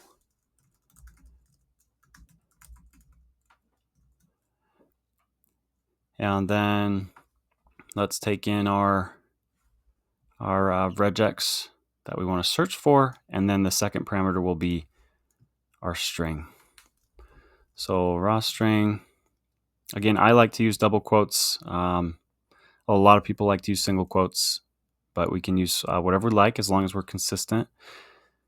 So let's search for digits, and then our second parameter, raw book text, which is our actual juggernaut of space text file. So we're now running that. I've commented out our other functions as you see here. Let's see what we get. Oh, we're not printing anything. Let's print matches. If matches, print matches dot group. Actually, we can just print matches with this one because it's just a list. So there we go. We've matched 1945, 1985, all separate values. We've matched 8 digits. What if we wanted to match every grouping of 4 digits? So if we know there are a lot of year values, we could do that. So 4 instances of digits. There we go. Let's run that. So now we have 2 matches. We have 1945 and 1985. So that's our list. We could search for all instances of the word. This would be similar to what we did without regex, but we could search for all instances of the word the. There's a caveat here. Let's see this. We've got a lot of instances of the. However, that would also include words that are not the. So we could put a space here, and say, oh, all instances of the word the. Well, let's count these first of all. Let's see, print length of matches. How many times do we match this? Over 1,000. But what if we were to add a space at either end? 549. Now that's not super great syntax for regex. So what if we were to do something like the and then a space, and we don't care if there's a space before the. 663. Now, what if we wanted to match? All uppercase instances of the word the? How would we do that? Well, we could use a set here and just put an uppercase. Well, we could just do T first of all. But what I meant to say is, what if we wanted to match uppercase or lowercase? We could put a set of either lowercase or uppercase t. So we're going to match either one of those and then HE and then a space. You see, we're starting to get into a little bit more developed regex here. Still not super complex, but let's run that. 777. So now we're matching lowercase and uppercase. We could match, like there's many different variations, and we're putting all those into a list. So that's one example. We could replace the word the if we use re.sub. So let's see, our syntax there is result equals re.sub. Let's try a different syntax here. Result equals re.sub. Let's search for the year 1945. Make it our raw string just as convention. And search the rawbook text. If result, so if there's a value there, actually we don't need that for this one. We can just input our replacement text here.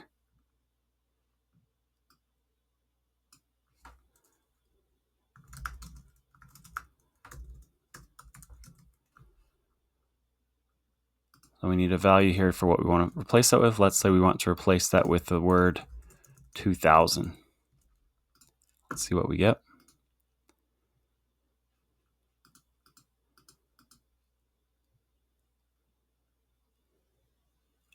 We have our entire rawbook text printed out. However, let's see what 1945 turned into. If I just search for 2000, this e-text was produced from Planet Story's fall of 2000, whereas the original text, this e-text was produced from Planet Story's fall 1945. So I'm starting to get a bit long with this lecture. I don't want to add too much to it, but I wanted to give you a tool set to dive in as much as you'd like with Regex to see how powerful it is and to be able to use it. The main things are using this RE module and a convention to use raw strings, and we can leverage the different methods that are in Regex in that RE module. So I hope that's useful to you, and you can dive in as much as you like and continue learning about Regex, or we can move on to our next topics. We are approaching the latter portions of the course, and object-oriented programming, or OOP, as we say here, also known as classes, is probably the last big component of foundational Python programming we're going to learn about. This will enable us to do a lot more things in Python. So let's talk about it. What is OOP, object-oriented programming, or also known as classes? Classes are templates used to create objects or instances that share characteristics and behaviors. In a little bit, we will look at what that looks like in Python. First, we're going to talk about it conceptually to make sure that we have this good foundation of classes. Classes contain attributes and methods. Essentially, these two things are what make up classes. So attributes could be envisioned as characteristics, and methods could be envisioned as behaviors or actions. How do these classes act? What can they do? Whereas attributes describe them. So real-world entities are a good metaphor for objects or for classes. So let's take a look at one example here. We could have a person class, and that would be the class. It's a class of thing. In the environment, we talk about genus, species, class, things like that. It's a way to define usually similar things, although they may be not exactly the same, but it's a subset of something, right? So we could have this person class saying, I'm going to have people or objects or instances of my person class, but they're all people, they're all elements of a person class, but they're all different, or they can be different. So if we look at it a little bit more in depth, we could break this down in just a few examples of many of attributes and methods of what makes a person class. We could say we want to know these characteristics about a person, so we could define those, and they would be our attributes of our person class. And we could say we want our person to be able to do these things, to have this capability, these methods or behaviors and actions: speak, add hobby, sleep, and work. So this defines our person class. It's our template for what we care about with our people objects. So let's expand this a little bit further. Now we have a bunch of different instances or objects of the person class. So every one of these people here, they're all different, right? We want to track them individually, but the things that we're going to account for in just this example would be these things. So all these people here would have these attributes defined and these methods defined, these capabilities. So that's an introduction to classes. We can think of this people example, and we're going to build upon this as we dive deeper into what makes a Python class. We are, believe it or not, already familiar with classes in Python, in the sense that we've already worked with them. We've been using classes the whole way through, actually. And that's okay if you find that surprising. In fact, you should, because we haven't necessarily explicitly said that. But let's talk about it a little bit, and let's dive into what we have done with classes. And I think this will help bring in this whole class conversation, bring this class conversation and concepts together. So if we dig into the documentation of int, so integers, we will see that it is a class, and it has a constructor. We'll talk about that in a bit. This method for building the class. It's a blueprint or a template, as we talked about in the last video, for creating objects of type int. Strings are also a class. We've used string.lower, the lower method of the string class. List is also a class. We can see the methods that are associated with it, like list.append. Append is a method of the list class. Dict is also a class. So if we look at, when we've done this before, dir, and we do that on a list, for example, the list class, we can see these methods are methods of that class. And these other items are also defined within the class. These are our magic or dunder methods, which I won't get too much into, but they modify the behavior of the class. So we're going to be creating our own classes with our own methods and our own attributes. And we can create constructs very similar to the built-in constructs of Python, like these data types. If we go over and look at the Python documentation and we look under built-in functions, we can search for class. Let's search for class int. int is a class, or class string, a class, list, a class, dict, a class.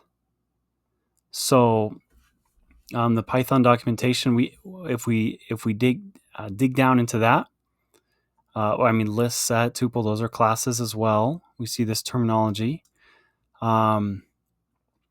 We can, let's see if we even click on this.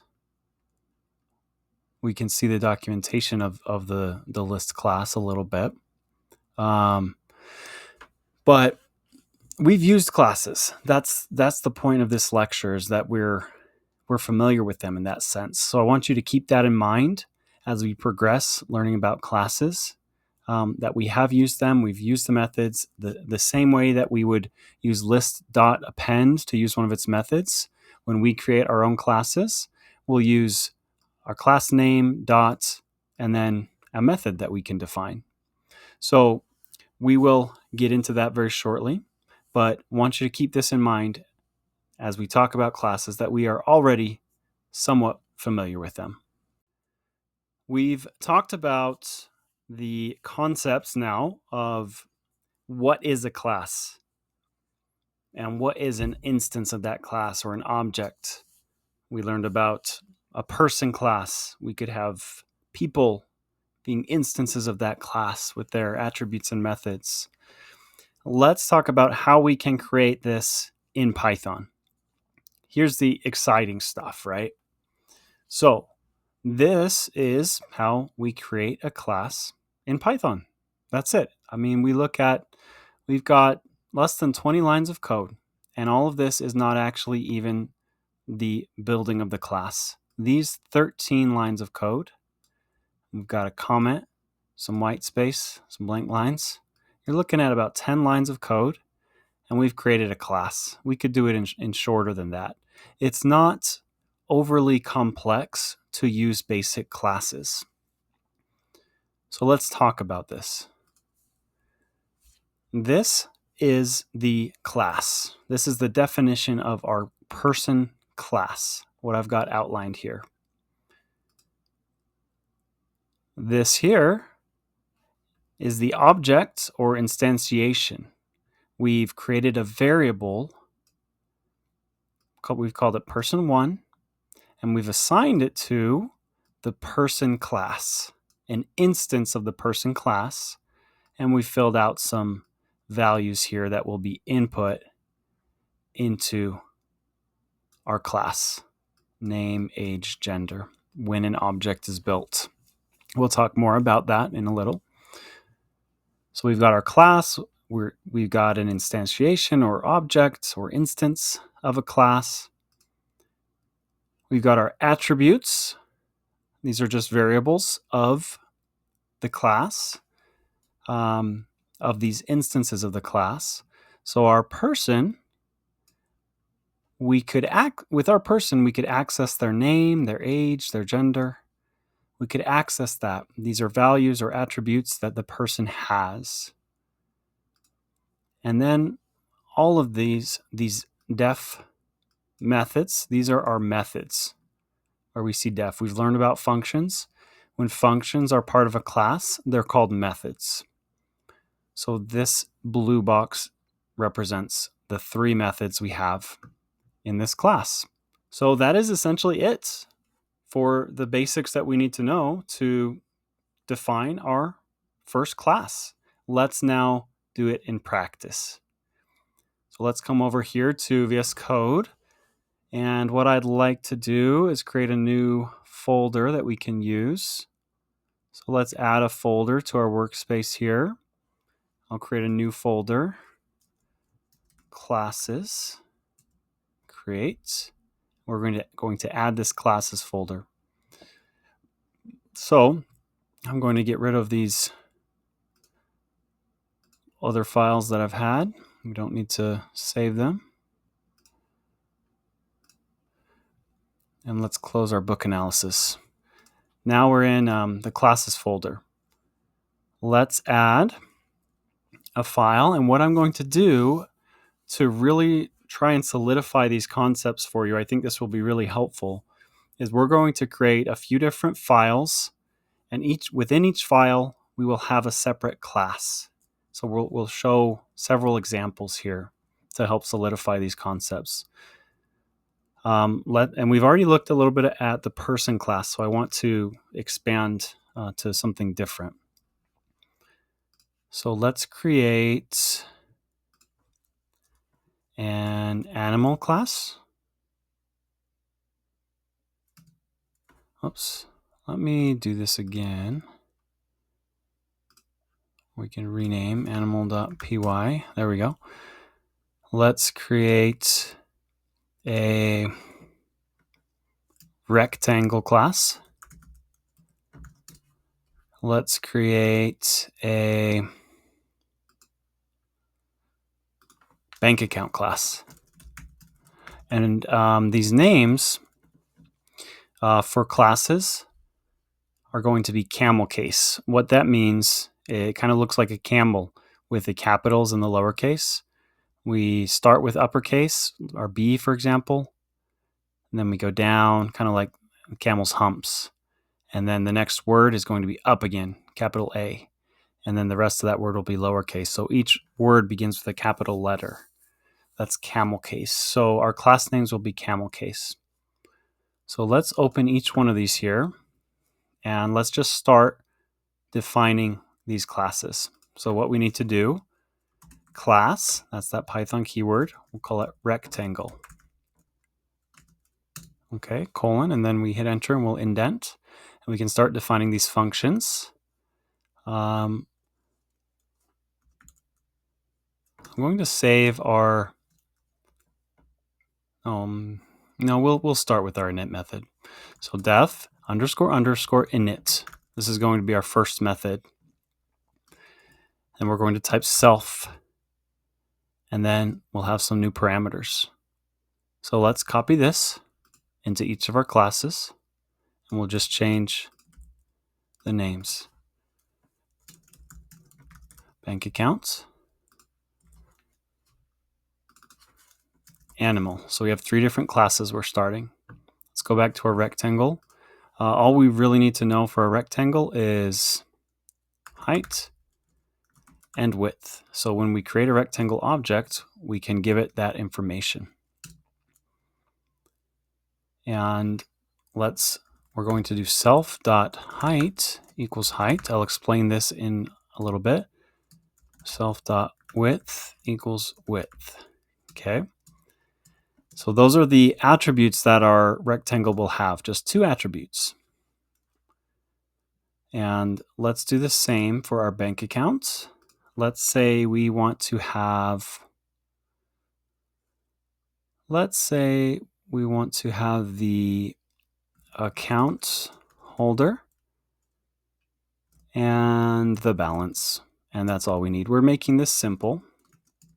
So self.account holder equals account holder, and self.balance equals balance. So this is what we're going to do when we're starting to create these classes. Now let's do the same for animal. Let's say type. What type of animal is it?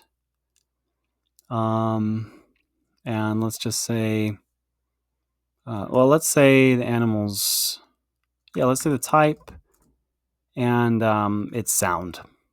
Okay, we'll start with that. Self.type equals type. Self.sound equals sound. So you see we've done the same thing for all of our init methods. And the init method, we'll get into this more in the next video, or in 1 or 2 videos, just builds our object for us. So we need to define these attributes that we want to track. And self, we'll get more into this as well in 1 or 2 videos, is just a placeholder for representing the actual object and how we can reference it. So we've got animal, bank account, rectangle. Let's create in our rectangle class a method, another method. Let's say get area. Okay, we don't need any parameters for that. We're just going to print area is, and then we'll do self.height times self.width. So we're referencing, oh, and we need to put self here in our area as well as a parameter.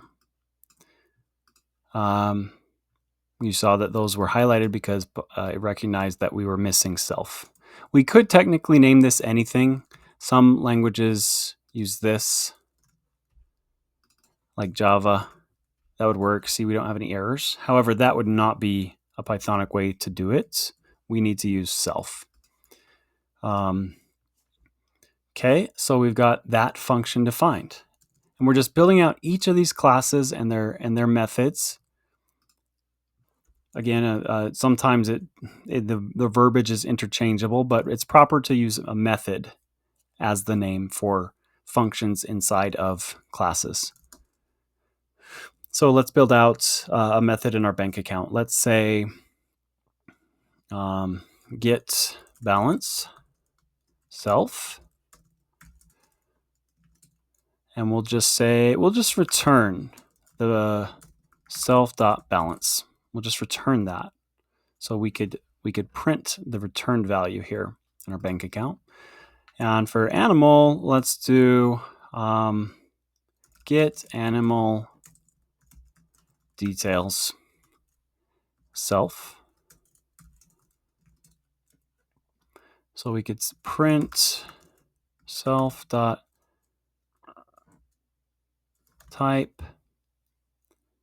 and let's make an F string out of this.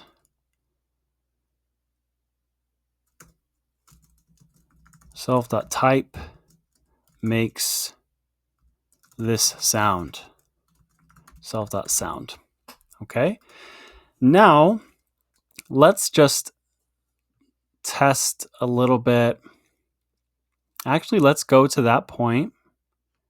And in our next video, we're going to learn about how we can instantiate objects from these classes, and we'll probably add another method or two to these. So stay tuned.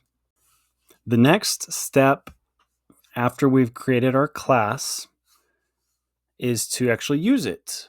Let's do something with it. Let's create instances of it. So our class, again, is our template of what a class looks like. We think back to our person class. We have these attributes of a person that we expect a person to have or to be. Things that they can do would be the methods. Or if we think about a car, that could be a class. What can a car do? Well, it can drive. What are some attributes of a car? Maybe the color, maybe the brand. So we have our car class. Well, how do we use it? Let's create some cars. That's what we've done down here.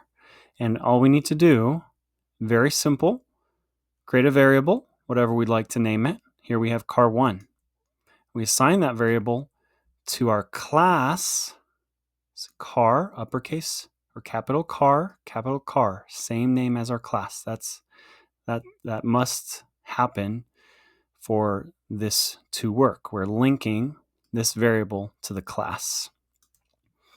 And then we just input whatever arguments we need as part of our init method. And we'll get more into the init method, I promise. Not quite yet, but I want to give you a little bit more baseline before we do that. So here we have color and brand.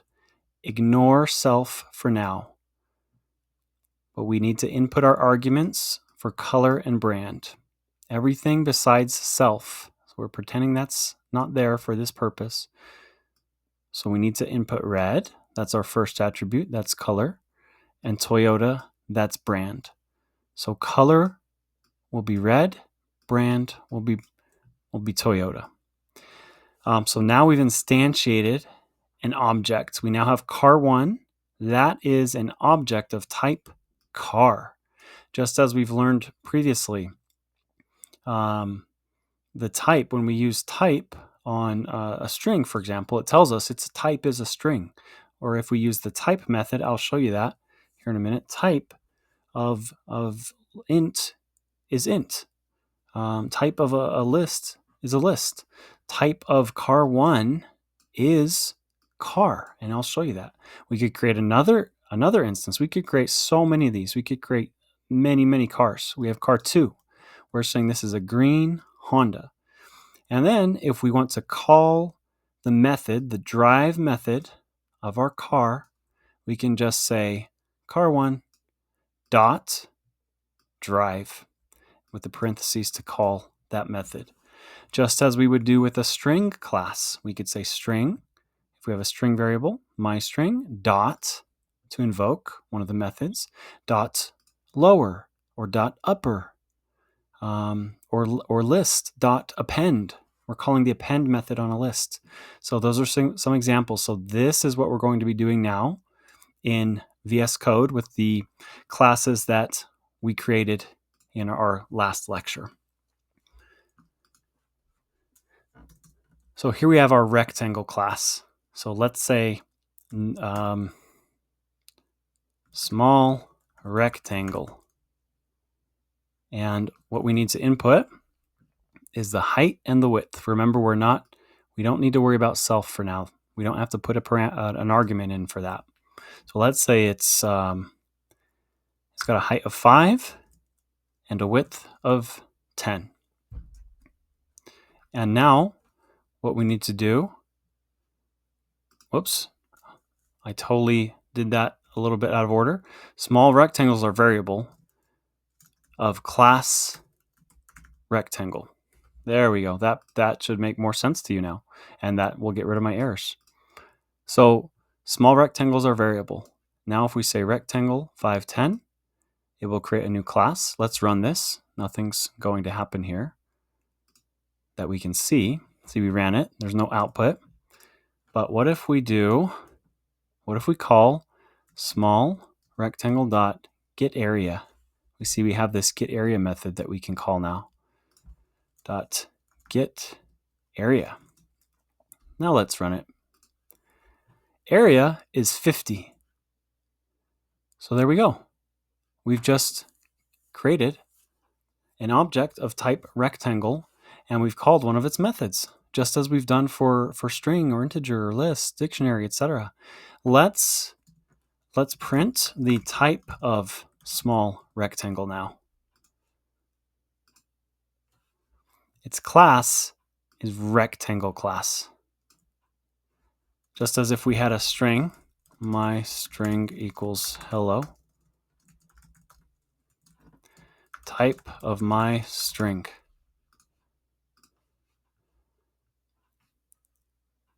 Whoops, print type of my string. I'm only human, guys. There we go. Class string. It's the string class. Okay, so that's our rectangle. What we could also do, we could create a method to modify our rectangle now that we know how to use it, and then we'll show some examples with bank account and animal to solidify these concepts. Let's say resize. Always put in self, and then let's put in our height and width again. So we'll say self. We'll just do the same thing. Self.height equals height. Self.width equals width. So we're changing, and remember, self represents our actual object variables. We'll get a little bit more into that. I do apologize. I know there's a few unknowns here, but I think this order of operations is possibly the best way to learn this. So we could resize our rectangle. So we're saying get area of the rectangle. Let's say small rectangle. And you're seeing the limitations of our name. What if we want to make this a large rectangle, which we will? Let's make it 100 by 100. Okay, and then let's get the area. So let's run that. Now the area, so the area was 50. Now the area is 10,000 as output from this. Okay, so that's an example with our rectangle. We could call, we could make another method to get the perimeter. Get perimeter self, and then we don't need to input anything else. Let's return this time instead of just print. Return 2 times height plus 2 times width. Oh, and we need to do self dot width and self dot height. That's why it was throwing an error, because we want to actually reference the small rectangle, the instance. So let's create a variable. So let's say perimeter equals small rectangle dot get perimeter. And then let's print perimeter. I'm just doing this a few different ways, by returning or by printing, or another method that doesn't return or print anything. It just changes the values, just to show you some examples. So let's run this. Well, let's print, make it a little more human readable. Perimeter is perimeter. Okay. Perimeter is 400. All right. So let's move on to bank account. And we're just solidifying these concepts. Let's add one more method. Let's add 2 methods. Let's deposit self, and then amount. Change self.balance, this variable up here. It's a value of our instance. Self.balance plus equals amount. And let's do withdraw self and then amount. Self.balance minus equals amount. And we'll just say they can go negative for now. So self.balance equals self.balance minus the amount. Now let's instantiate this in object. Let's say mom's account equals bank account, the name of our class. And we need to give it an account holder and a balance. We'll say mom, and let's start with $100 or 100, whatever your currency is, 100 of that. That may be a lot, that may be very much not a lot. So let's do some things to mom's account. Let's say mom's account dot, let's print mom's account is owned by mom's account dot, account holder. So we can access these attributes this way. We're just slowly learning bit by bit more and more about our classes, guys. So we can access these values of the class directly. Mom's account is owned by mom. So we just did mom's account, this class, dot, to access the account holder variable. Mom's account is owned by mom. Now let's say mom's account dot get balance. We'll print the balance, and then let's deposit 100 more. Let's print it again. Let's withdraw. Let's withdraw everything. We're greedy. And then let's get the balance again. So we should end with 0. So let's try that. Oh, but we're not actually printing this value. How about every time we, oh yeah, because we did return, I'm going to make this a little bit easier. We could add print statements down here if we wanted, but I'm just going to print self.balance. Now let's run it. Okay. So we got the balance. Well, first we printed mom's account is owned by mom. We got the balance, which initially, when we created the account, was 100. This mom's account had 100 in it. We could create another instance and we could say dad's account. We would just do the same thing.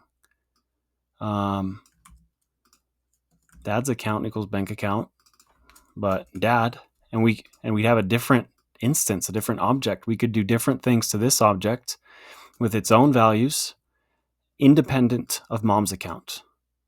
We're going to delete dad's account for now. But here, moving on, we got the balance, which was 100. We deposited 100 and then got the balance, so that made it 200. And then we withdrew 200, got the balance, that made it 0. So some more exercises with bank account. Now let's do one final example of animal. And I'm not going to add any methods here, but let's just instantiate an animal. Let's say cat equals animal. Again, the name of the class. Then we need to input our values, our variables required from the init method to initiate the object. So type and sound. We'll say type is cat, sound is meow. Now if we want to, let's say cat.get animal details, we should print that all out. There we go. Cat makes this sound, meow, just as we had described there. So you guys, that's several examples of creating classes and then using them. And we can start to see how powerful this is, how easily extensible this is.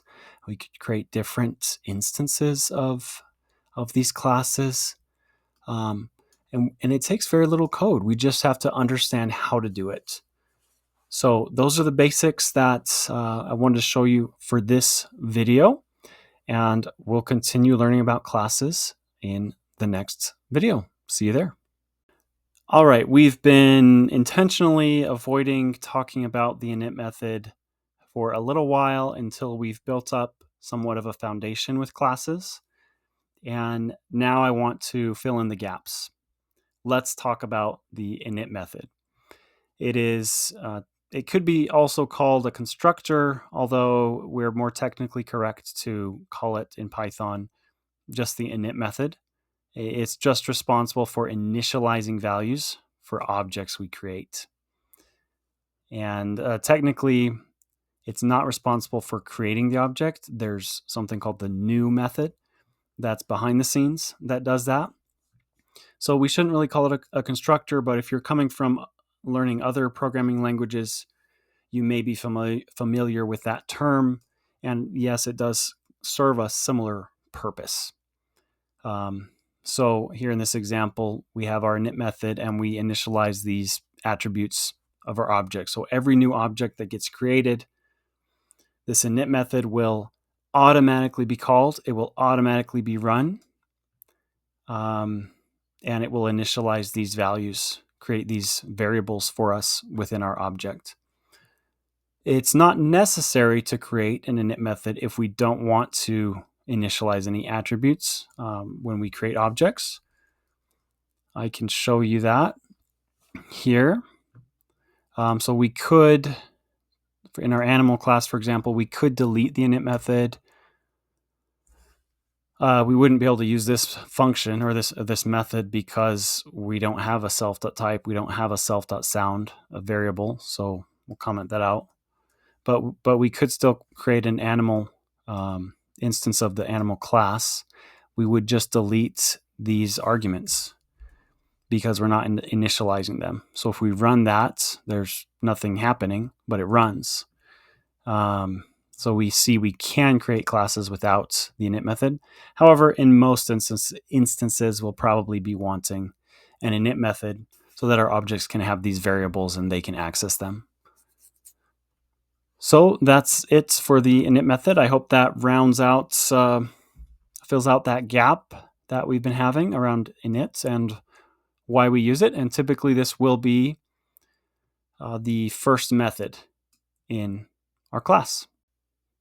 The other piece of these classes that we've been neglecting until now, and I've been promising to talk about, is self.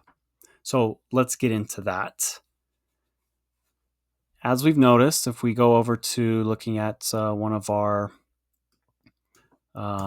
classes here, we have the rectangle class, is that every method has self as the first or only parameter. And we also have self and then some variables defined in the init method. So what those do, we can access them as well within methods. So what those do is self is the variable that holds the instance that's being created. It's what we can use to reference attributes and methods, attributes of the instance. So it makes the variables available to methods within that instance, and it tracks those for us.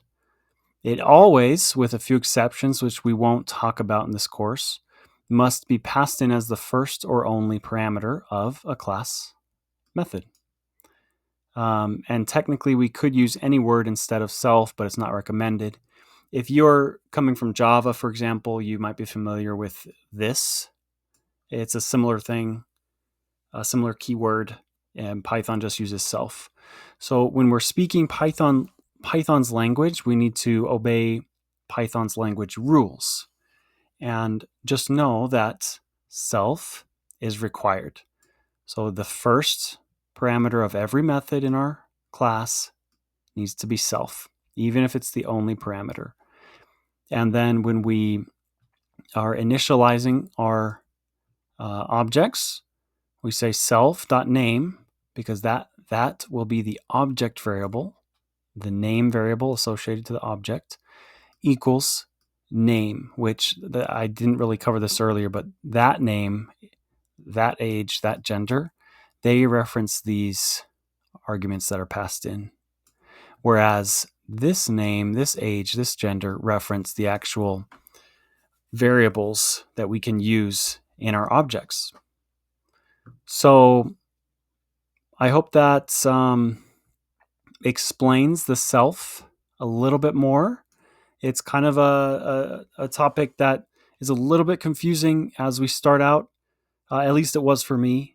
So I hope that helps fill in some of the gaps and can help us understand why we have that word thrown in there, which is self. It's just referencing the instance or the object variables, and it's just how the Python language works. So there you go. One question that arises as we learn about classes, and I know for me personally, I was just super excited to use classes all the time. One question that arises is why or when should we use this? When should we use classes? When should we use our object-oriented programming? And so I wanted to provide a few helpful tips. It's going to be different for every program. You may want to use classes more than the next person or less than the next person. But some things that have helped me are as follows. It's ultimately important to remember that classes provide a means of, quote, bundling data and functionality together. That's straight from the Python docs. So when we need to bundle data and functionality together, we could think, oh, that might be a good use case for a class. You don't always need to use classes. If we're just writing functional programming or programming to accomplish a task, like a specific script, maybe something that's not too large, maybe 50 lines or 100 lines or even a few hundred lines. Often we may not need classes. Sometimes a small script may need classes, but often if it's small, it may not. So if you have a very small script and you're using a class, you just might want to think about, do I really need to be using it here? Not that it's a bad thing. It's just trying to help delineate when we should be using OOP and when we don't necessarily need to. Some good use cases for classes are when we need to keep track of state of an object over its lifetime. I recently created some classes for a program I'm working on at work that actually needs to track state of an object over time, over the life cycle of the program. So I used a class because that was the way to do it. Encapsulation, grouping related data and methods into a single unit. Abstraction, if we want to use a class and hide complexity from some other program or some other code, we can create a class and then that other code can interact with our class and our class methods instead of that other code having to see all the complexity of our code. Code organization and reusability. Classes make reuse and being able to extend things more simple. So that could be a use case. And then often if our program's just getting really large, it may be that much code could use a class. So these are just some hints, or it could use multiple classes. But these are just some hints that I hope help you to think about when and when not to use classes. Again, it's not going to be the same for every program or every programmer, but wanted to help you out. This was something I struggled with. You don't always need to use classes just because you know how to. So there you have it. I thought that would be a useful video for you to see. The last thing I want to cover in our discussion about classes is the things that we're not going to cover in our discussion about classes. So these would be, in my opinion, reserved for a bit more advanced Python courses. I may add some of these in the future, but for now, if you'd like to see more in depth about these more advanced features of classes, I'd invite you to pause the video and read through this. I'm not going to take your time by me reading through it if you're not interested. We don't need to learn about these for our purposes of this course. However, they would certainly be worthwhile as you dive more into classes and as you continue your Python journey beyond the scope of this course. So a lot of good stuff here, a lot of interesting capabilities. However, I'm not going to take the time to read through each one. I might put some of these in the article, the summary article at the end of the video. I think those are often a way that I can share more detail with you of things that I didn't cover in the videos. So I might include a little bit there because it's quick reading. But yeah, if you'd like to pause the video, you can read about some of these advanced features in Python classes, and that may be useful to you. I wanted you to at least be aware of them. So we'll leave that there and pause the video now if you haven't already. And we'll see you in a bit. Okay, guys, we are going to create a cool vending machine project. We're going to use our newfound knowledge of classes and a lot of other culmination of things we've learned to this point in the course. So it should be a really cool and useful project and help solidify a lot of concepts we've learned. So what I've done so far is I have a vending machine project folder, and I'm going to add a few files. We're going to add a main.py file. We're going to add a vending machine file. We're going to add a vending machine manager file. And I need to make this one a .py as well. There we go.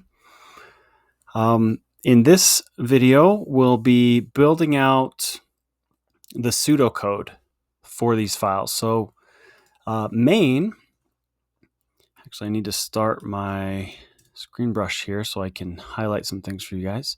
So main is going to have the code that we actually run, which will use some classes contained in vendingmachine.py and vendingmachine-manager.py. So main will be the main flow of the program. Vending machine will have a class for a single vending machine, but I'd like to also give us the functionality of another class, vending machine manager, which allows us to have and manage multiple vending machines in different locations, for example. So with that said, let's start building out some pseudocode here. So in our main, and what I mean by pseudocode, if you recall, is we're just building out the steps in theory, and then we'll fill in the actual Python code. This just helps us get an idea of what we need to do.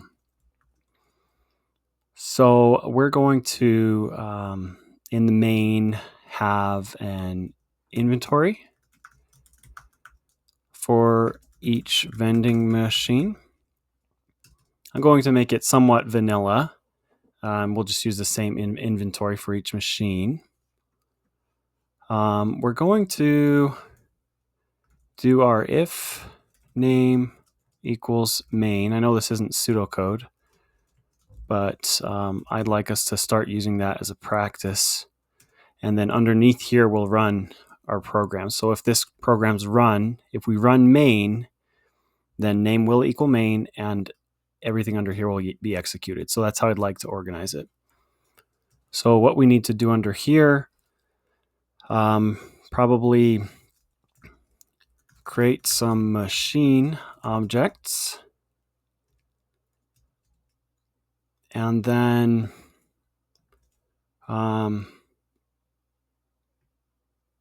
let's create a menu.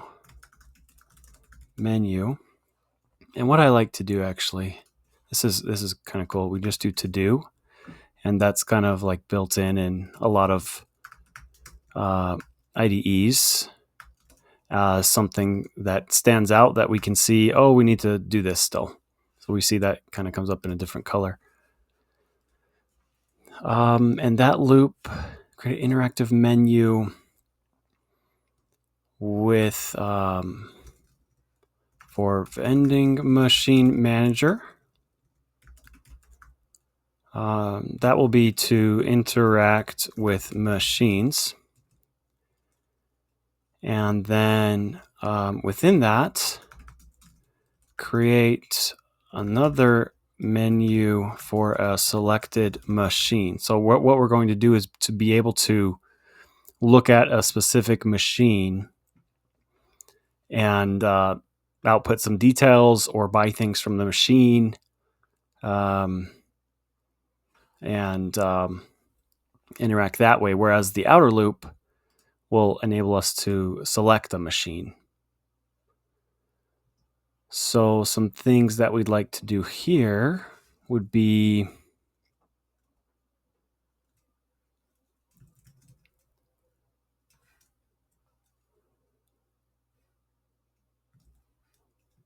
let's say, and I do have a cheat sheet, just so you guys know. I'm not coming up with this all on the spot. Not that kind of a brilliant programmer. I could, and I have, but this way is a lot more efficient because then you don't have to watch me debug everything. So what we'd like to do here is display all machines, select a machine, or exit. And then in this inner loop, let's, once we've selected a machine, display items, and this gives you a good overview of what our capability with this project, with our vending machines. Buy an item, display total money earned. We'll say total revenue. Restock the machine to full. Go back to vending machine manager menu. So that's about it. So this gives you an idea of what will, and I'm missing an equal sign there. There we go. Of what we'll be able to do. We can interact with the machine by buying items. We can see what the machine has, as if we were standing in front of the machine, but also have some access to some extra functionality as the owner, such as display the revenue or restock the machine. Now let's go over to our vending machine class. This is going to be a class. I'm going to just say class vending machine. And then we'll have various functions in here. We'll have an init function. I'm not going to do to-do for all these because everything is to-do at this point. Init function, display items, process payment, select an item. We'll say item selection.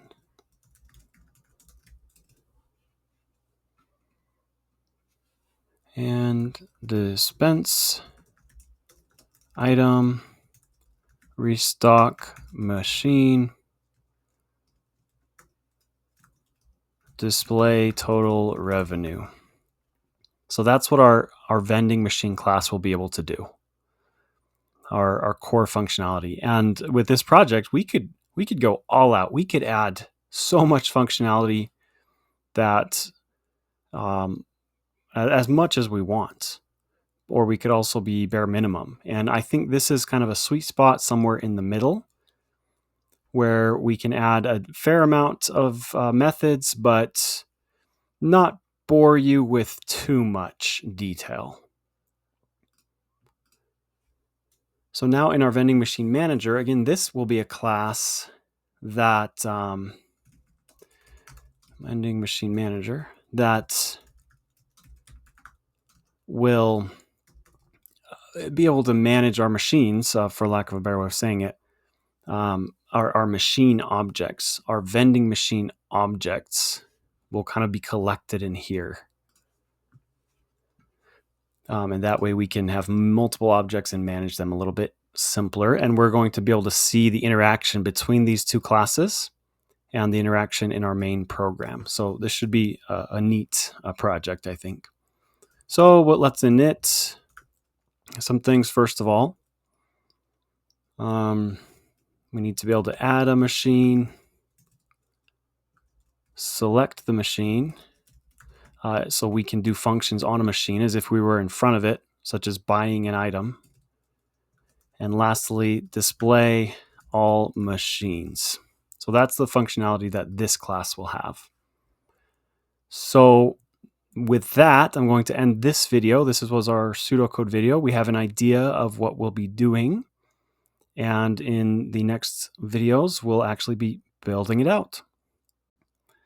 All right, we are going to proceed with this project by filling out each class separately in a separate video. I'll start with the vending machine manager, and then we'll do vending machine, and then we'll do the main program that utilizes these classes and kind of does the order of operations of things.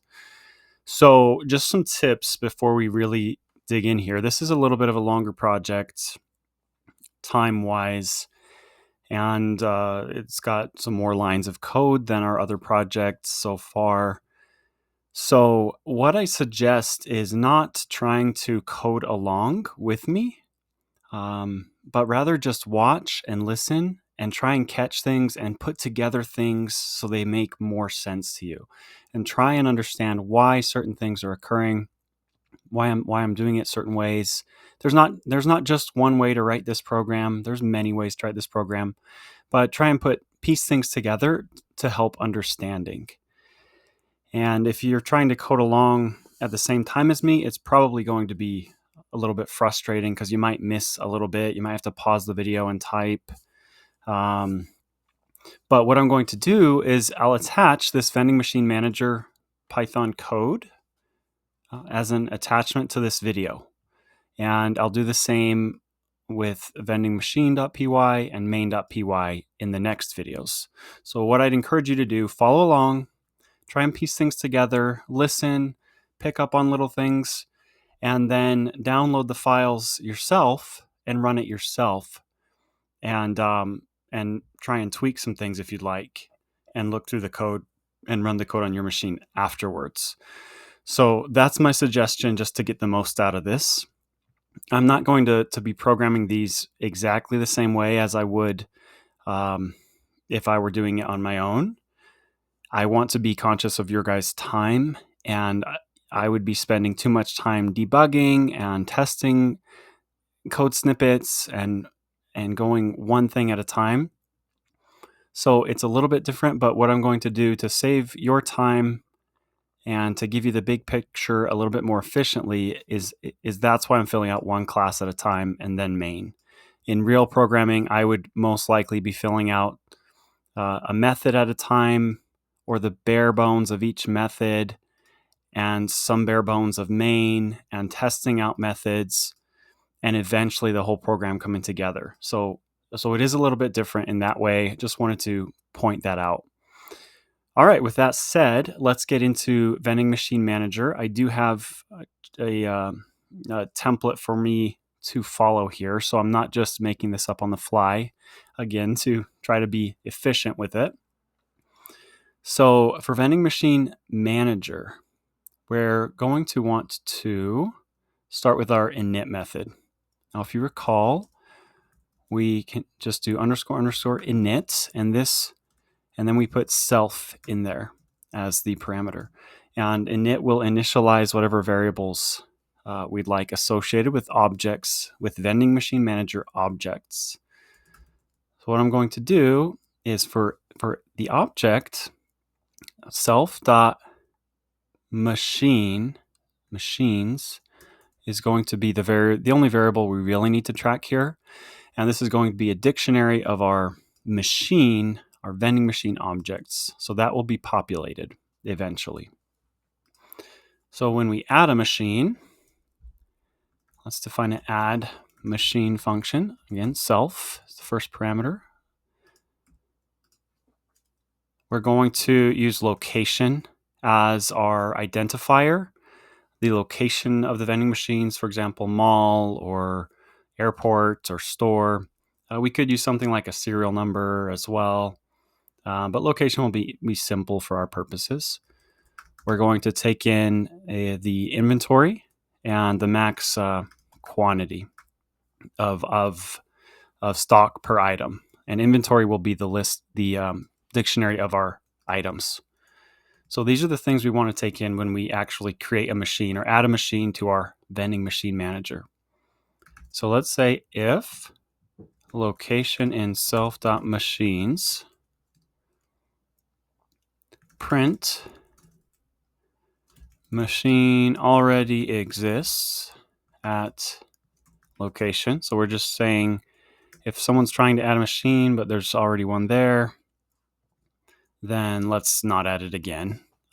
You could see that being an issue if we're wanting multiple machines at a location. But again, just one way of writing our program. There's a lot of modifications we could make if we desired.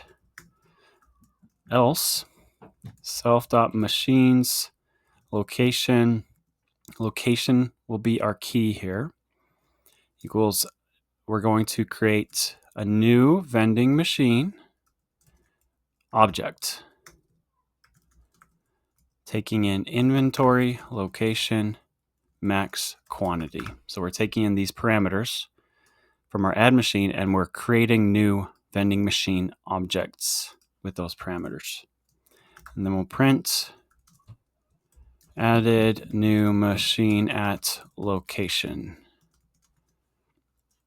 Okay, so we can add a machine. We're keeping, we just created a machine object with the key being the location and the value being the vending machine object. So we just populate objects into our dictionary here. And that's where that's being kept track of in our vending machine manager. Now, if we want to select a machine, let's do select machine. Self is the first parameter, location. And this is going to be where we can select a machine to perform operations on it, such as selecting an item that we want to buy. If location is in self.machines, then we'll actually return the object, the machine object, based on the key of the location. We're assuming that the location key is unique in this instance. Otherwise, we'll print no machine found at location if they're trying to return a machine that does not actually exist in our inventory yet, and we'll just return none. All right, most of our methods are built out. We have one more method to build, and that is, let me add a space here. You'll notice in classes, let's see. Actually, never mind. We'll just move on. Display all machines, self. So this is if we want to display all the machines that we have in our machine manager. Available vending machines for location machine. So for key value in our dictionary, location and machine will refer to the key and the value in our dictionary in self.machines.items, which expands our dictionary in key value pairs. Let's print each one of those. Let's do location and money earned. Let's see, I like revenue earned as a better word there. Revenue earned. Machine.total money. This will be a value of the machine, vending machine class. Machine, an attribute of it, total money. And then we're going to do colon.2f, which helps with, it makes it into a dollar format, 2 decimal places. This F is for formatting. 2 decimal places is what this Python variable will be expressed as, which is as what we're used to with dollars and cents. So I'm going to save that. And that's our vending machine manager. We see we do have an error vending machine because it's not defined yet. We haven't defined our vending machine class, but we can now add machines, select the machine, and display all machines. And again, this code will be attached to the lecture, so you can download it. And once we're done with the other 2 programs, we can put it all together. All right, we'll see you in the vending machine class. One thing we did forget to do, I did forget to do, I shouldn't assign blame to you for that, obviously, is import vending from vending machine. So from this file, these are in the same directory, so I can do this. From this file, import the class vending machine. That way, that gets rid of our vending machine error. Now it sees that there's a class in this file. If you recall this, there used to be an error underlined there. So that rounds out our vending machine manager. And now we can move on to vending machine, the vending machine class. There's quite a bit to do here. First of all, let's start with our init function. And as an overview, this class is going to handle all of these functions. We can look at what items are in the vending machine. We can take payment, select an item to be dispensed, restock the machine, or display total revenue earned. So these are methods that are specific to each individual vending machine. So let's create our init. Self, inventory, location, max, quantity. And if you recall, these are what we've used in Vending Machine Manager as well when we create a vending machine object. Inventory, location, max, quantity. Because those are the arguments that need to be passed to our init. So that's where that ties together. We're initializing these values. So self.inventory equals inventory. That will be a dictionary. Inventory. Self.total money equals 0.0. That will be our total revenue earned. Self.location equals location. Again, that's kind of our identifier for each machine. And then self.max quantity. This will determine how many items of the quantity of each item that we can use or that we can have in the vending machine. All right, so that takes care of our init. So now to display items for the vending machine, we're going to say print items available in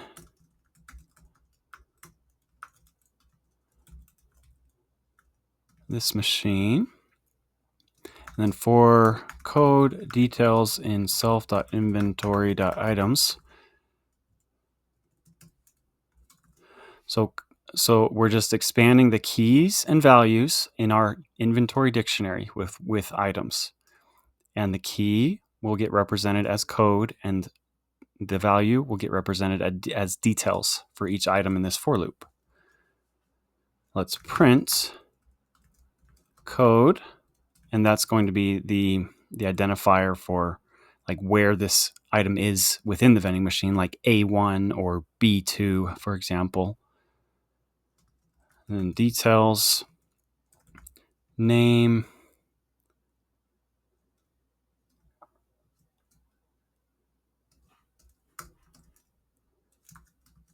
details, price,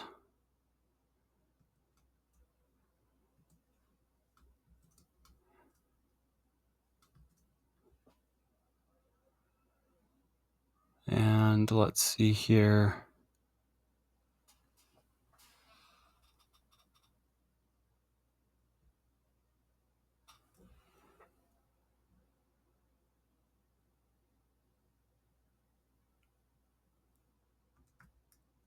Details,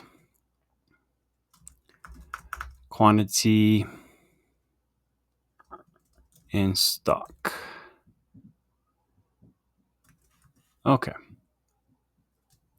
So that should take care of that. Let's see, what are we doing? We missed our colon here in the for loop. So we're just going to print each detail there of each item. Now to process the payment, we're going to assume for simplicity that we're only taking credit cards. We don't have to worry about taking dollars.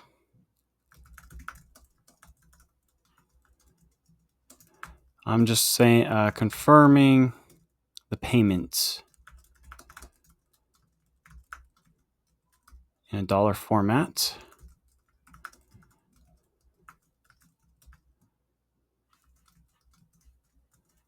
And then if confirmation.lower equals yes, self.total money plus equals amount. So self.total money equals total money plus the amount.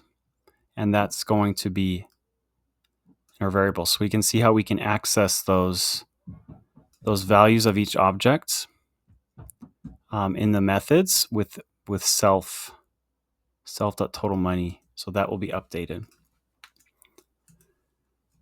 And then let's print payment of amount 2F for the dollar formatting. Successful. And return true. Else, print, so any other input besides yes, payment canceled.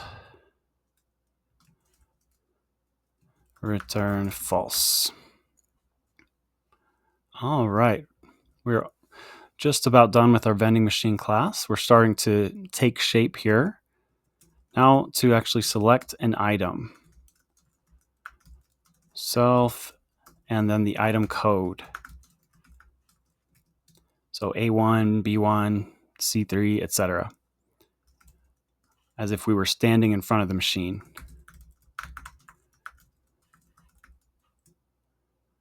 And we'll access that from our inventory. If item quantity is greater than 0, so we're making sure we have it in stock. And if self.process credit card payments, item price, then dispense item code. So we're doing a few checks there to make sure that everything is in order.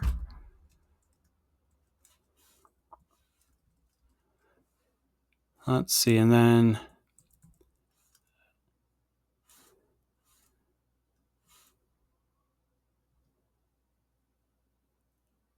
I missed one here. So we have select item if, here we go.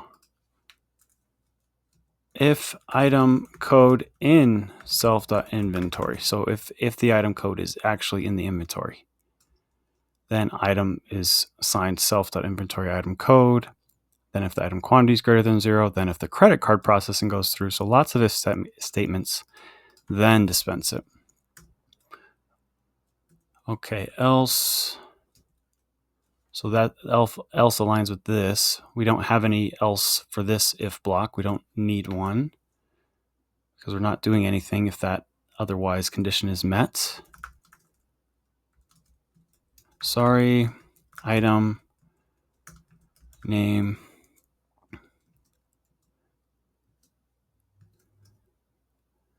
is out of stock.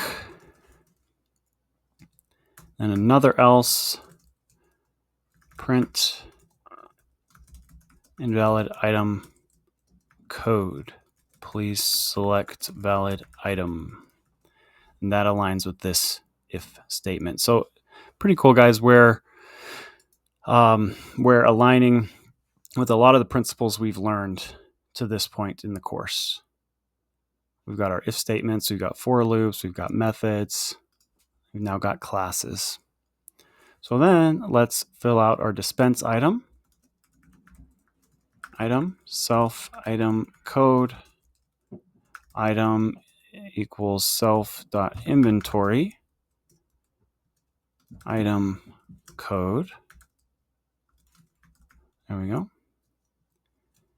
And then item quantity minus equals 1. So item quantity equals item quantity minus 1. Print for the user's sake. Dispensing item name. Enjoy. All right. 2 more methods, and these ones are short ones. Let's restock machine. So let's fill it up. Again, this would be an operation we would do for item code details in self.inventory.items. Again, just unpacking that dictionary into key value pairs, a very common thing to do. Then details quantity as the key equals self.max quantity. That's where that max quantity value comes into play. And then at the end, print all items in the self.location machine have been restocked. Okay, and that completes that one. And our last, display the total revenue for each machine. Let's just print. Oops, we need our method def display total. Did I call that?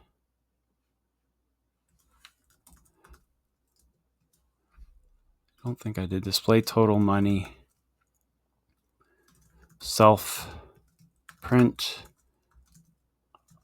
total money collected by the machine at self.location. Self.total money :2f for formatting. Okay, let's save that, and that should take care of our vending machine class. We probably have some errors here. We do. Under display items,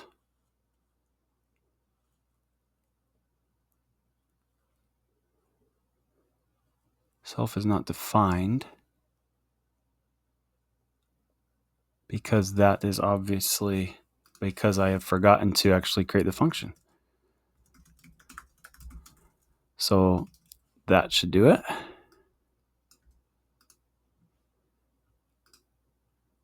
Oh, and we always need to pass in self. That takes care of those errors. Some good troubleshooting exercise there. Okay, so that now our vending machine class is complete. We have a lot of functionality here.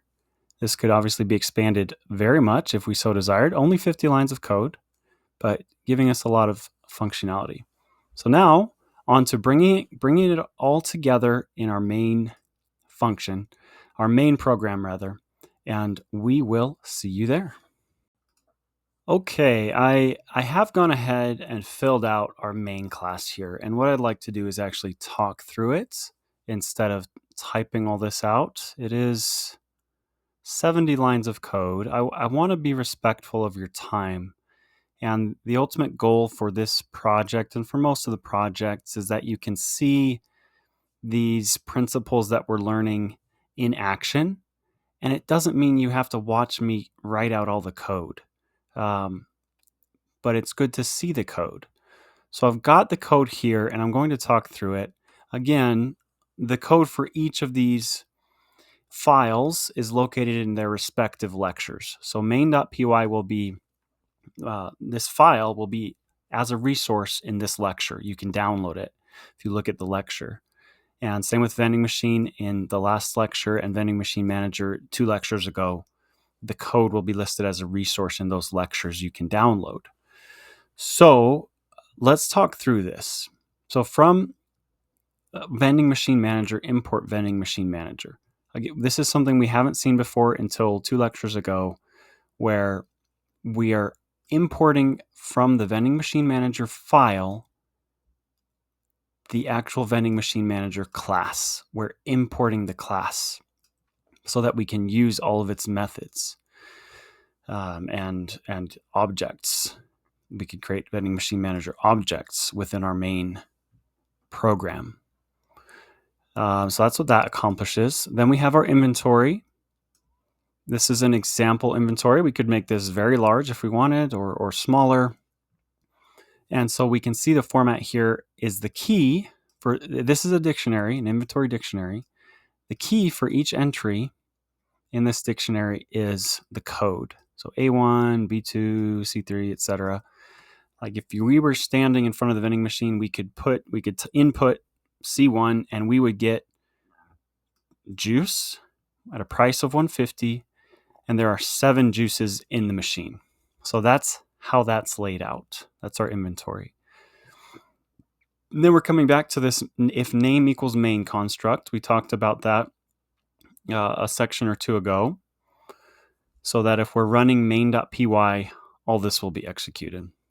it gives us functionality to extend this file, and we could have some methods up here, for example, that maybe we didn't want to run, or maybe we wanted to be able to run from other files, where if we were importing this main program into another file, this would not run, but we could use various methods that could be located up here, for example. Just a good practice that if name equals main.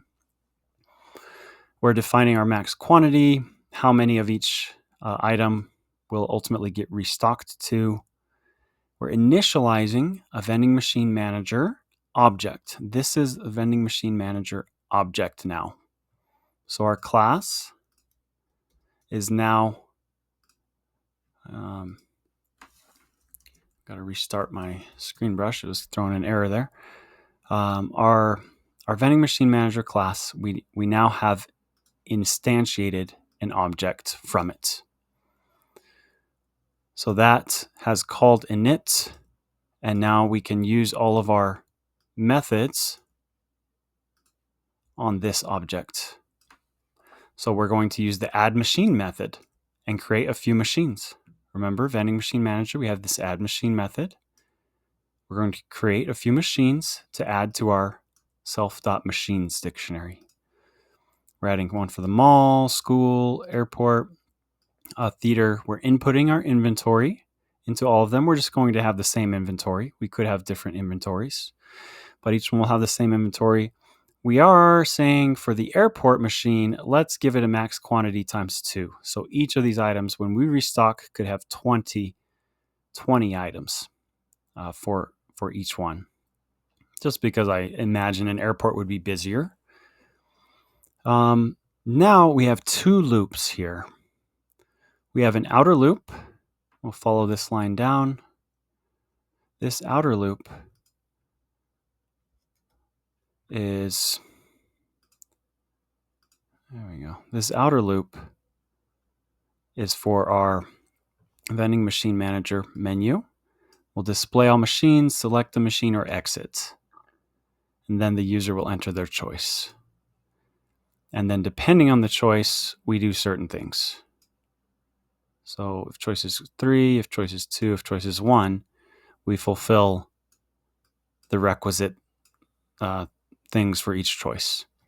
Within that, if choice equals 2, which is select a machine to be able to perform operations such as vending something from that machine, if choice is 2, then we're going to go into another loop with another menu for that specific machine. We could display the items in the machine, select an item to buy, display total money collected, restock the machine, or go back to our main menu.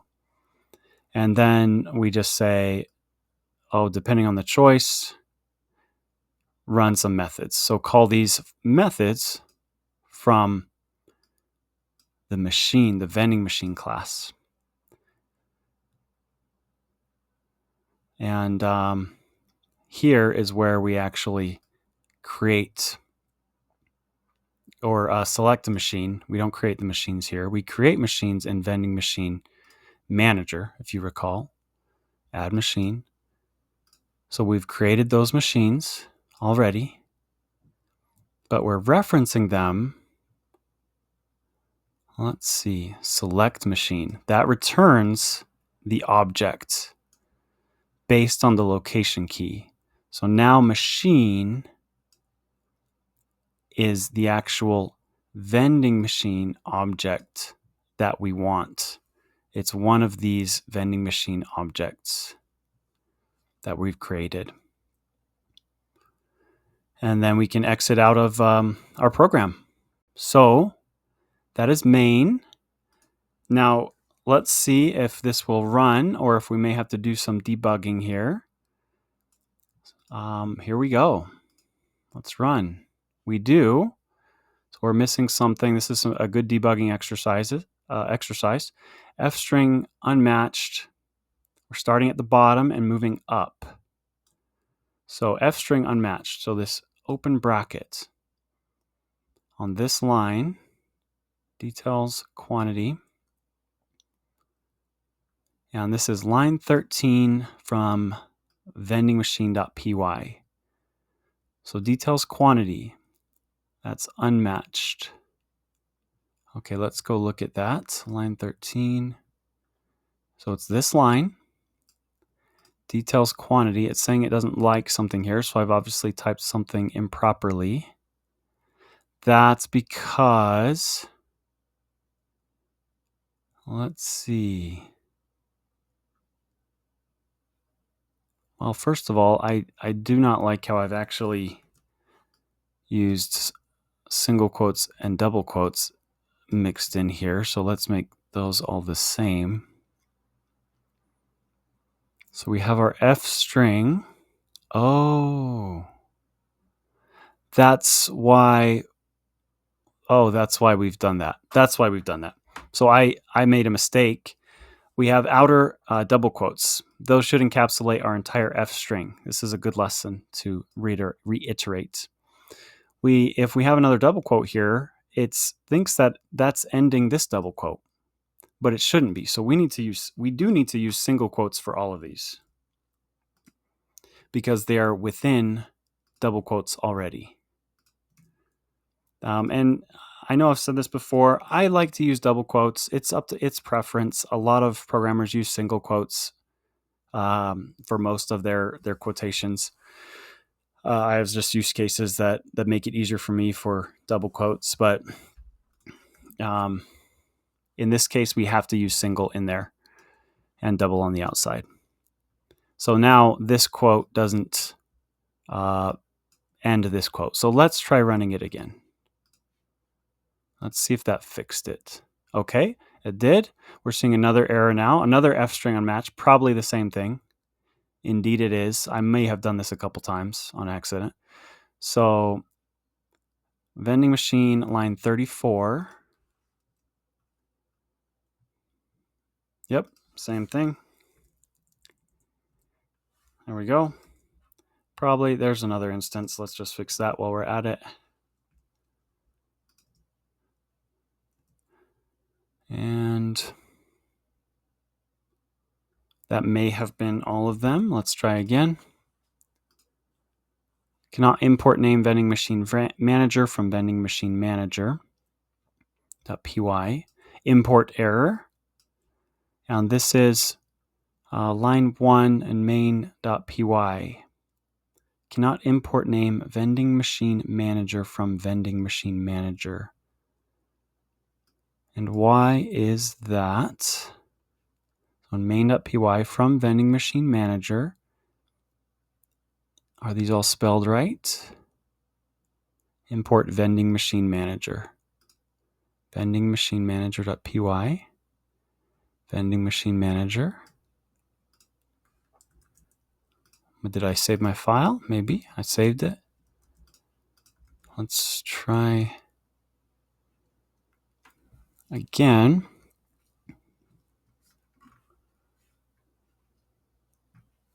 What are we not liking about that?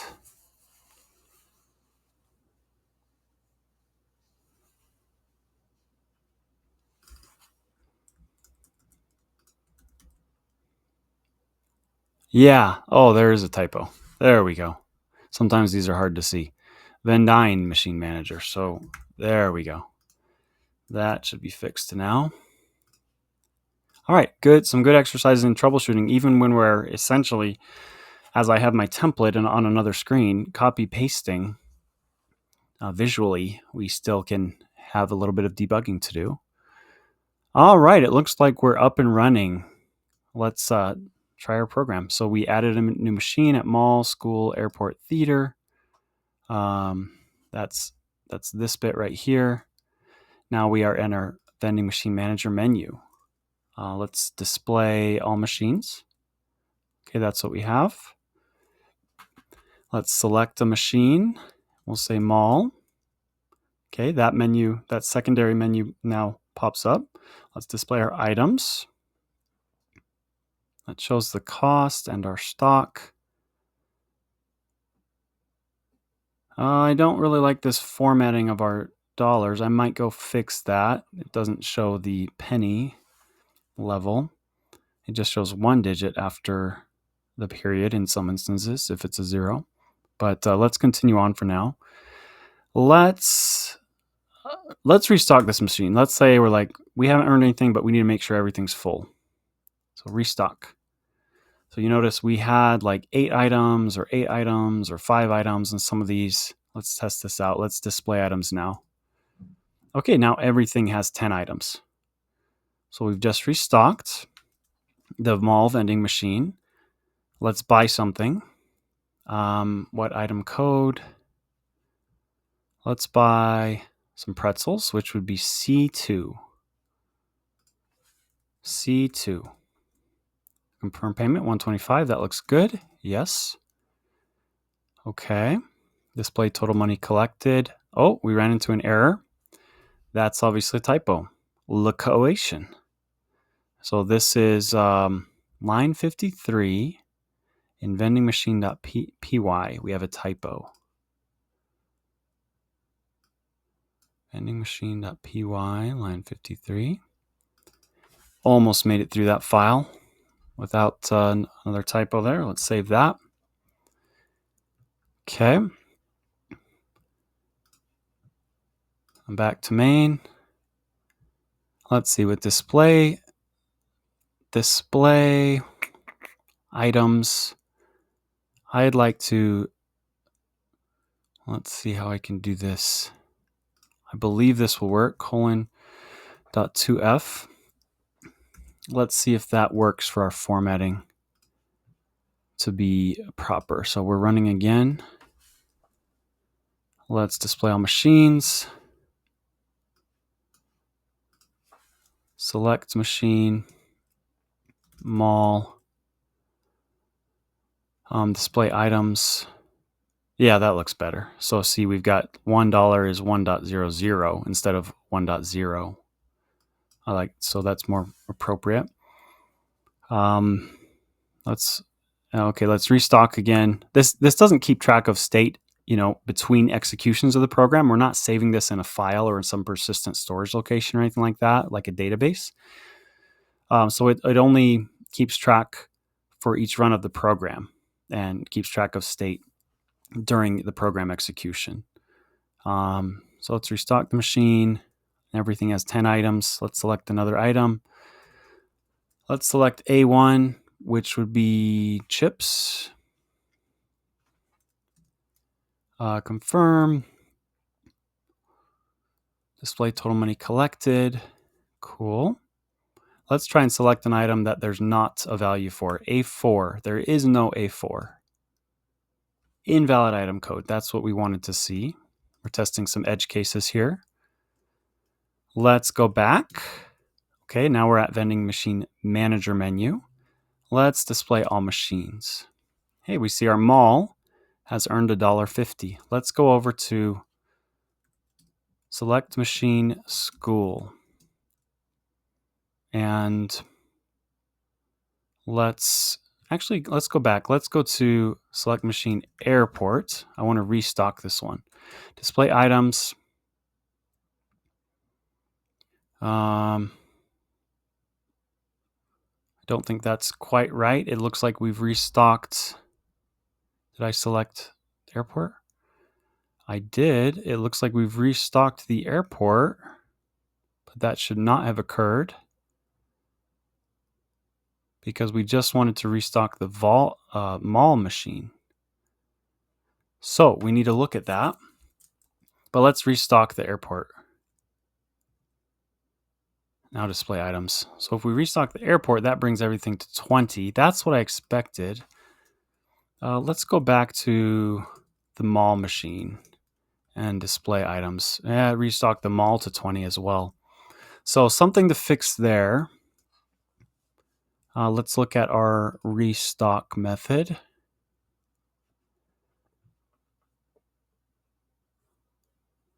For item code, details in self-to-inventory to items. Oh, we're not actually...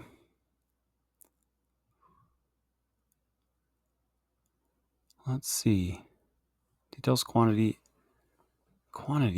for item code details in self.inventory items. this should only be occurring for one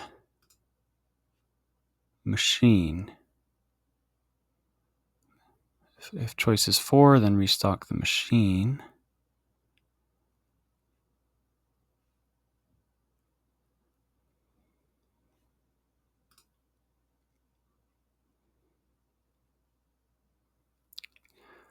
All right. I may take this offline and troubleshoot that a little bit, and in the file I will have the correction. But so far it looks like for the most part, our vending machine manager is working well. We could select an item from the, let's see, I'm back at the mall machine. We could select an item from the airport machine. So let's select airport.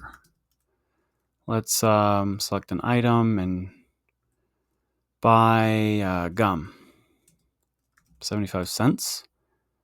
Yes, let's go back. Let's look at all our machines. We see our airport has earned 75 cents. Our mall has earned $1.50. So that's the functionality of that, guys. I think it's a pretty cool little program demonstrating our classes and classes interacting with each other, and a main program that brings it all together and runs operations. We've got some while loops with menus. There's a lot of different applications we could use for a program like this. So I hope that was an interesting, exciting project. Again, the files are attached as resources to each of these lectures. I encourage you to download them and play around a bit, and see if you'd like to add any functionality. That would be a good opportunity for you. But for now, we will continue moving forward, and see you in the next lecture. Up to this point in the course, we've covered mostly the core components of Python in the sense of how to work with it and how to use the language. We're now going to talk about some expanded functionality using modules, built-in modules to be precise, which are parts of the Python language that are not included in our Python files when we run them. They are installed with Python by default, but we need to import these modules at the top of our Python file to be able to use their functionality. And they are developed by the core developers of Python. There are a few different ways that happens. I won't get too into that. But essentially, there's a certain group of people or groups of people that are able to contribute to the actual Python code base and add to it. And these modules are part of that. They're in the actual Python code base, and we just have to import them to use them. So lots of functionality. We're going to talk about various modules, and these just expand what we can do with Python. But why not include everything at once? Well, a few reasons. It makes our programs more modular if we're able to only import what we need. It uses less resources, memory, for example, if we're not importing or loading up in every Python file all of the possible Python functionality. It also gives us quicker startup time for programs. And there's a website here we'll take a look at that lists all of the standard modules. Currently, there's around 200 or so. And I will add more modules to this section, or to our built-in modules section, because a lot of the growth of the course will be around that. There's a lot of functionality with built-in modules. There's also third-party modules, which are not included with Python, but that we can install separately. We'll get into that later in the course. A lot of functionality in those as well. But stay tuned. This will regularly be growing. So let's take a look at what some of these modules are by going to this website here. This is a list, the Python module index. Again, these come installed with Python. We just have to import them to tell each Python program that we're using that we want these modules to load up. So one of the modules that we'll be using is called OS. This is the first one we'll talk about. So if I look here, it says miscellaneous operating system interfaces. And as we see, we could scroll. There's lots of modules here, a couple hundred, as I said. But if we click on OS, there's a lot to this module. Provides a portable way of using operating system dependent functionality. And we see how much this scrolls, but we see all these different methods of OS, of this module, and there's a lot to it. So all we're going to do when we talk about these modules is go over the basic functionality, because I want you to be aware of them, and I want you to understand that if you have a use case to use something in Python, there's most likely some sort of module that you can consume to make that easier, to make your development easier, something that has done what you're wanting to do. Just think about how long Python's been around. There's a lot of things that people have wanted to do. If it's most likely that you're not trying to do, or that we're not trying to do something completely new when we're writing our programs. So lots of functionality here with these modules. Again, they're built into Python. When we download it, they come included. We just have to import them to use them. So that's an introduction to our built-in modules. And continuing on, we'll talk about a few of them, including the OS module. The first module we'll discuss, the first built-in module, is the OS module, as we alluded to. And this is a standard library module. And what I mean by standard library modules is one of the built-in modules. It's installed with Python. We just have to import to use it, import in our code. So it's a standard library module that provides a portable way to use operating system specific functionalities. So there's a few key attributes I want to highlight and a few key functions. These are perhaps some of the more common things. As we saw in our introduction when we looked at the OS module on the Python documentation, there is a lot to this. So I'm just going to cover a few things, but feel free to dive in as much as you'd like. The more you want to learn about it, the more you'll know about it as you take that time and effort to study. So, but these things should get you up and running. So the OS name attribute will output the name of the operating system. POSIX will be Windows. That's just how it's defined. os.environ is a dictionary of the environment variables. And key functions: get current working directory, return the current working directory, list_dir, list files and directories in the given directory, make_dir or mkdir, create a directory, remove or delete a file, rmdir, remove or deletes an empty directory, os.path.join. We could join one or more path components, such as a desktop / and then we could join a file name to that. It's working with file paths. It helps make that a little bit easier. And then OS path exists. That will check if a path exists. We have an example here of a code snippet. If the data directory exists, then create it. If it does not exist, then create it. If not, OS path exists, data, then make_dir data. So that would be for the current working directory. And one note here, you might be wondering, well, how do I create a file? Can OS create a file?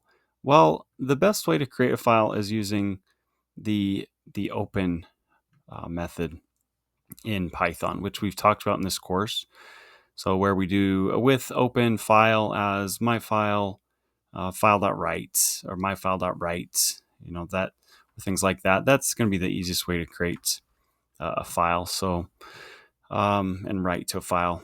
But yeah, lots of cool things here with the OS module. So let's take a look here at some of the things we can do with it in practice. All right, we are over here in Windows again. I think most of you are on Windows machines, so I wanted to show you here. But the practices are going to be very similar on a Mac or on Linux. So I've got VS Code opened up. I've got the folder My Scripts, which is right here. This PC desktop My Scripts with a few files in it. I've also got that open up in command prompt. And what I wanted to show you was a few of the functionalities of the OS module. So here in VS Code, there's a couple ways we could do this.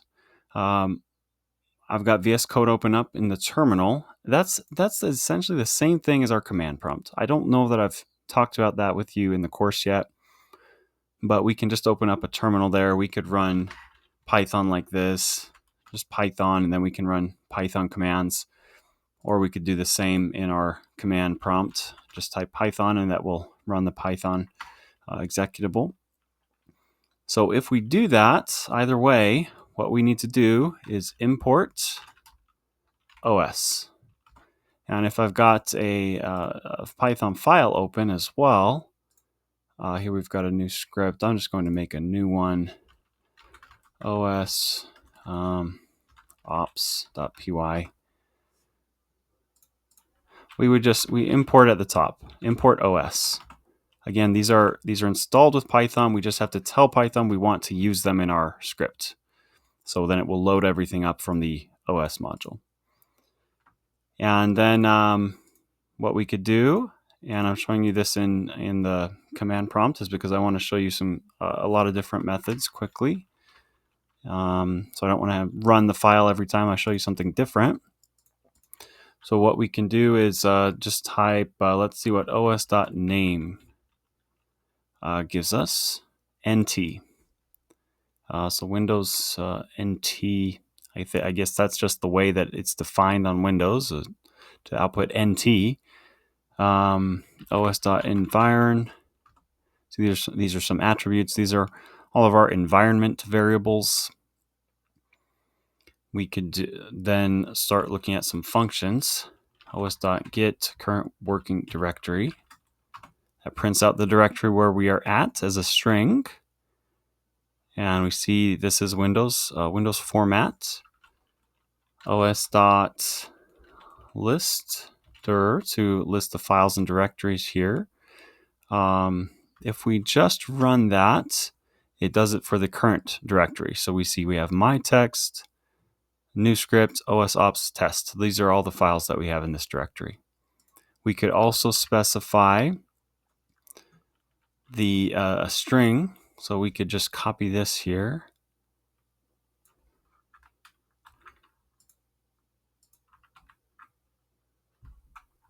And that would do the same thing for us.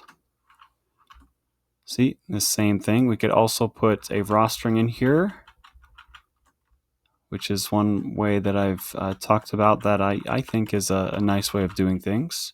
So we can just use a single slash instead of escaping each one of those backslashes. So several different ways of doing that, but we've listed the contents of each directory.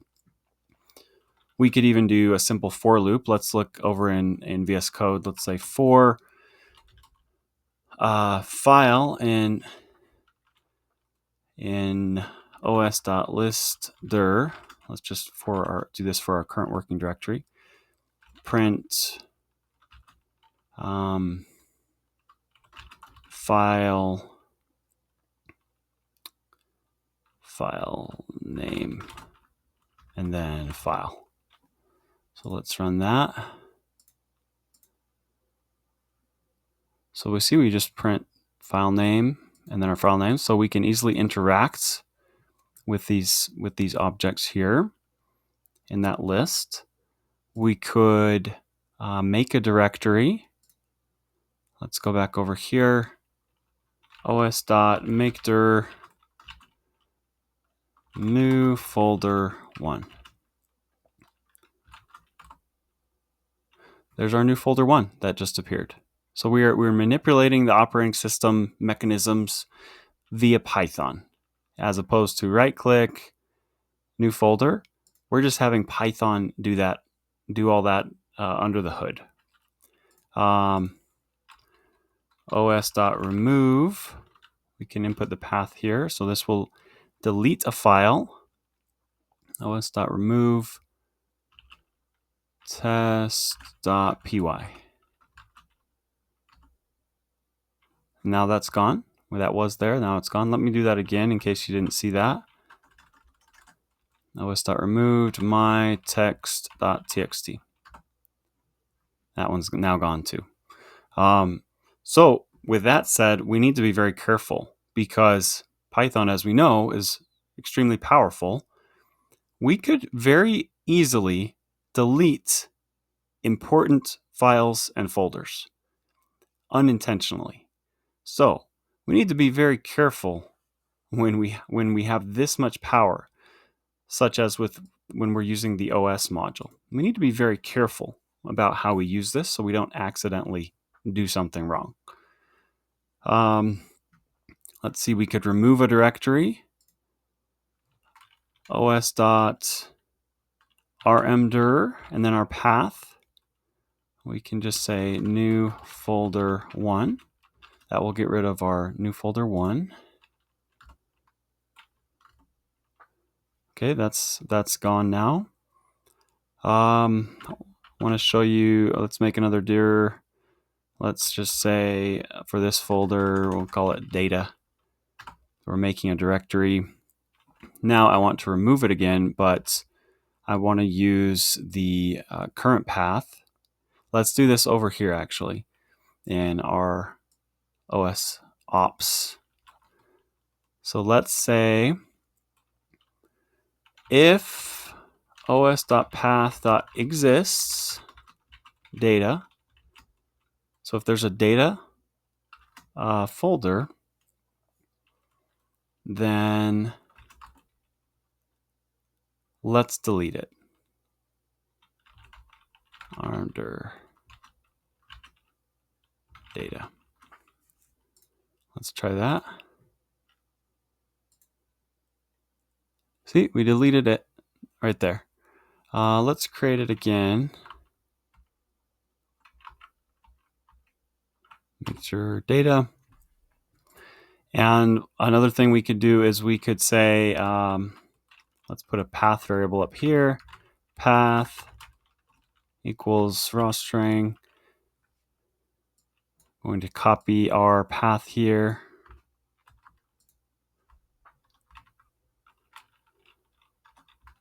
And I just like to use these raw strings and get rid of our double backslashes.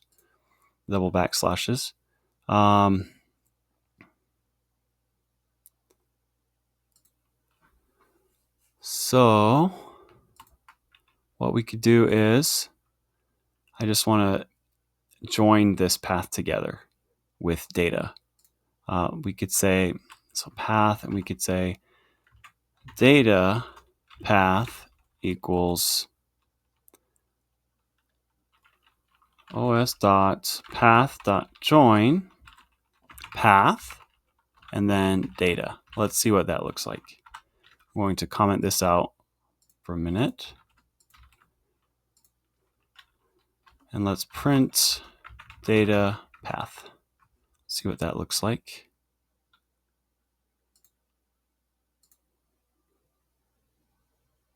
So that has printed out this for us. So we see it just added data to our path. It added this slash here.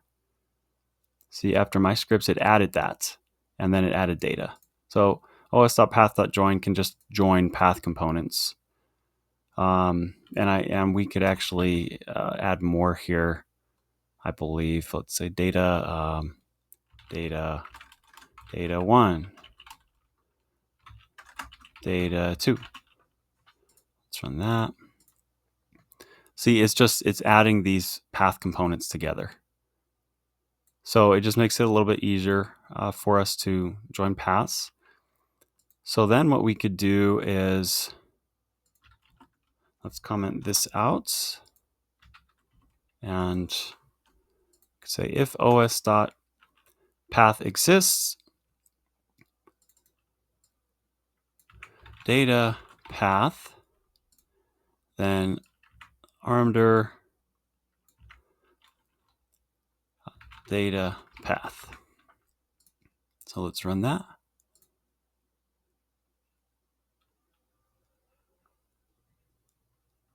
Let's see. Whoops. Oh, it doesn't exist, so it didn't do anything because I've got these extra paths here. There we go. That's how we wanted it to be. So we'll delete this data file. There we go. So that's deleted. And I think that's a solid intro for you on the OS module. And lots of things we can do with it, but very powerful stuff. The sys module is another very useful module that we can leverage. And it's a standard library module that provides access to some variables and functions used or maintained by the interpreter. So used or maintained by the Python interpreter. So we could look at some attributes like the arguments passed into a Python script. I'll show you that. We could look at the version of Python, examine the path, search path, or some modules. We can also exit the Python program. We've done this in the course before. We can get the size of an object in bytes, or we can manipulate standard input, output, or standard error, which I will show you that. And those are some what are called some streams for processing input into the program, output from the program, or errors from the program. So let's take a look here. So here we are in VS Code, and we're going to create a new file. Let's say sysops.py. And one thing that's neat is we can use arguments passed into the file. So if I were to run my script like this, Python sysops.py, we've got nothing there, right? But if we import sys, remember with these built-in modules, they're installed, but you need to import them to have them run in your program. Let's print sys.argv1. And I'm going to explain this to you in a minute, but I'm saving that. Now let's run Python sysops.py and then put hello. Well, look, we printed out hello. That was on the same line. And this is just, if we were running Python in our terminal or command prompt, this would be the same. This is just the terminal as available from within VS Code. But it takes as input any arguments we have. What if we have a few arguments? We could say something like for argument in sys.argv.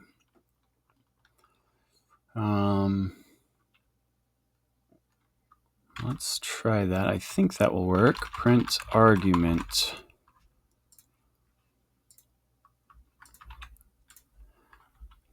Hello, hi, how are you? Yeah. So our sys.argv is just a list that takes in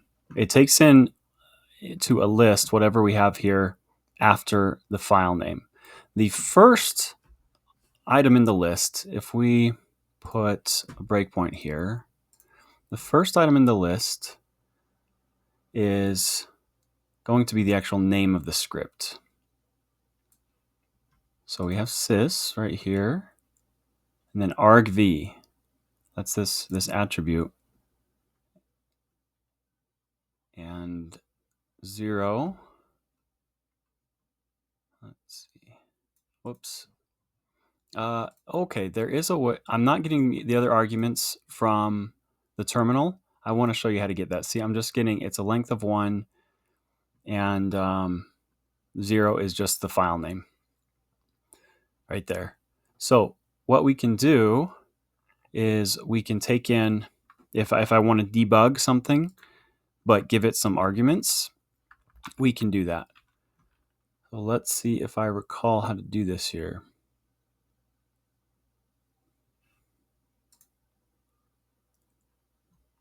Okay, debug using launch.json.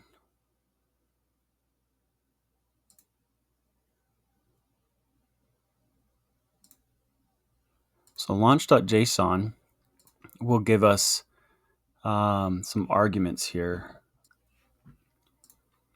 And we can just add a value to this configurations dictionary within a list here for args, and then add a list with our args. So we could say hello, hi, blah. We need to add a comma. There we go, because we have one more item there. So now if we save that and then we go back to our sysops, so let's stop this and then debug again using launch.json, current file. Now let's look at sys. We have argv, and now we have all of our arguments. So if you wanted to debug and your script takes arguments, you can use this launch.json file in VSCode and add args there. Anyway, I just wanted to show you the values of those positions in the list, the argv list. So we can stop that. I don't need this launch.json anymore. Anyway, so we can input parameters here to our script. And that's the argv method, or the argv attribute, excuse me. So another thing that I think is very useful would be exiting the program. We could say, and we have done this before, if argument equals quit, then sys.exit. We're just going to exit the program immediately. Else, we'll just say print program still running, just to emulate as if the program were still running. So let's run this from our command line here, so it's easy to put these arguments in. So let's run it. Program's still running, program's still running. So it just runs once for every argument we have. Now if one of our arguments is, let's change R, is quit, we see it only ran 4 times and then it quit. So like we could examine the values of these arguments. We could create, and we're going to do a program with this. We could create like an emulator for our terminal and say if the input at the terminal is this, then do this thing. If the argument is something else, then do this other thing. So very useful stuff there with sys.exit, as well as looking at arguments that we can input into our script. Okay, and the last thing I wanted to highlight for you out of the many methods and attributes of sys is changing the standard output. We could change standard input, error, or output. And what this will do is every time that we have something that would be output in the terminal, for example, like a print statement, we could redirect that to a file. So what we could do is we could set something like a log file and just say my log file is out, let's say logs.txt, and then we can set standard output to the log file, and then we could have various program functions, program stuff, and just say we're running our program, and then we can just have print statements printed here and just various other print statements. This is output, and then when we're done we can set sys.std out back to what it should be, which is this. Then we can close our file. We could encapsulate this with within a with loop, but that's not really practical. If we have like a program, let's say 100 lines or so, and we just want to put everything from standard output, all these print statements, into a text file, we could do that. And then just close the file like that if we like.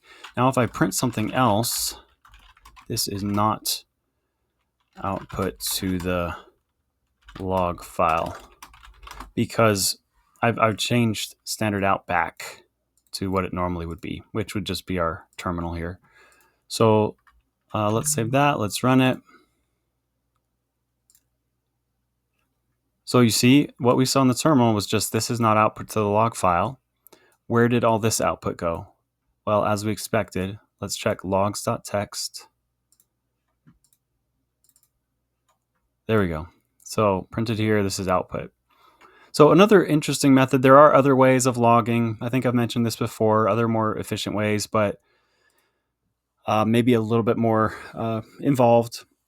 So this is kind of a quick and dirty use of the sys module to modify standard out. We could modify standard in, we could modify standard error as well. So that encapsulates a few useful methods with the sys module that I think are useful and common. And there's obviously a lot more that you can investigate, but thought this would give you a good start and introduction to the sys module. Let's learn about the math module. And this is a very handy module with some functions that we can use to get into advanced math as well as some more basic math, but will save us some time and help make math problems easier. It also provides some constants such as the value of pi, value of e. We can use it to return the square root of a number. The smallest integer, so a whole number greater than or equal to x. If we use the ceiling function, the floor function returns the largest integer less than or equal to x. So as if we're rounding down, or ceiling for rounding up. Sine, cosine, tangent, log. So lots of other methods in the math module, but wanted to make sure you're aware of this and show you a few of its use cases. So if we import math here, this was an example that we had. Let's print area. If we're doing math.pi times the square root of 25, that gives us a nice value there. We could print math.pi. Oops, not that pi. 3.14, we get that many digits there. Or math.e.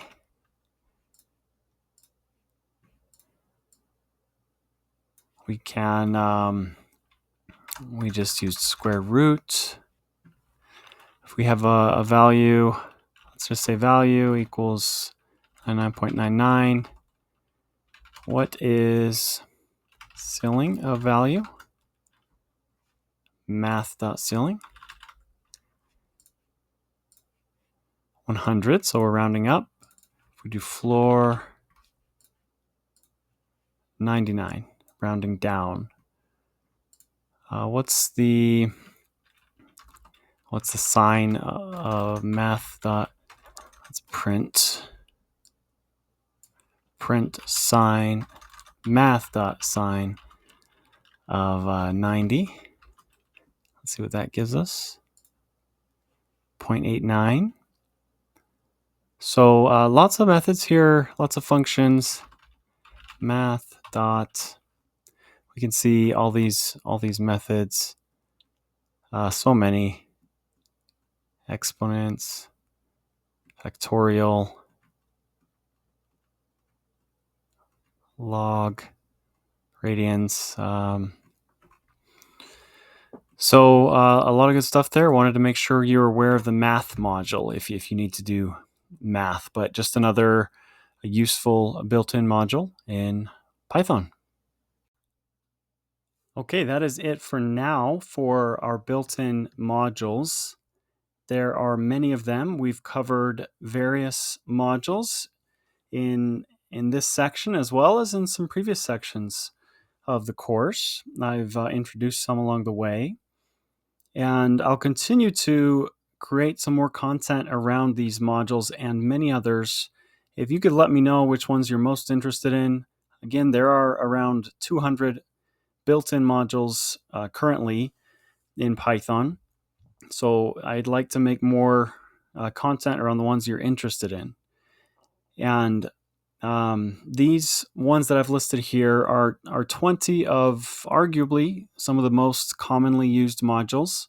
So I'd invite you to pause the video and take a look at some of these and see which ones might be useful to you or might pique your interest that we could learn about more. So for now, we'll leave it at that. And again, we'll continue adding more information about these modules. We'll see you in the next video. We've talked about built-in modules with Python, where you simply import them at the top of a Python file. Now let's talk about third-party modules, or these modules that we can download but are not pre-installed with Python. Now, these are not written necessarily by the Python core developers, but they're provided by outside entities, individuals, groups of people, even companies. And we do have to install them separately using something called pip, which we will learn about in the next lecture, as they're not pre-installed. So contrast that with built-in modules where they are from the Python core developers. We don't have to install them separately. They are pre-installed. With both third-party modules and built-in modules, we do have to import them at the top of Python scripts. So just a little intro. We'll learn all sorts of cool modules in this third-party modules section. And I'll continue adding to these. I'd love to hear what you would like to see. If you have any third-party modules you've heard about or really want to learn about, we will continue to add to them in this section on third-party modules. The question arises, if we need to install these modules or libraries separately, if they don't come with Python, how do we install them? Well, the answer is with something called pip. This is a very common standard way of installing these packages, modules, libraries. They have different names. They mostly mean the same thing, or at least that's how I'm meaning that to be interpreted as I share this with you, is just these third-party compilations of Python code that can do specific things. So PyPy, we'll talk about that for a second, and then we'll talk about pip. But PyPy is the Python package index, which is a repository of these modules written in Python. And that's where most of these third-party sources of code can be found. Developers, including yourself, can upload these packages to PyPy and make them accessible to other people. So let's take a look at PyPy. This is pypy.org.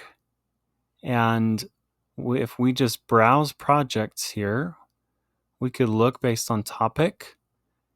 Look how many topics there are. We've got everything from databases to games and entertainment to internet, home automation, HTTP servers, graphics, video, accounting, artificial intelligence. I could go on. So many contributors. I mean, over 500,000. There's so many packages here. We'll talk about several of the more common ones. And again, I'll continue adding to these. But if we browse, well, actually, if we search for one, let's search for a common one. Requests. HTTP for humans. So if I click on that, each package generally will have some instructions, as we see here, maybe a little bit of usage documentation. And best practices. This points us to another website for documentation. But essentially, up here, we see requests, and the version, and how to install it using pip is pip install requests. So if we go back here, we learn a little bit about pip now. And pip is Python's package installer, which is frequently used to install these packages from PyPy. If we run pip install requests, as I just mentioned, in our terminal window or command prompts, or in our terminal in our IDE, like VSCode or PyCharm, it will download and install that requests library from PyPy, from that Python package index. So pip install and then the package name. One gotcha, I've run into this a lot, is if it fails, just make sure you give sudo or administrative permission. If you're on a Mac or Linux, you may have to give sudo permission. On a Windows, you may have to give administrative permission. If we want to upgrade pip itself, we can do pip install -- upgrade pip, and that just makes sure it's the most fresh pip version. It doesn't mean that there will be more packages to choose from, but it just makes sure pip can handle downloading those packages in the best way. And pip comes installed with Python downloaded from python.org. One other tidbit that I wanted to mention here was if you're using PyCharm, one of the things I like about it is if you import something at the top of PyCharm and you have not installed it with pip, if you've imported a third-party package, you can right-click on that, and then there's a little drop-down that says install with pip, and that's really convenient. PyCharm is definitely the most user-friendly IDE, in my opinion, especially for Python, especially for beginners. The reason I'm focusing on VS Code, as I've said in this latter part of the course, is because I think it's a little more versatile. So let's take a look at what this might look like in VS Code. So here we've got some things we've been using with math. We can just delete all that, and let's import. Let's go find a project. All right, let's look for one called Seaborn for data visualization. Pip install Seaborn. This is what we'll use. So if we try to import Seaborn, we see we get an error.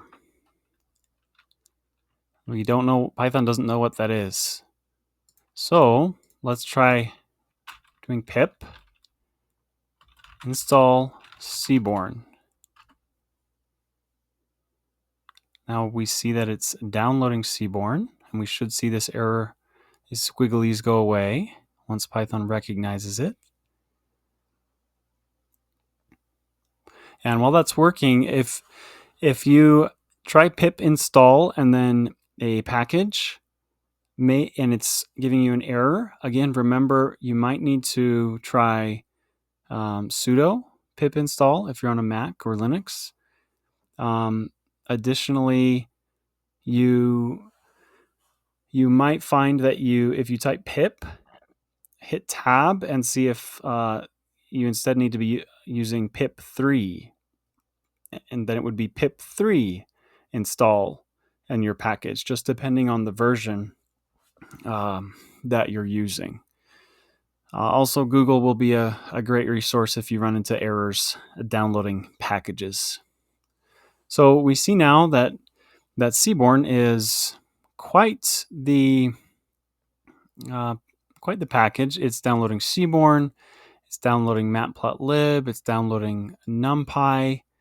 These are all dependencies, and that's often the case when we have third-party modules that we're trying to use, because they rely on other modules, and so they're very interdependent a lot of the time. So that's why we're seeing this one take a little bit.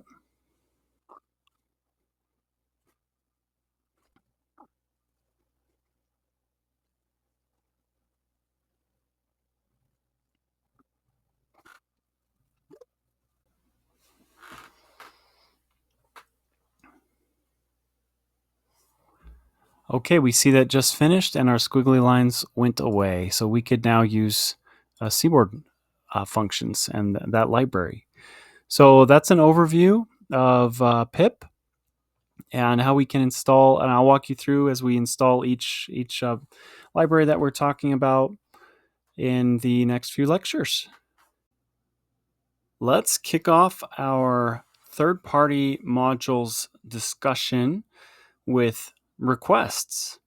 This is a beautiful module, beautiful library. Again, I use those terms interchangeably. It may not be perfectly correct, but collection of modules or code that we can use, right? So request is a beautiful library that helps us make HTTP requests, and it abstracts the complexities of that.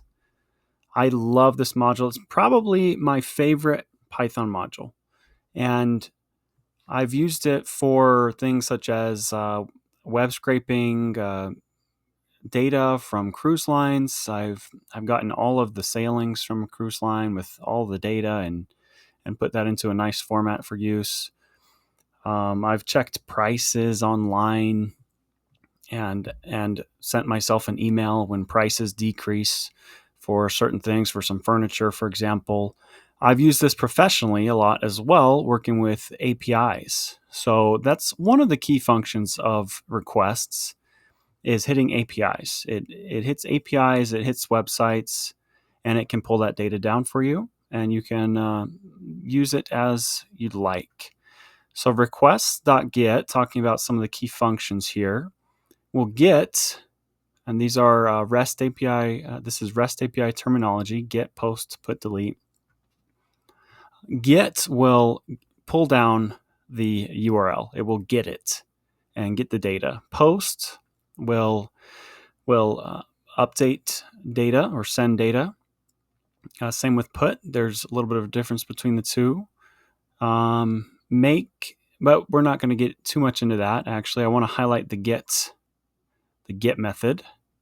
And then delete will delete data from an API. So what I want to focus on is pulling down the data. And you can dive in as much as you'd like with this request module for the other methods. But if we use request.get, we often assign that to a response variable, as we see in this code snippet here. And we've imported requests. We set a response variable. That could be anything, but response is kind of the standard variable name. Assign that to request.get, and then our API endpoint or our website URL. And then once we get that response, some attributes are .text or .status code. Status code will give us a 200.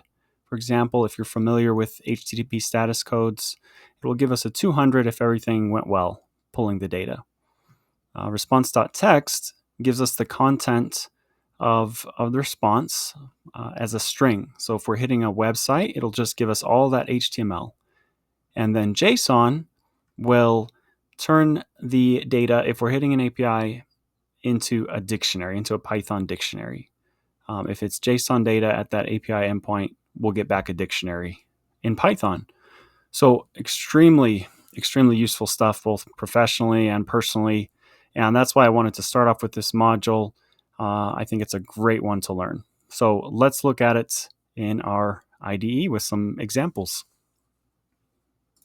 So I've already installed request. Remember, with these third-party modules, we need to install them. But from a terminal or command prompt, we could do pip install requests to install that using pip. And we see a requirement already satisfied, requirement already satisfied. All these are already installed. But if that weren't installed, you'd have to do pip install requests with these third-party libraries. So then we also need to import so that it actually gets compiled at runtime when our program runs. So import requests, and then response equals request dot, and we see these different methods and things from request. Where another benefit of using IDEs is it helps us with that. I'm going to do request.get, and let's start with https://www.python.org. Let's just get a website. Now let's see what happens here. And then let's print response. I'm just going to set a breakpoint here. And if we look at python.org, it's a website. It's a web page. If we right click here, maybe you've done this before, and we click inspect. I'm in the Chrome browser. Every browser does this a little bit differently. We can see the actual HTML code.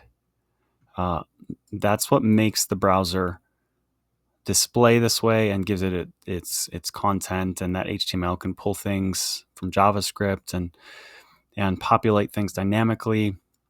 But ultimately, this is what we're going to be pulling this HTML. So let's run this.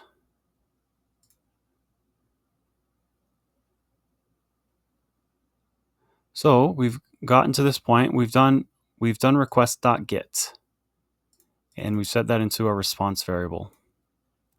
Let's look at response.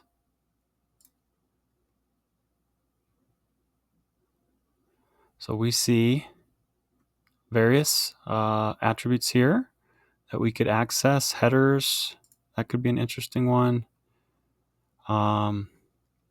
Links, raw, request. We've got the actual text. That's the actual content. That's the text content. There's another variable called content, which will give us raw bytes, which I'm not going to discuss, but lots of parameters here. So that's what's contained in that response variable. Okay. And if we look at actually printing the response, if we continue execution, that's 200. So what we could do, what if we print, I'm going to stop debugging. What if we print response dot status code? It's also 200. So status code is one thing we can use. That's just returned, it looks by default in response as kind of the return of that. But if we do response.status code, that's the proper way of doing this. So we could also print response.text, which will just print the raw HTML as a string. See, so this is just HTML. There's our end tags. And if we go all the way to the top, well, it doesn't have that big of a buffer for us to see all the way to the top in the terminal here. But that's just our HTML, response.text. Now, let's, so we could do what we wanted with that. There's other libraries that are useful. Beautiful Soup is one we'll likely add to this course sooner rather than later. That really helps with parsing HTML and making it useful for us. We could be looking for certain things. That's another Python library.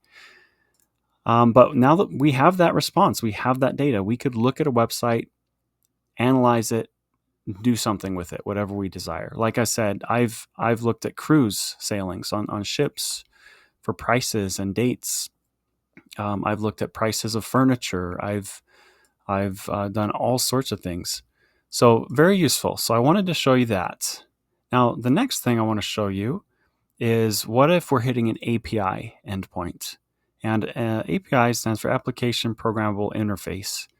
And that's just a way to present data to us, to interact with some data, essentially. So there's a nice API that I really like that I've discovered recently, and it's restcountries.com.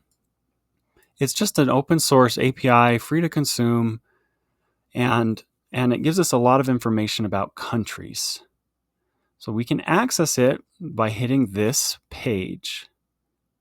We could also limit it if we put a question mark and then we say fields equals, and then put the fields that we want. So name, flags, or other things. I'm just going to hit this API right here, that URL, and we see it's a bunch of JSON data about countries. So this country's South Georgia. We could look at another one. This country's Grenada. And each one of these we see, we've got an open square brace and then a bunch of data in which will become dictionaries. So this will become a list when we pull this in with JSON, the JSON module into Python. It'll become a list with one element.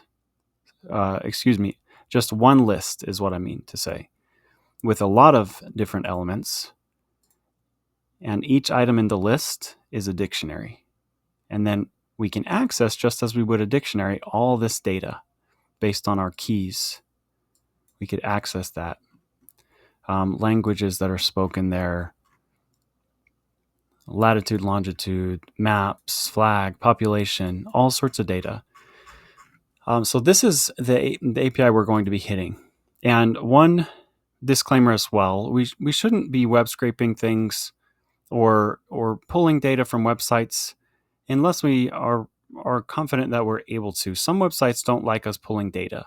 So this is one that's very open source and free to do. So I just wanted to point that out, that you could get into trouble if you start pulling a bunch of data and you're not supposed to. So just be cautious with that. So let's come back here to our Python and let's go to this other URL. Let's hit this API.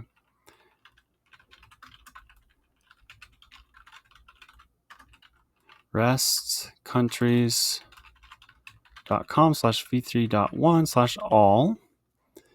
That's the endpoint that website provides us to access.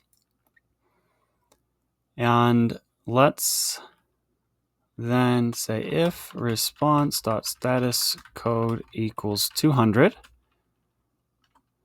then data equals response.json. So we're going to bring it in as, we're going to see that it's JSON, we're going to bring it in as dictionaries, as a list and a dictionary for us to use in Python. So let's pause right here. Let's print data. Let's set a breakpoint and let's run this.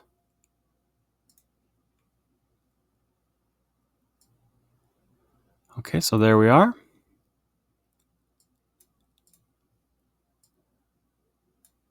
So we've got our response. We've gotten down to here, so the response clearly is 200. If we look at that response, we could see that as well. Status code 200, that attribute. And data is now response.json. So if we look at data, we have all these dictionaries. Here's one dictionary, and it has all these key value pairs for that specific country. So that's what gets pulled into data. And we have hundreds of countries. There's 250 items. That's the length of this list. So we've gotten to that point. Let's stop debugging. I mean, that's pretty much it. If we wanted to print out a certain component of this, we could. Let's see. Let's show that. So this is going to be, let's try and print Sierra Leone here. So this will be a list, our 0th, 1st, 2nd, 3rd, our 3rd index position in our list. So let's say data, let's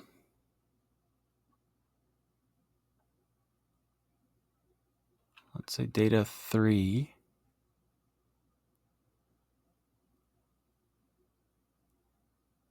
Let's see what this does for us.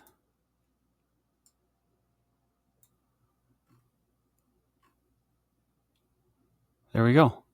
We have this dictionary. We see it's Sierra Leone. So this dictionary represents the country of Sierra Leone. We could dig down a little bit deeper. And this is very common for APIs. We're accessing things in Python as if they're dictionaries, right? We bring them in as dictionaries from JSON. So we could print data 3 and then access some sort of key here. How about, I believe population is a key. And let's see if that gives us the population. It does. So that's the population of of Sierra Leone. So we could access that. We could do whatever we desire to. That API, as we see, has a lot of data, 250 countries. I invite you to play around with that, and it's pretty cool. We've just accessed a publicly available API. We've pulled down the data. We've also accessed a website. We've pulled down the data. So this requests module enables us to do that, and becomes instantly a very powerful mechanism, very powerful tool to add to our Python toolkit. So hope that was interesting to you, and glad we could start off with the requests module, and we'll continue on learning about other modules as well. Possibly my second favorite third-party library in Python is Flask. And what this does is it provides a lightweight web framework for building web applications. So we can create web pages that our Python programs are able to interact with or populate with data. They could populate a web page with data. We could retrieve data from a web page, from a user, from the URL, all sorts of things. And so I've really liked Flask. There's a variety of other web frameworks in Python that are usable, and each one has its own many use cases. But I'd like to start this web framework discussion with Flask and show you some of the basics, and perhaps later down the road we can add to that and introduce other web frameworks in Python. So the main components of Flask, after we import it, is that we have the namespace, the core instance there, and that assigns our app, if you will. So just some things that we need to do to get Flask going. And then we have what's called a decorator, and we don't discuss those in this course, at least not up to this point. We might later, but that essentially is a wrapper for a function. So Flask will take this home function, for example, and run it through its own function, kind of as a parameter. It will take what's in home here, this return render template, and it will do some stuff with it. And that's this @ symbol means this line app route / is a decorator. So it takes that home function, and then Flask does some stuff to it, and that's ultimately some of the magic of what makes Flask work. And then the request component of Flask will get data from a client. We could look at forms. If a client submits a form on a web page that we've created, we could input that into our program with the request object. And render template helps us to render HTML templates. It helps us to use to integrate HTML into our Python and render what that would look like. So we could have Python variables being output into HTML on our web page. So here in this example, we have just one route, or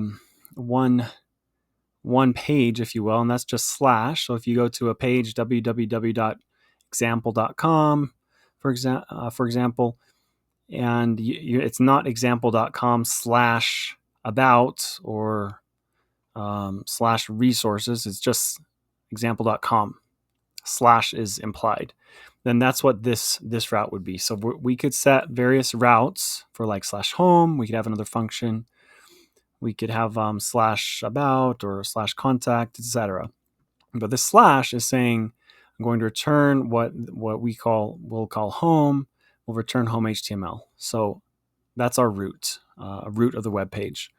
And then we're just running it, app.run. That runs our Flask app. And that's most of what there is to Flask. So let's take a look at that in practice and create a very basic Flask app. Here we are in VSCode, and let's start a new folder for our Flask app. So I'm going to put it here under this My Scripts folder, and then we'll just create a new folder. Let's call it Flask Project. and I'll select that folder. So now every file that we open up in there will be in our VS Code, or we can create files in there. And let's create a few files. First of all, let's create app.py. It doesn't have to be named this, but this is kind of the standard for Flask apps, to have our main app be called app.py. Next, let's create a folder, and this will be called templates. Let's create another folder called, not under templates, but at the same level as templates, called static. And we won't use this right now, but I want to show you that folder as well. So generally, these are the only folders you really need. You don't even necessarily need all of them. But if you start with these, you can do a lot of powerful things in Flask. So app.py is where our Python logic will go to actually run the app and start the web server, start the server that creates a web page for us that we can access. And then templates, that's where we can put our HTML templates. So if we have like a index.html or home.html page, then we can put those in templates. So that's where they can be located. And static is where we can put things like JavaScript or CSS. And we can, if you're familiar with HTML, which I admit I'm not the biggest expert on that, but I've used it my fair share of it. We can put those into static, and those resources can be used in our app. If we want to use a lot of JavaScript or CSS, then static is where those files could go. And we can reference all that as we go along. For now, let's work on app.py. So first of all, we need to import Flask, install Flask rather. So pip install Flask.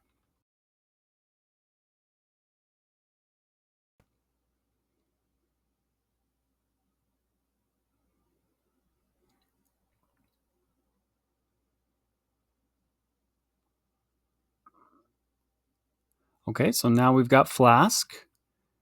We've installed that third-party library. We can now use it.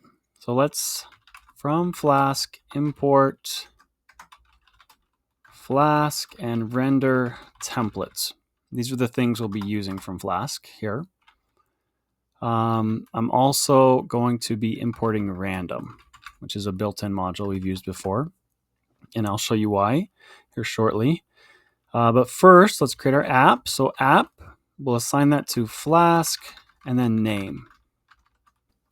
And then if we go to, let's input some quotes here. So what we're going to make is a website that shows us a bunch of different quotes.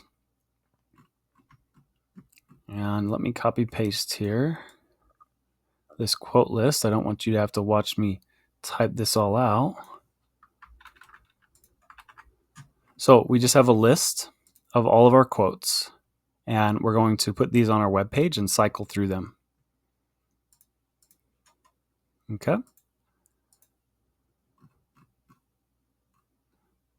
So there's our quotes. Now let's just create our app route. So app.routes / that's going to decorate our index function. And this is just going to be our home, our main page. So let's select a quote, random.choice from quotes. It will select a random quote from our quotes, a random item from that list. And then we return render template index.html and then quote equals quote. So we're passing in to our index.html page, we're passing in this Python variable. We're calling it quote. So quote within index.html will reference this quote. That's why we have quote equals quote there. One references what gets passed into index.html. One references what's in our main Python program here. We could say like whatever we want to use in index.html as the name, we could change that. And like my quotes equals quote if we wanted, but we'll keep it at quote. So that's pretty much it. So if name equals main app.run. So we're running our Flask app. And this part here, it's just something standard. As we said, that's just what Flask looks for, right? That's how we create the app, the Flask object, if you will. So one thing that we're missing still is this index.html. Where is Flask going to get that? Well, with render template, it automatically looks in templates. So let's create a file in templates called index.html. And then we can modify that. And I have some code for you here and I will provide these in the resources. But this isn't an HTML class or CSS or JavaScript. It's a Python class. So I don't want you to have to consume yourself with learning all of this. Maybe you know some HTML. As a brief overview, this is just how web pages work. And there are different sections to indicate different things. This style section is CSS. And that indicates how we want some of the things that we want our page to look like. And the body is our main component here. And we have two things we're doing. I want to show you this part in a bit. But the first part is we're just creating a paragraph format in HTML. It's how HTML understands how to display things with all these tags, right? And with JavaScript and CSS. And we have two curly brackets, and then our quote variable and two closing curly brackets.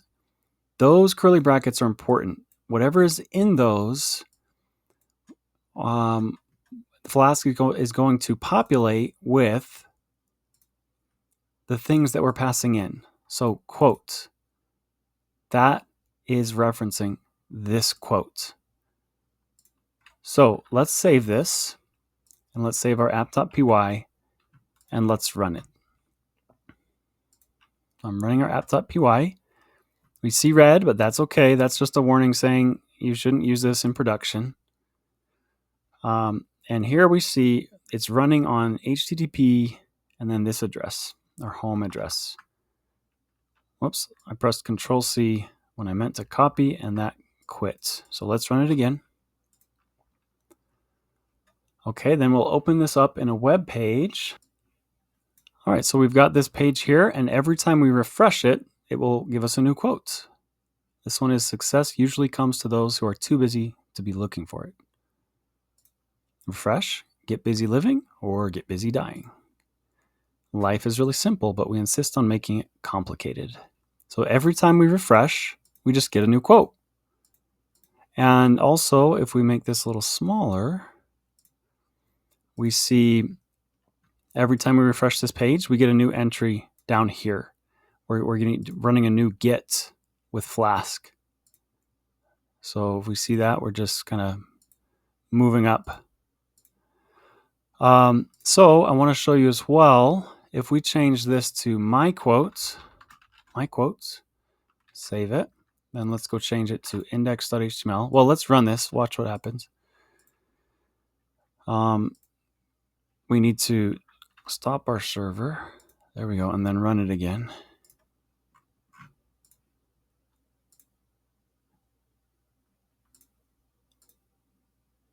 See, now we're not working because we changed that to my quote. So let's change index.html to my quote. I just want to demonstrate what that name is referencing. So let's stop, Control-C, and then I've saved our page. Let's run it again. and see we're working again. So that first my quote, that just references the name of the variable that we want to reference in our HTML. And remember these curly brackets. So next, let's add a little bit more. Let's add a for loop into our Flask app. So we can do for loops.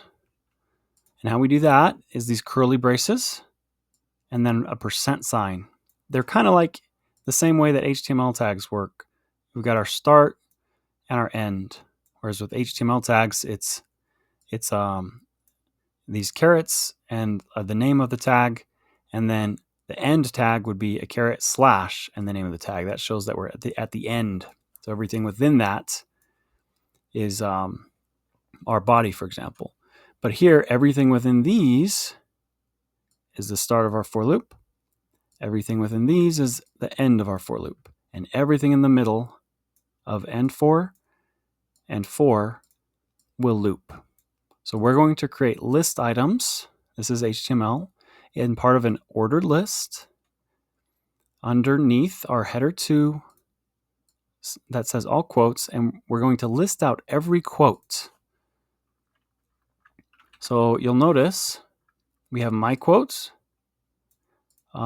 Let's call this daily quote. And then we have quotes. And then we say for quote and quotes. So we need a quotes variable. Let's go to app. So I want this to be called daily quote. Will be assigned quote, that random quote. But we can also pass in all quotes equals quotes, because quotes is the name of our list. So I hope that is making some sense of how we're naming these things and how we can reference them. Yeah, and this is called the Jinja templating language, by the way, with these brackets. If we may talk more about that later in the course, but that's called Jinja, Jinja. And so we could look that up if you're more interested in that. But let's abort this and run our Flask app again, and let's see what our page looks like. All quotes. So something is not working. We're not seeing our list. Let's troubleshoot this. All quotes. Oh, I believe we should not have a space there when we're using, when we're inputting as arguments named variables. So let's save that. Let's try that again. That might have been the issue. So run. Nope, that wasn't the issue. That may just be a convention thing.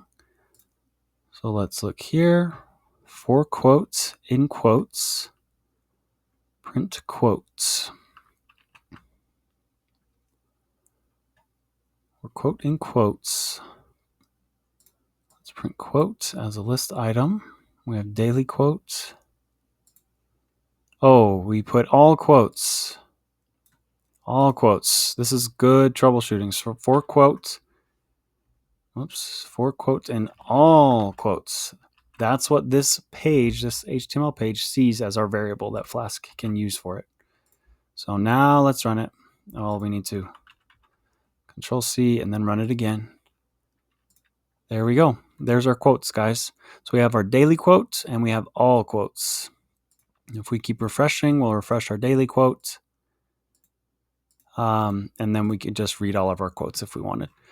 So you can see a lot of potential applications here, creating our own web page. The more we know about HTML, CSS, JavaScript, the more we can do. Right here, we have in our index.html, we have our CSS, our style within the HTML page. We could put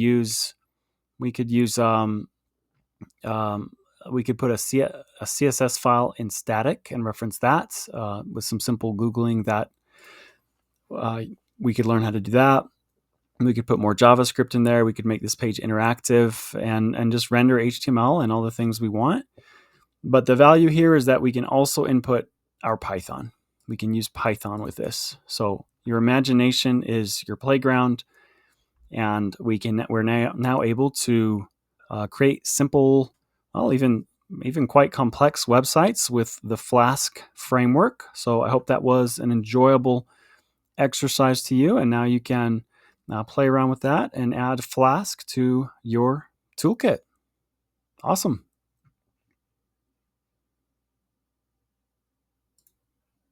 Matplotlib is another exciting third-party module that we can use for visualizations.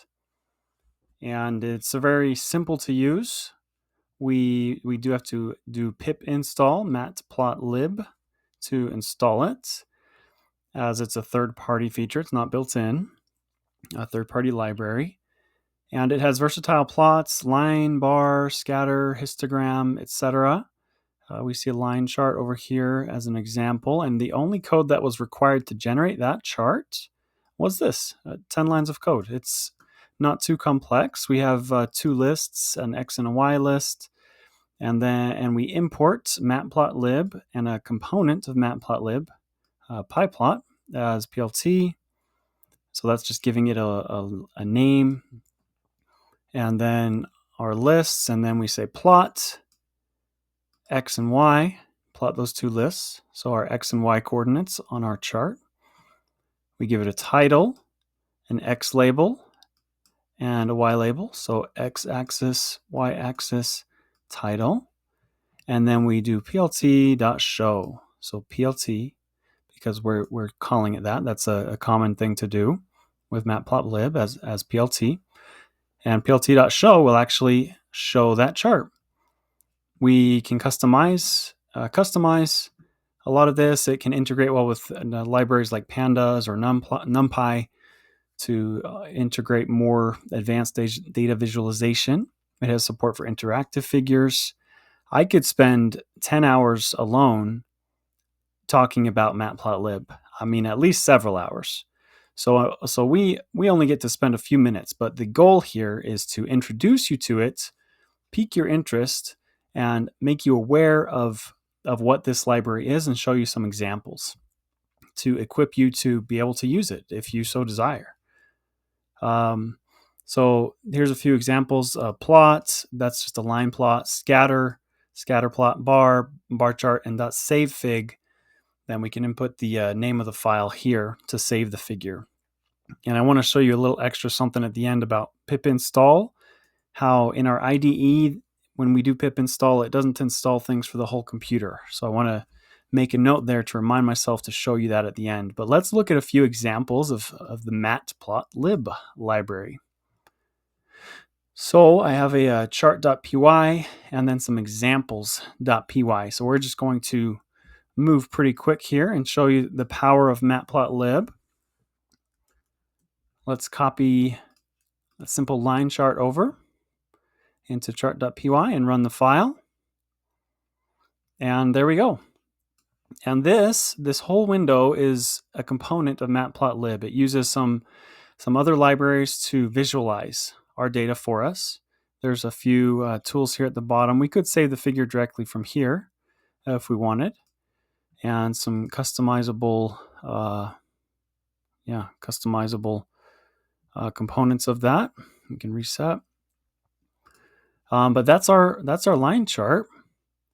Pretty simple. I wanted to show you as well if we do plt.grid with our line chart. So I'm uncommenting this line, just .grid before we do the .show that shows our line chart. Then we hit run. We enable grid lines, so that could be interesting. And then if we want to save the figure, plt.savefig, and then the location we want it to be saved at as, and the name here at the end. So I'm just saving it in the same directory. Let's run it, and we'll see it should pop up over here.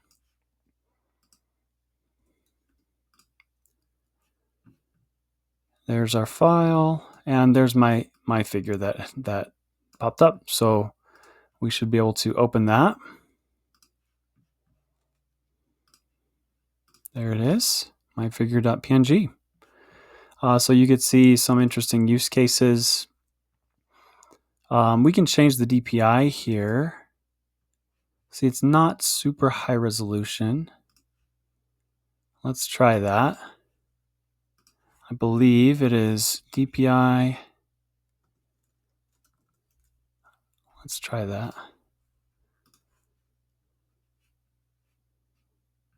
And then if we look at our saved figure, yeah, you see how it's bigger, higher resolution, so we can change the DPI of our figures. And there's some other settings. Again, I can't go into everything with what I hope to accomplish by demonstrating this library with you, but we could change that. So some use cases: save fig, show will actually show the graph. Make sure we do save fig before we do show. If we want to save it, you could see some use cases where we're plotting a lot of data, and then we can just save a bunch of figures and examine them later. We can add grid lines with grid. So it's a simple line chart. And this examples.py file, I'm going to include this as a resource in this lecture video. So you can just copy any of these different charts that you want to look at. Let's look at a bar chart. And you could modify them as you see fit. So let's run our bar chart. Pretty similar, except we're doing plt.bar and adding a few variables here that we've defined. Categories and values for the categories. A, B, C, D, 4718. So that's a bar chart. Let's look at a scatter plot. This is a cool library. I love this visualization stuff. You could use things like this for data science. Very useful. There's our scatter plot. And I also have a pie chart. Let's run that. There's our pie chart. So we see we have some nice visualizations here. Let's do another interactive one. And this one, we would have to pip install NumPy as well. And as I said, matplotlib can be combined with some libraries like NumPy and Pandas for advanced plotting. This is using the func animation from matplotlib. So let's look at this and run it. There we go. It's actually animating that sine wave. So quite interesting stuff. Again, this examples.py is going to be attached as a resource to this lecture. Feel free to download it, play around with all these different types of charts. There's much more to matplotlib than that, but very useful plotting library for Python that we can use for data science or other applications.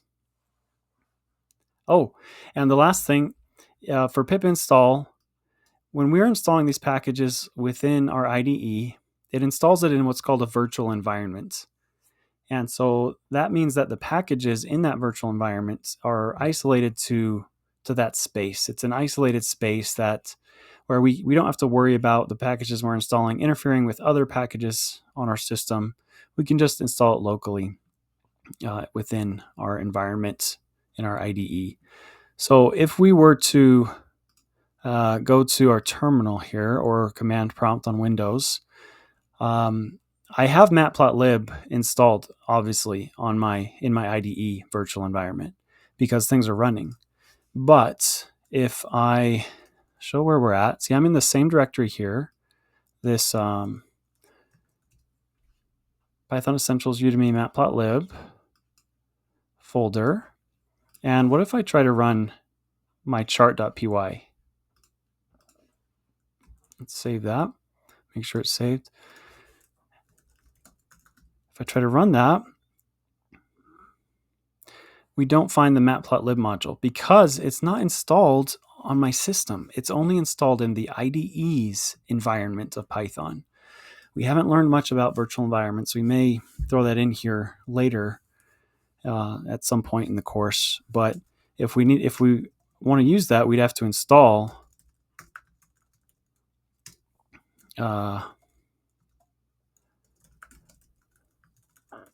matplotlib, and then we could use it. And I imagine you may have run into this potentially already. If you haven't, you probably will. So I wanted to take the time to explain that to you. So now we should be able to run. Actually, what's our Python version? 3.11. So let's use pip 3.11.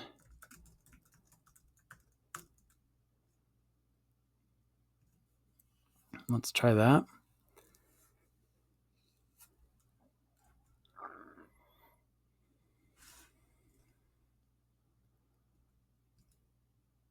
Whoops. There we go.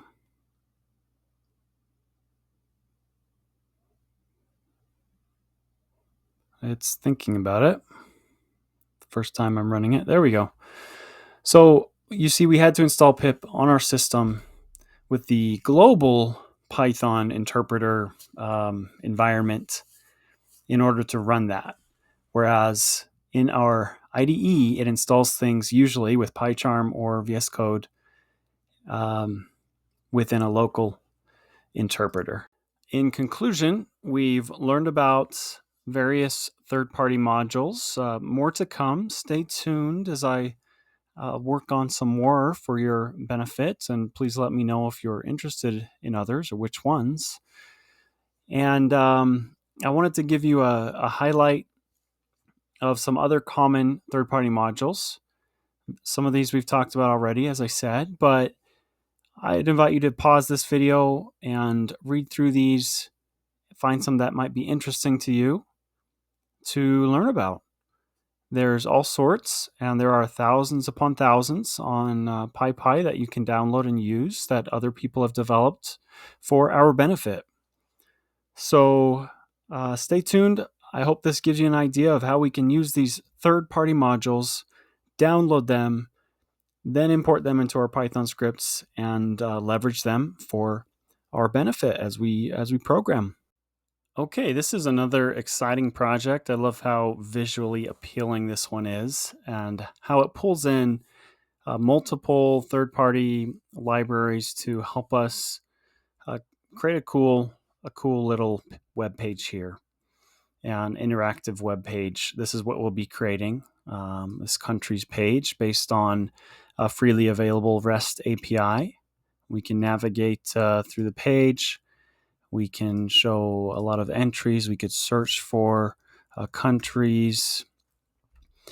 We can sort. And a lot of this functionality is not Python, but it's JavaScript. So I'll provide you some JavaScript that will help enable this.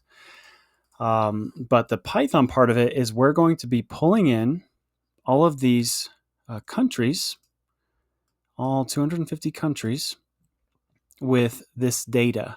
And there's actually a lot more data that you could pull in if you so desired. We're pulling in a very minimal amount of data. But we're pulling this in from a REST API and then populating this page with Flask. So a bit more of an introduction on this is there's this website called restcountries.com. And I discovered this a while back as I was looking for some free APIs that we could consume to teach pulling data from an API with JSON in Python. And I love this one because it's freely available and there's a lot of information here. So it's a great example for us to use.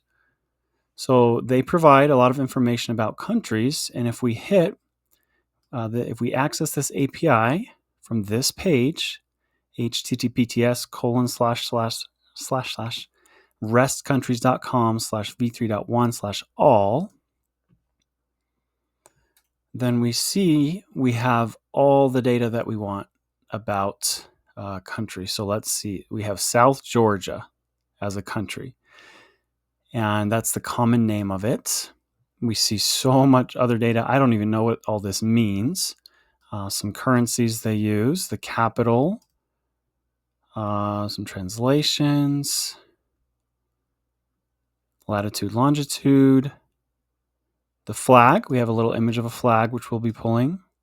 A Google map, street maps, population. There's 30 people in this country. Time zones, continents, more flags. I think that's actually the flag we're pulling is that PNG. not this little icon. Coat of arms if they have one.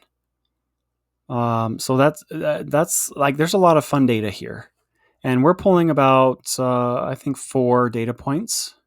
If we look back here, we're pulling the name, the population, the flag, and languages. We could pull more. You could add more, whatever you'd like here to this project quite easily.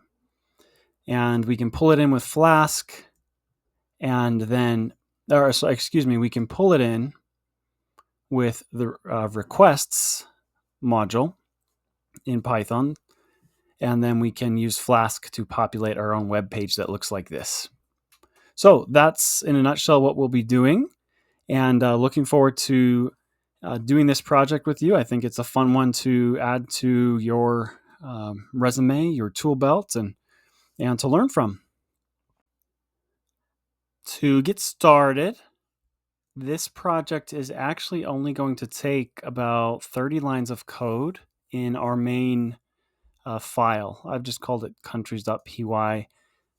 So it's pretty quick. And then we do have an index file that I'll provide for you as well. So there's certainly more code there, but mostly JavaScript, HTML. So pay no heed to all this file structure here. I have created this previously, and it's in a Git repo. So these colors have to do with Git, which we haven't really discussed in this course. If there's enough interest, I could go into that. But countries.py is our main py file. I've deleted all the content so I can actually walk through this with you creating it. And then we have a templates folder with an index.html. And again, I'll provide this. But all you need to do is create a folder. I've just named it Countries API. Within that folder, create a templates folder. Within templates, index.html needs to be created. And then just within Countries API, we also can create countries.py. So countries.py and index.html are our 2 files. Index.html is in templates. Countries API is in our Countries API folder. So that's all we need here. So look at the resources for this index.html file and download that, put it in your templates folder that you will create. And let me walk through this index.html first, and then we will create the code, the Python code, so that our index.html can represent the data that we like. So we haven't discussed HTML. We haven't discussed JavaScript. That's why I'm providing this for you. But I think it's cool to have this page. So don't worry too much about the details. If you do know HTML, JavaScript, then you'll understand what this is doing. But as an overview, this is HTML, which is how web pages are rendered.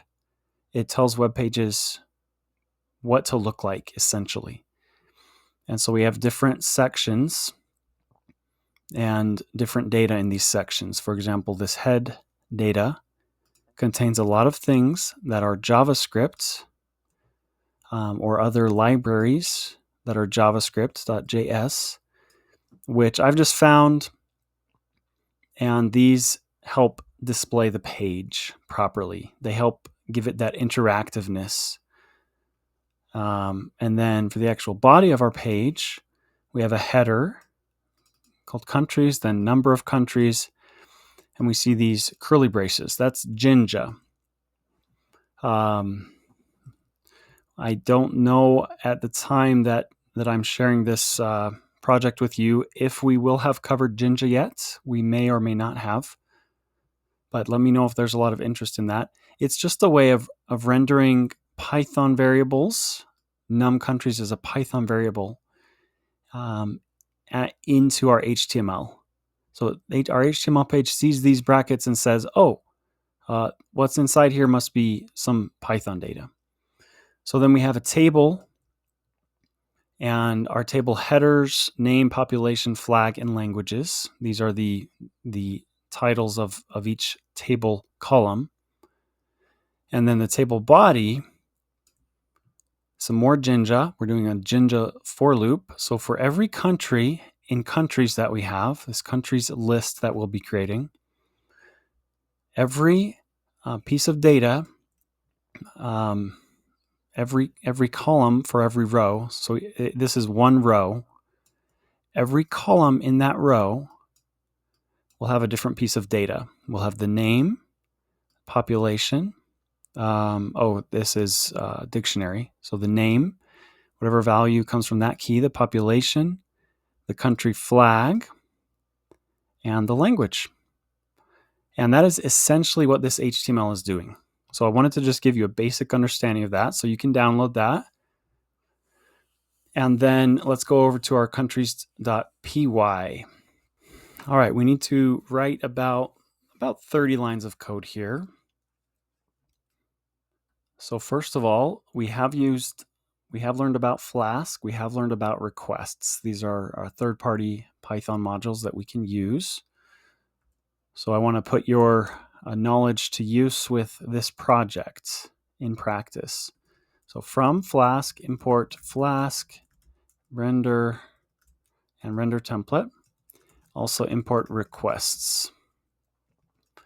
Our app is Flask name. We'll just call it our namespace there. We'll create app.routes for just slash for the index. Create a method for the index. And then here's where we start doing more stuff with our API. This is where we start hitting our API. So the URL, https://restcountries.com/v3.1/all. That's the URL we're hitting. That is this page.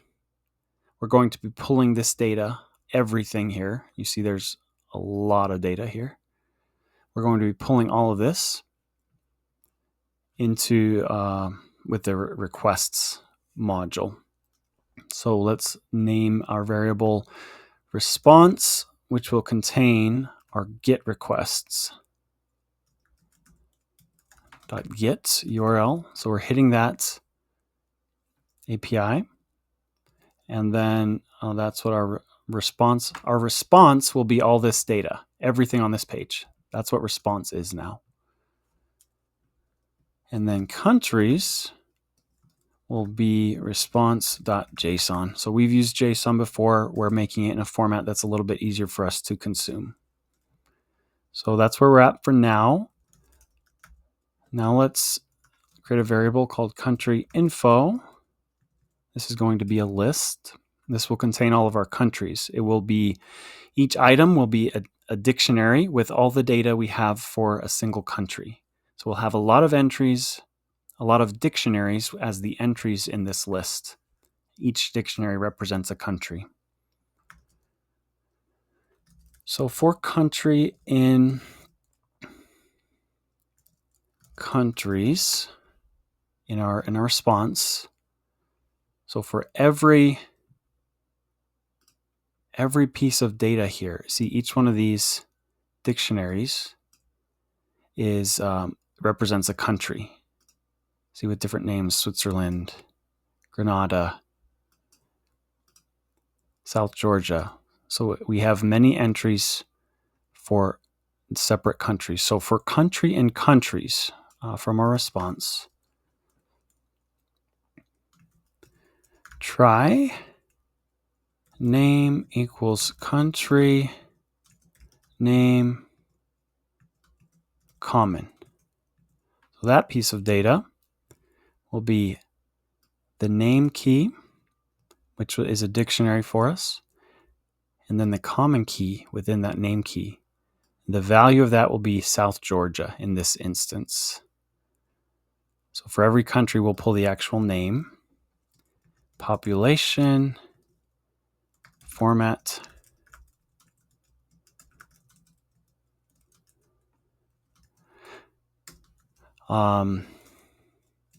I'll tell you about this format function here. It's kind of neat. But country population. So if we search for that within this country, we see, 30 people. But let's go to a country with a greater population. Here we go. This one has 112,519 people. However, you'll notice it's just a number. It's an integer. So I want to view it with a comma. I just thought that was a little nice touch. So I'm going to put a comma after 112,000. And that's what this format does, is it puts a comma separator in there where it should be. So kind of neat. And believe it or not, we only have about 10 more lines of code to write, and we'll be able to test this out. Flag is country flags PNG. So let's search for flags and then the PNG value. So if I were to open this link, which I will do for you,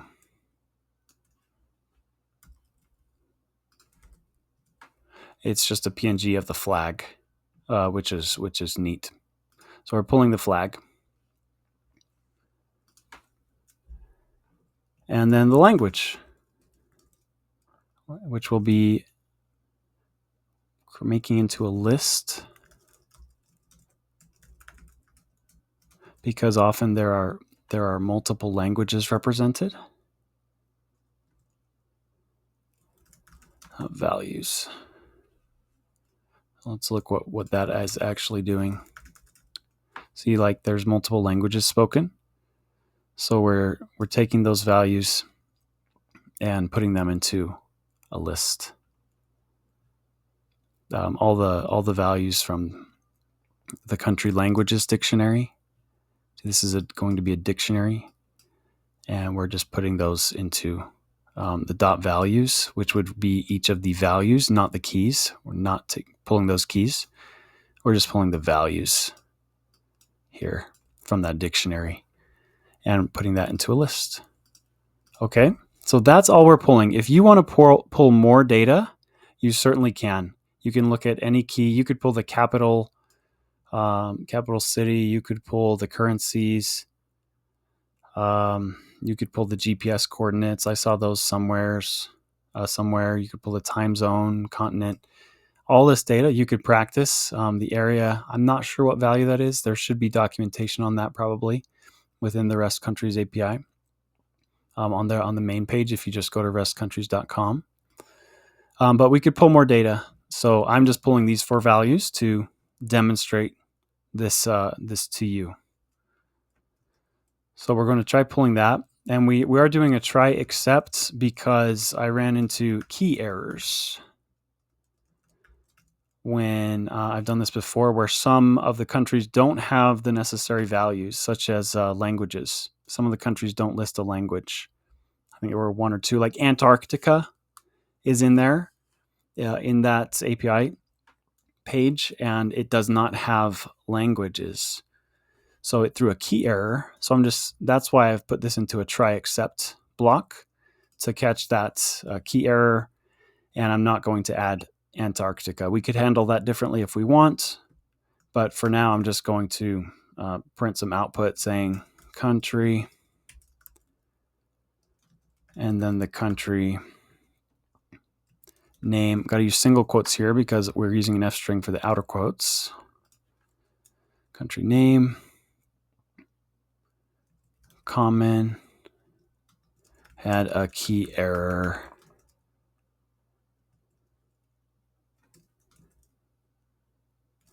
And then the error as E, we'll print that. So I'll show you that output here in a minute. So then we're still within our for loop here. We're going to append country info. We're going to start appending all these countries to this list. We'll append every country as we loop through our for loop. We'll append countries to our country info list. Info.append. Name will be name. Population will be population. Flag will be flag. Language will be language. So these keys and values there. And then num countries. I was also interested in seeing how many countries we pulled. I thought that was interesting. All right, and then we can back out of our for loop and return from our index function. We can return the render template. Render template index.html. We're passing in countries, our countries list, and the number of countries. So we can use these values in our HTML Jinja. That's what we need there. And then lastly, if name equals main app.run to run the Flask server. So that's it. Let's see if we have anything we're missing here. I just saved that. And let's run it.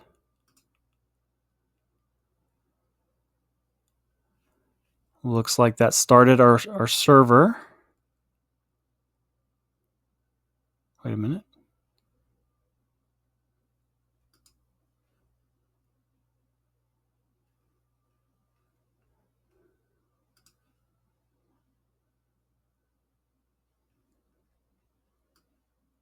Let's go here. Oh yeah, there we go. Let's refresh this, make sure it's running. Yeah, we're running. We're running our server. So, so that's it. So our server's running, and we now have our Flask server. We're pulling the data from our countries API from here, and then we're pushing it to our own page with some neat formatting. So instead of the raw data, we get the pretty data. We could add more columns if we'd like. Again, we can filter by population. This is a little outdated, I believe, just so you're aware, but provides us a great test bed for what we're trying to accomplish here. And I believe I already previewed this, but we can show a lot of entries on a page. This is part of those JavaScript libraries. Search for countries. There we go. So pretty neat. I hope you found this project insightful. I certainly enjoyed doing it. And I'm trying to think here if there's anything else to add. We've talked through line by line our Python. Just make sure you have the proper file structure. So I have one folder, and then within that folder, I have a templates folder, then the index.html. Also within the main folder, I have countries.py. You can name that whatever you'd like.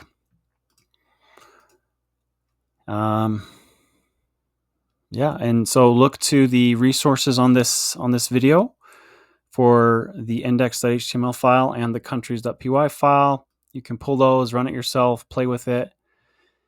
And awesome. I think that's it. I can't think of anything else to add, guys. So hope that was a fun project. It's kind of amazing what we can do in so few lines of code, less than 30 lines of Python code, and then some HTML. And we have one app.route for our Flask server.